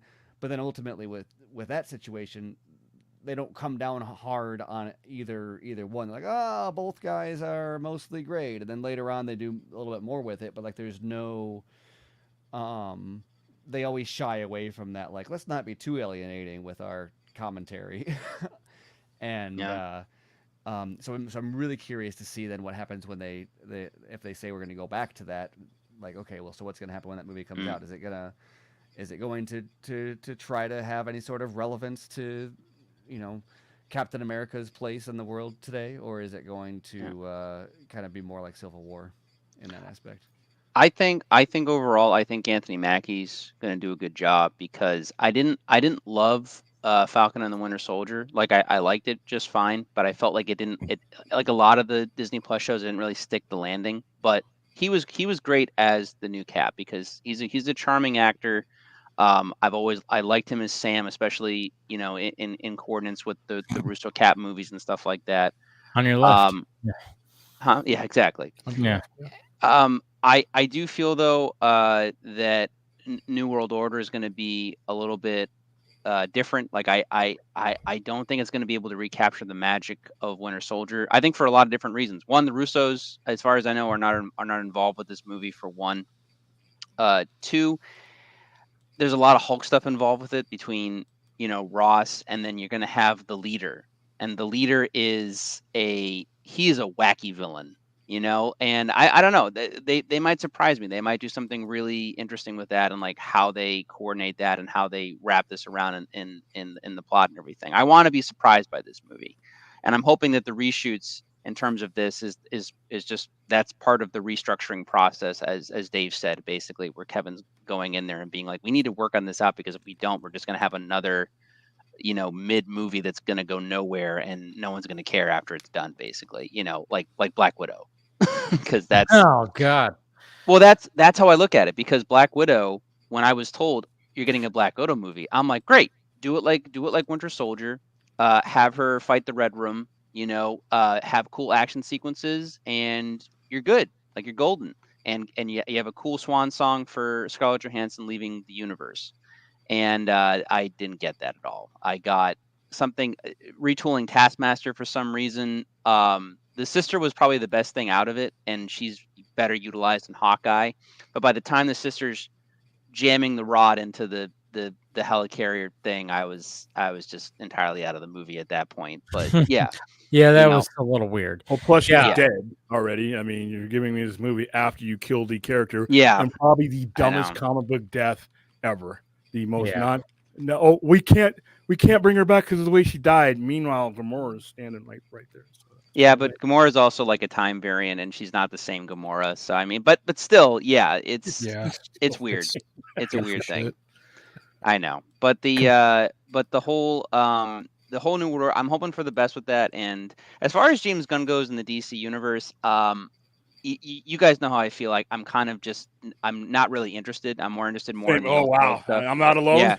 Yeah. No, well, I'm more interested in the DC Elseworld stuff, like the Penguin, the Batman, and the Joker movie, just because I think that those are more interesting. I'm not into the Peacemaker and whatever Gunn is doing. And to Phil's point earlier when we were talking about this, I feel that James is still in the old Marvel mindset, and I feel like he's going to approach Superman that way in a sense. And he's going to, I don't know if he's going to do a gosh gee willikers Mr. Kent type of deal, but I think he's going to try to make him overly wholesome. Yeah. I mean, wholesome I don't mind, but I feel like he's going to lean into the Superman being, as he puts it, like an old galoot. And I don't like that take on Superman. And I think that for a certain audience, in James Gunn's age range, that's probably fine. But I think for a general younger audience, they're not gonna connect with the Superman. You don't think so? No, I mean, listen, I think it'll do okay. I don't think it'll bomb necessarily, but I don't think it's gonna make the money that Warner Brothers is gonna want to see. So it depends where they want to go and what they want to do. But I think Marvel, the thing that they're really good at is that when they get enough feedback and what's not working, they try to counterpoint and try to listen to that criticism and they readjust. Exactly. Yeah. So I have some hope. I mean, right now I'm really anticipating Daredevil Born Again. I'm very much anticipating what they do with Fantastic Four and how they're going to approach that, especially with the whole multiverse aspect, because supposedly this Fantastic Four is going to be from a separate universe, and which is perfect. Well, for me, I think the possibility of what may happen. I mean, if you guys follow the comic books, the big arc of every Fantastic Four story is essentially, the Surfer shows up. And then Galactus shows up, and in time, Reed gets the nullifier, and Galactus goes away. Yeah, you could have. Oh, sorry. I was going to say you could have a No, go situation ahead. where that's not the case, where like Yeah. Reed doesn't make the nullifier in time, and they have to leave. You know, they have to leave that universe behind, and Reed has to live with that failure. But then he knows that the same thing is going to happen in the MCU timeline. You could have something like that, and just see where that goes. Basically, Interesting. I think Loki sends, because where Loki ends up at the end of season 2, I think Loki is going to end up sending agents and variants to certain parts of the multiverse that he knows is going to be consolidated, and that's how the Fantastic Four get folded into the universe to where they were always there. So at the end of the Secret Wars thing, instead of having a Fantastic Four that's outside and comes in and like, what the hell's going on here? When everything is put into a flux, it's all one sacred timeline. And at the end of the day, everything that Kevin Feige and them and the director and everybody wanted to include there will be there in this timeline going forward. Now, my only concern about that is when it comes to the X-Men, as much as I enjoyed the Fox movies, and I really enjoyed most of those movies, I enjoyed those movies. I don't want to see I don't want to see any retreads going forward. I don't want to see nostalgia going forward. I want to see a X-Men and mutants that fit and are consistent with what he is doing in 2024, 2025, 2026. I don't want to see Hugh Jackman. I've enjoyed his Wolverine and my Logan and everything else, but I don't need that going forward. I don't need any of that past stuff going forward. He's built a universe, and I would like to see him do things that are consistent with what he's built from 2008 on. I definitely feel that they're going to have that be the case with Secret Wars, and that's going to be the case with X-Men. Like the X-Men or the mutants have always been there, that type of deal. I can't speak for what they want to do with the Foxman characters before Secret Wars or whatever the case is. Honestly, because the Foxman universe is such a mishmash of different things and highs and lows, as Scott put it earlier. I mean, like I said to you guys, to me, Days of Future Past, that's the ending to me of that universe. However, if Ryan and company and Hugh especially, if they're hey, let's do this one last thing where it's like a send off for that universe where it's saying goodbye and it's that real closure for fans, because that would be cool. I think that would be nice, because the truth is, like, people don't talk about it enough because people get kind of sidetracked by Spider-Man. But you have Blade and you have the original first X-Men films. Those movies, along with Spider-Man, like saved Marvel as a company. Like there is something that's honest and true in those movies that there's a fan base for it, and I think you got to be good to those fans that came to then and are still coming, because that's why it's still Hugh Jackman Wolverine in this one movie. It's not a new Wolverine yet, because that's the point. They're utilizing that, but they're doing it in a unique way. So I think it's a lot easier to reboot the Fantastic Four with a new cast than it would be the X-Men, and it's purely because of the point Paul just brought up, because so many people are so attached, not in a in a creepy kind of fan kind of way where people just can't let shit go, but also because like Hugh Jackman had such an indelible mark on the general audience as Wolverine. He's very much unforgettable in that same way that Christopher Reeve was in a way that Michael Keaton, Christian Bale were in terms of just playing that character.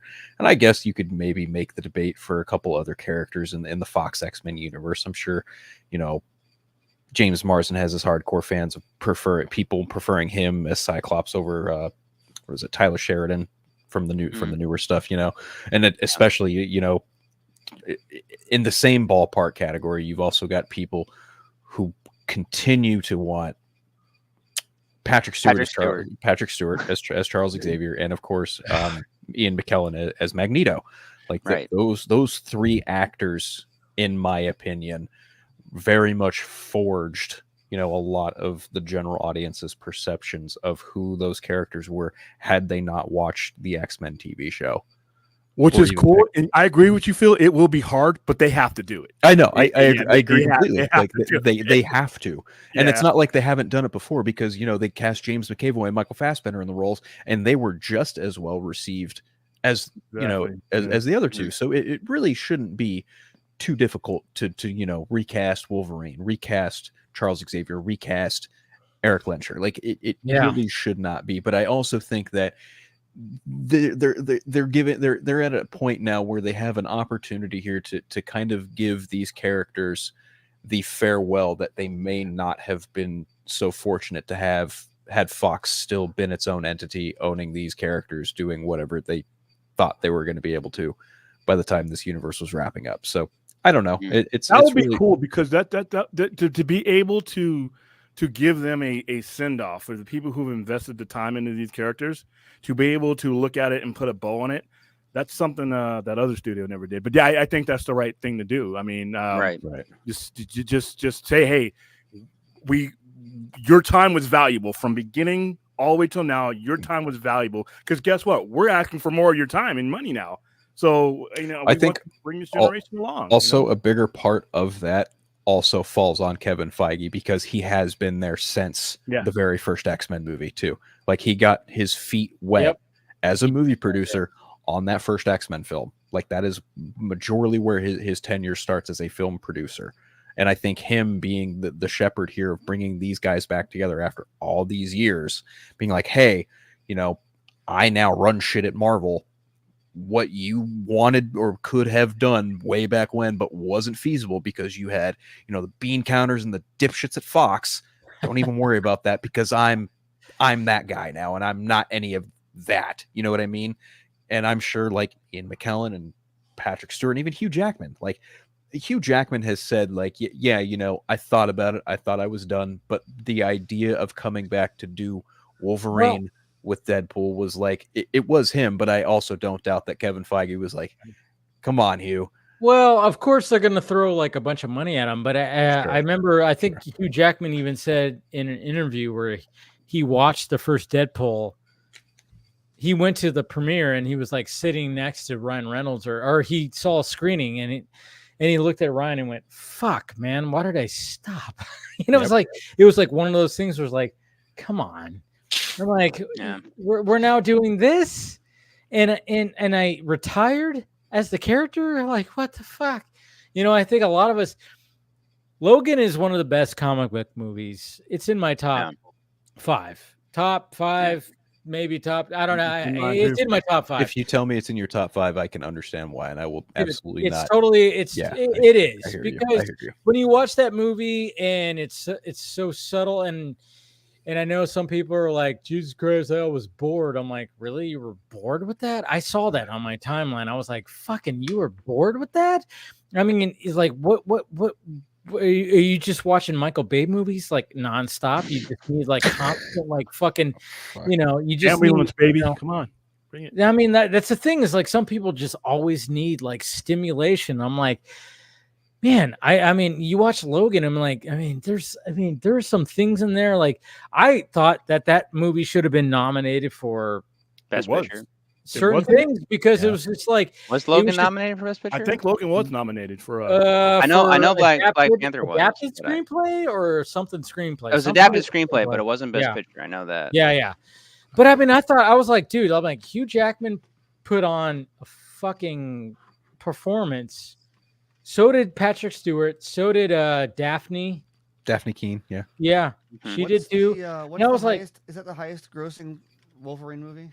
Probably. It is. I think so. Yeah. 619 million. 619. 619 million. See, I think that's also a very modest budget of 127 million bucks. Oh yeah, for those days. Yeah.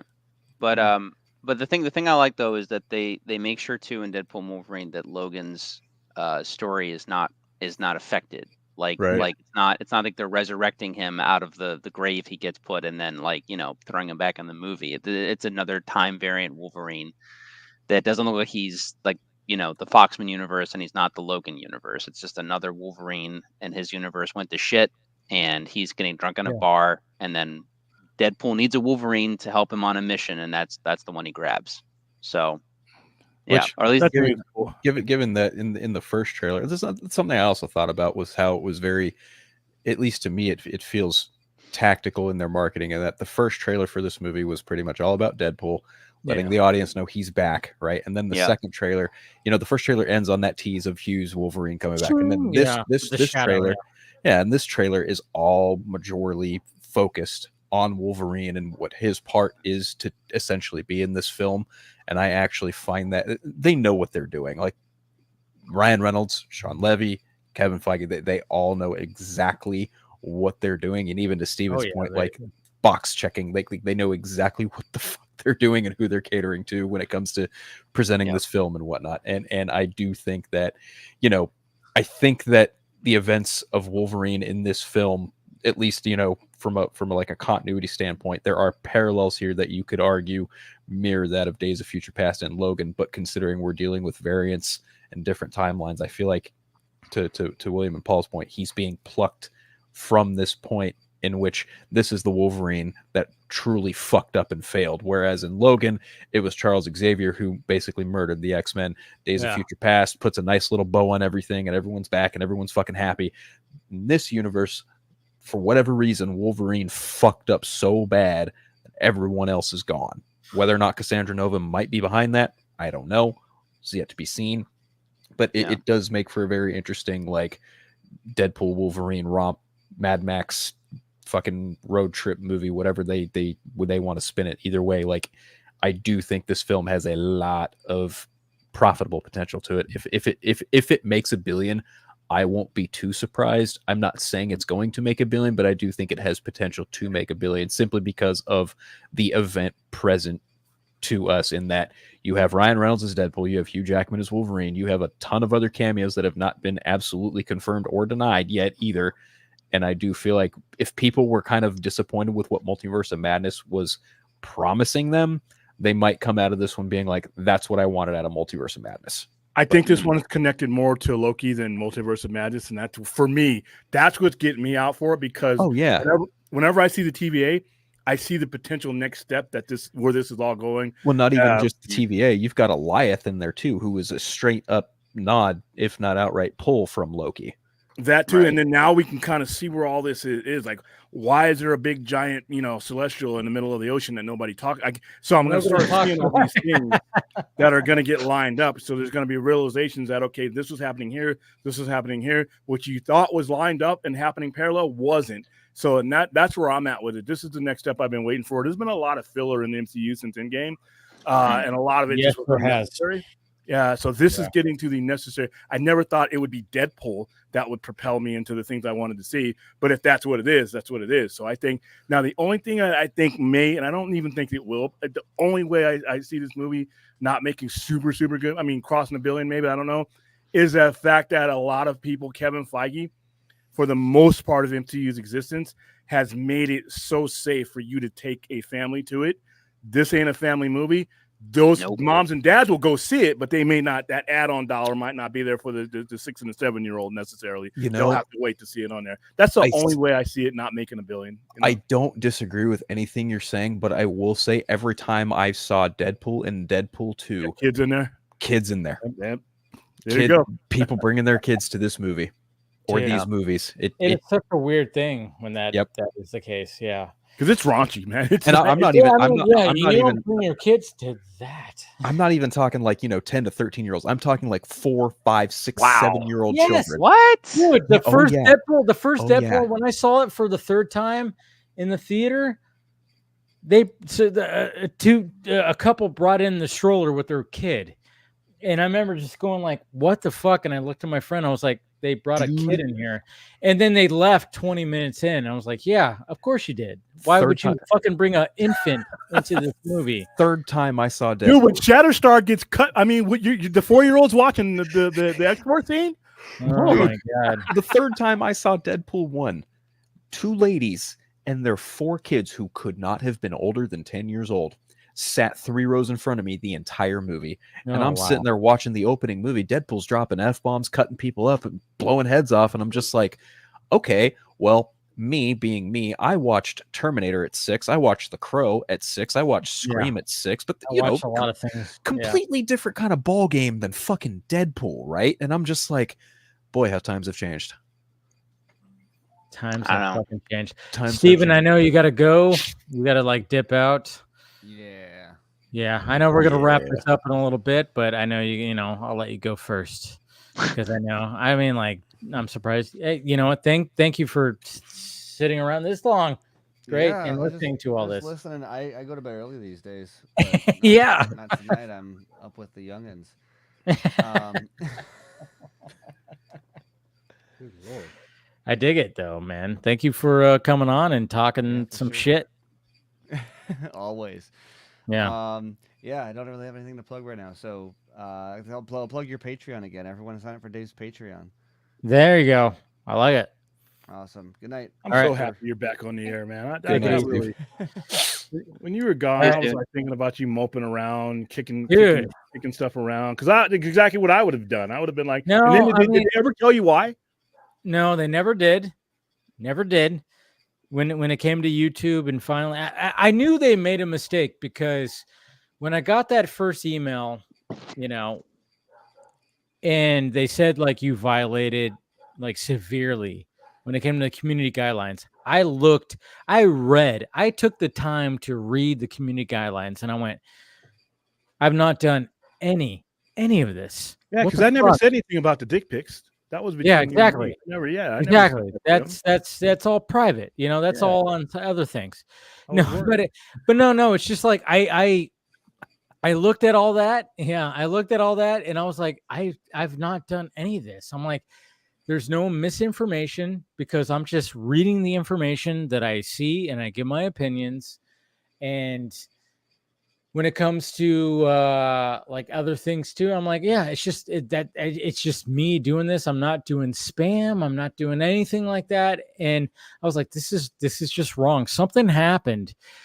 And sure enough, it just took a little bit longer than when it came to some other people. And yeah, it was just, yeah. But at the same time, I was like, you know what? I'm going to keep going, and I'm going to push the Patreon, because no matter what, I mean, like I have always wanted to push the Patreon more than it actually is. But now I'm like, you know what? Push the Patreon, because you never know, because sometimes this shit could just get taken away so instantly, like just for the most part. And it's like, and I appreciate everybody who has subscribed to it, and you can do it for free. I mean, I always hate being like, oh yeah, subscribe and,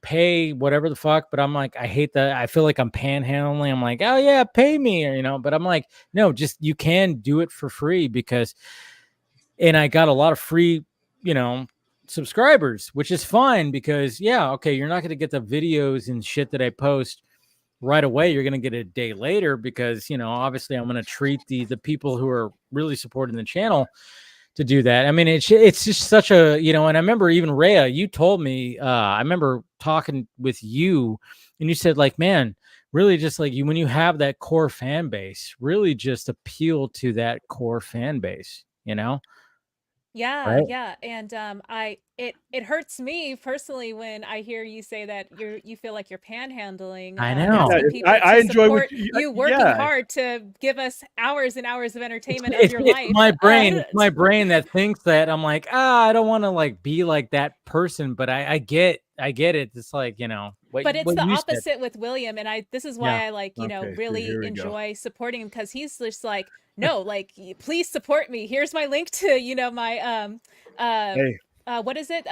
Stream elements and things like Stream that. I'm like, Elements until I yes, get please let monetized. people know. Let them know about the Patreon. Let them know about the Tiltify. Like, please, like, these, as much as like you enjoy doing what you're doing, Dave and William, like, I think there's like, still, like, you have to keep in mind that your time is precious, and you're here doing something that gives people, not only just like entertainment, but also, you're providing a sense of community to people. And you and Chris Long Swenson got me through like, COVID, man. that's not worthless, I know, but it's always just like, I don't know. It's always me in my head going like, I'm just like, I'm doing this and I put it out there, So when it comes to the Patreon, but I will say, like, with this, with YouTube bringing it, and I've always been like, I want to be, I gotta like fix the Patreon to be a little bit more like, I just gotta like make it more to my liking and try to make a value to it.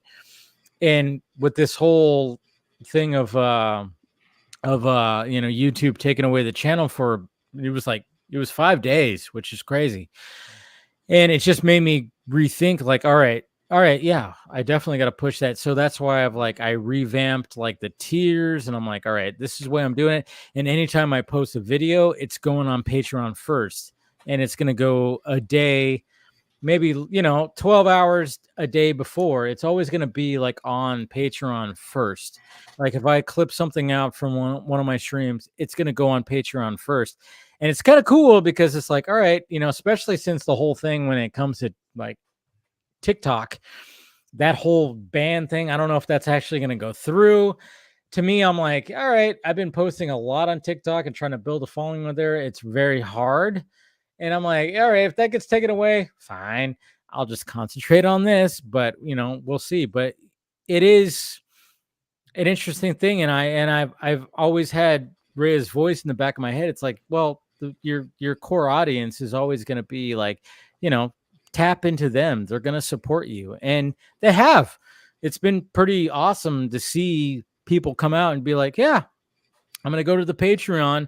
I'm going to support you with $1 or $3 or something like that. It's like, all right, cool. But even if it's free, I'm like, cool, fine. Just go over there because YouTube might get taken away. I'm not, something could happen where, I don't know, where copyright could be a figure, with this whole thing, which a lot of people were like, whoa, was it copyright? I'm like, no, it was a community guidelines thing. And I was like, I've looked through it. I've read through it numerous times and nothing's happening. Like nothing I've violated. And sure enough, they finally were like, oh yeah, you did not. Sorry. And I'm like, fuck. Oh. Yeah, what if you were like a Campia level somebody? You could have been losing like 50, 60 grand over 5 Yeah, days. exactly. But I mean, but at the same time, I'm like, with my channel, I'm like, I'm not living off of it, but at the same time, it's a chunk of income. It's a chunk of income that I had. And I was like, and one of the things that, because this happened like 3 or 4 days before I was supposed to get my payment from YouTube from the previous month. And I remember reading in the community guidelines that said like, oh yeah, if we terminate your channel, we can withhold your payment. And I went, oh you gotta be fucking kidding me. You gotta be fucking kidding me. So I'm not gonna get my payment from, the previous month that I busted my ass for. And I got the email that I got the payment, but then but it's not instant. So I was looking at my bank account that day and it was like, I think it was Monday. I don't know when it was, but I was looking at my bank account. I was like, I want to make sure it's in there. They sent me the email saying that, oh yeah, we sent you your payment for this month. And then I was like, yeah, okay, let me see if it gets actually in there. And sure enough, it ended up in there. And I was like, okay, this is a good sign. They didn't withhold the payment. So maybe we're going to be okay here. And then of course, when it came to Monday or Tuesday morning, I was like, you know what? I'm going to send another email to the appeal or whatever the fuck. And I was like, you know what? I'm going to be like, all right, now that I know more, because when I first sent the appeal, that was initially when I got the email. And I was like, I didn't get a warning, didn't get anything. But when I sent another appeal, I was like, hey, I actually talked to Team YouTube and they said I did it because of whatever that word is. And I was like, doing this or whatever the fuck. I was like, I didn't do that either. And sure enough, like that was the day, obviously, when I got that email where it was like, and like I said, Chris Balga, and I wish I would have talked about it when he was here, but yeah, he like sent me the message like, you're back. And I was like, what? And I was like, oh my God. And it was like such a weird kind of thing, but yeah, it was so fucking stupid, but that's why I saw that. My membership was reactivated. I was that's when I knew you were back up. And I was like, I ran to DM you saying like, oh my God, my membership's reactivated. Dude, I got so many messages from everybody. They were like, I got the email. I was like, yeah, I'm back. I was like, it was just like one of those things where it's like, holy shit, it was just, it was just one of those things. And because I had the tab open for my channel and I kept refreshing it just in case. And I had my email open, my Gmail on the other screen because I was like waiting for that fucking, that email, but it didn't refresh. And then when Chris sent that, I was like, what the fuck? Huh? And I remember I clicked on to refresh the tab to my channel. And sure enough, it was all back. And then I refreshed my Gmail page on the second screen and it didn't quite populate. And then all of a sudden it went boop, boop. And it was like, oh, there it is. And I was like, and I was like, oh my God. Yeah, it was a surreal moment. Like, oh my God. Cause I was preparing for it not to come back. You know, you have to do that when you have like a brand and you build it up, you have to, and it gets taken away from you and you utilize like other means of like continuing on. It was like I just looked forward to be like, all right, I might have to just be on Twitch and Twitter and I'm not going to be on YouTube. That might be the case. Who knows? Who knows what's going to be the case? I was preparing for it. I was like, all right, I'm going to push the Patreon and everything. So, but once I got it back, I was like, all right, I'm going to continue to push the Patreon because that's not going to probably get taken away from me. You know, I mean, obviously Patreon can still do something, you know, if they don't like what I have to say, they could still be like, yeah, we're going to cancel your shit. But Patreon's very much way more lenient than YouTube when it comes to a lot of this stuff. I do have an issue with you though. I'm tired of being the only member of your OnlyFans. I think we should open that up. That's more relevant. Oh, drop the link. Yeah, so leave it on the table. I know. There was times where I was like, you know what? I got to do an OnlyFans and just do Film Junkie After Dark and link just in bio. You know, just do it like link in bio. Yeah, link in bio. Avatar only. I just redo everything butt naked on, you know, and just stand there like, hey, you can't give it all away. You have to have tiers meaning of access. to casual Batman. That's the thing. Yeah, you're right. Batman cow. Oh no! Wow. No, you're right, Ray. It's like you know, you're like, hey, you only want from like, you know, from face to waist down, and then you get, you know, hey, you want to get the rest, you got to pay a little bit more, you know, that's pay to keep it, you know, keep it covered. It depends on who it is, you know. Yeah, exactly. Or I could probably make money under the threat of, hey, if you don't pay me, guess what's going to happen? don't check that inbox. You know? Yeah, I know. It's like, yeah, it's like, how do you pull that off? Maybe I could. Yeah.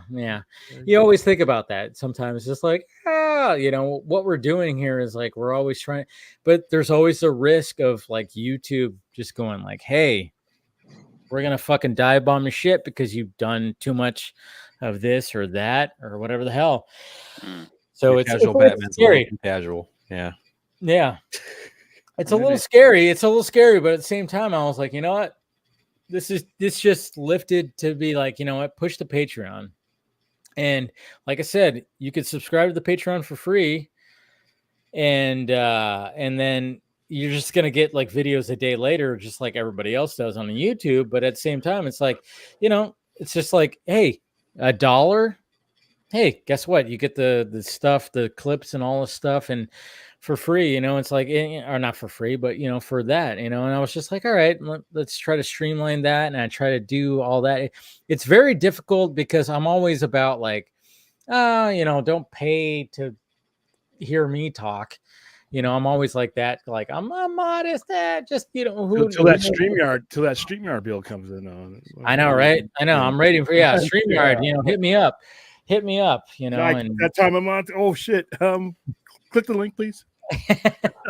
Yeah, it's always a weird thing, like when it comes to that stuff, you know. I don't know, but hey, we're back, we're good, everything's great, and everybody came out, and it really showed, like last week, especially when it came to the Vodka stream and doing it on Twitter and Twitch.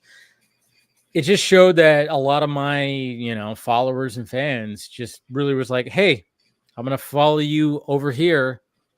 And we're going to do this. And it was freaking awesome seeing people show up on Twitch and on Twitter and supporting that and seeing the views and everything. And I was like, all right, we've built something here, you know? And I won't even say that it's all just me. It's, you know, it's everybody here. It's everybody here. Everybody wants to hear what people want to say on the Vodka Stream panel. They are tuning in to hear what Rhea says, what Paul says, what William says, what Phil says. They like the dynamic of us having conversations about this shit, you know, and that's what's cool about this community that we built, you know. So I'm getting sentimental big time right now, guys. Aw, big virtual hugs for Dave. I know, right? Give Dave a Jesus big Christ. virtual- Well, that's the thing. It's just like when you think about it, you just kind of just go like, wow. Like when it gets taken away, you kind of go like, Jesus Christ. But then there's other means of doing it and keeping the show going. And when you see fans that you see constantly in the when you see in the chat like migrate to the other platforms because they still want to see the show, they still want to hear the panel, they still want to hear the opinions and everything, it's like it was just kind of like, oh, okay, we're doing something here, guys. Like it's not just us just and barely anybody's listening to us as we talk every Friday about this nerdy shit. It's not there's people out there that want to hear this, you know.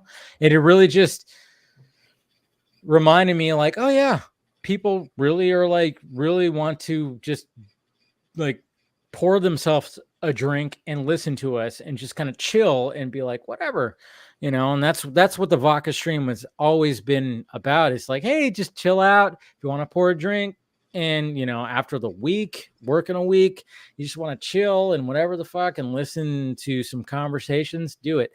And it really reminded me like, yeah, people really want to just have that. It's And like the pub without the without the expenses in the liquor. Yeah, Really, it is. exactly. And not everybody has to, you know, I mean, I know not everybody Not to deal with drinks. the drunk, you know. Yeah, exactly. But it's just been really cool. So it's a good way to end this Vodka stream, to be honest, by saying thank you, everybody. Thank you for sticking around. And thank you to everybody who's been on the panel. And yeah, we'll go ahead and wrap this up so we can all get some sleep and everything. But let's go around the horn. And of course, thank you to Steven, thank you to Scott, thank you to Travis, who showed up tonight. And yeah, it's been great. But let's start with William. And of course, promote everything that you have to go. Well, right. Tomorrow, 1 p.m. This is hopefully the final stretch, the final 4 hours to get us in between where we started at back on November 28th to where we are right now, which is at $13,040. The original goal was by April 19th to have 5,000. My math is off, but I think we beat that a little bit. So now we're trying to get a nice round figure so that when we hit the submit button, the local and the national get an even amount of $7,500 for their cause. Tomorrow we will be doing Zack Snyder's Justice League. I know we've all seen that movie before, but that was the movie that put us at 5,000 way sooner than we ever thought. It's a polarizing movie. Everybody enjoys it, and we're tired of scary movie stuff. So we're going to actually put out a movie that actually brings people out and hopefully loosens the pocketbooks and gets us to where we need to be by the end of tomorrow. So tomorrow, 1 p.m. Pacific time. The link, Dave has a link pinned somewhere, and yeah, it's in the chat. Yeah, it's all over our YouTube videos and every description that's in our YouTube videos. You can click on it, and it'll be the only link that is pinned tomorrow at 1 p.m. All my other links, my Patreon, all that's going to go away. We'll have the one link for that 4 hours, and hopefully we can get to 15 grand before the end of tomorrow. Nice. Try to push it, but you know what? You know, just where it's at right now, man. It's just, you know, don't be disappointed in what you built up to, man. They told us that they would take anything at this point. They would have taken the 5. Of but course. they still can't believe we're at where we're at. So neither can I. Dude, I mean, like I said, I mean, it's been a wild ride seeing this link get pushed to where it is, and you can't be. I mean, even if you don't reach the goal by tomorrow, you know, got another $50 by the way while we're saying that. And there you go. We're at $13.90. I'm telling you, I mean, it's such a, you know, the crowd comes out. You know, it's great. It's great. Phil, got anything to promote? Outside of your Patreon, you know. First of all, again, thank you for always inviting me on to talk with our friends. Always love talking to you, man. It's a blast getting to talk to you and everyone else. As for me, there is a DCE retrospective of Batman v Superman: Dawn of Justice Ultimate Edition. 3.5-hour conversation for anyone who cares enough to listen to that if they want to. The Eternal Night podcast. Four Nerds had an episode last Wednesday. Other than that, you can catch me on Vero, Instagram, Threads, at Unfiltered. That's pretty much it. All right, thank you, Phil. And then, of course, we got Paul. Hey, everybody. Dave, I'm glad that you're not kicked off YouTube. I was really surprised. Phil, let me know about that. I was like, what the fuck did Dave do? I was like, he just talks about superhero stuff for the most part, or Zach. I don't yeah, I know. So it was, and I appreciate the messages you sent me to when it came to all this. You know, it's like. Yeah. Again, it was like, everybody who reached out when it came to that, and everybody here did. They reached out privately, message, everybody here, even the people that aren't here, like Travis and Scott and Steven, they all, like, it was just like, what the fuck is going on? Everybody, it was overwhelming of the support that I got from you guys. And when it came to all this stuff, and I just like to say, I just want to put out my appreciation for you guys reaching out. But yeah, I know. Yeah. Paul, you were like, what the fuck? Yeah. And something in my throat. I'm not choking up. I literally just have something stuck. Don't cry. I'm supposed to be the one that's just so many emotions right now. I love it. No, but really, like, I'm glad you're still up on here, man. I don't have anything to promote other than needing a cough drop, but no, I'm moving soon. I'm gonna be in a new place in thanks. I'll reach through like Wonka Vision. I got you. Thanks, Phil. You're welcome.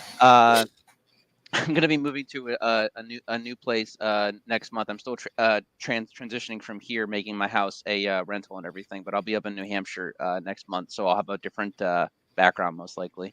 Nice. But that's really about it. I don't have anything else really, to promote. I just like talking with you guys, and I always appreciate that you. Yeah. One of the things, like, when we met at Full Circle, Paul, it was just like, I want to talk to this guy more. He knows the shit.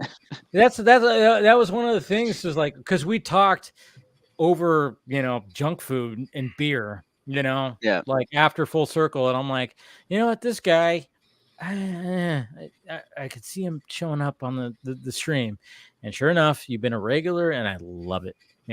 That's always love talking to you, Paul, and everybody here. And of course, Rhea, thank you for joining, and go ahead and promote whatever you got to promote. Love that you showed up. Well, I don't have much to promote. I often join William's panel when he has open panels on his channel, and Dave, whenever you invite me, I try my best to hop on as well. Appreciate it. Yeah, it's interesting, Paul, that you mentioned your little life transition as well, because it's like mirroring a lot of what's going on in my life too. Yes. I'm jealous of Rhea because of where she moved. I'm just saying. One of these days. It's a big life step, and it kind of pulled me away from content for the whole process that it's been going on. But yeah, thank you again, Dave. I'm so happy that you're back on your platform. I'm glad you're expanding your other platforms, and yeah, just be down to have people pay you for your work. That sounded weird. Yeah, I get it. I know it does, but at the same time, it's like one of those things where it's like, if you want to do it on a different kind of platform that's not this, hey, just if you have a dollar, even just as small as $1, which is $12 a year, it's like, hey, subscribe to the Patreon. It's going to be there. It's always going to be that's there. My coffee fund, dude. That's the public safety fund. I always advertise it, because without coffee, every one of you motherfuckers that come in contact with me, you're in danger. Yeah. I'm not caffeinated. It's like somebody threw around a grenade, and maybe the pin's out, maybe it's not. Maybe you'll make it, maybe you won't. So Starbucks fun, keeping the caffeine in blood. It's worth it. I like it. All right, guys, this has been fun. Thank you to, of course, Scott, Steven, Travis, and Chris for joining. And then, of course, thank you to William, Phil, Paul, and, of course, Rhea for joining tonight. This has been a lot of fun. We will talk to you guys later.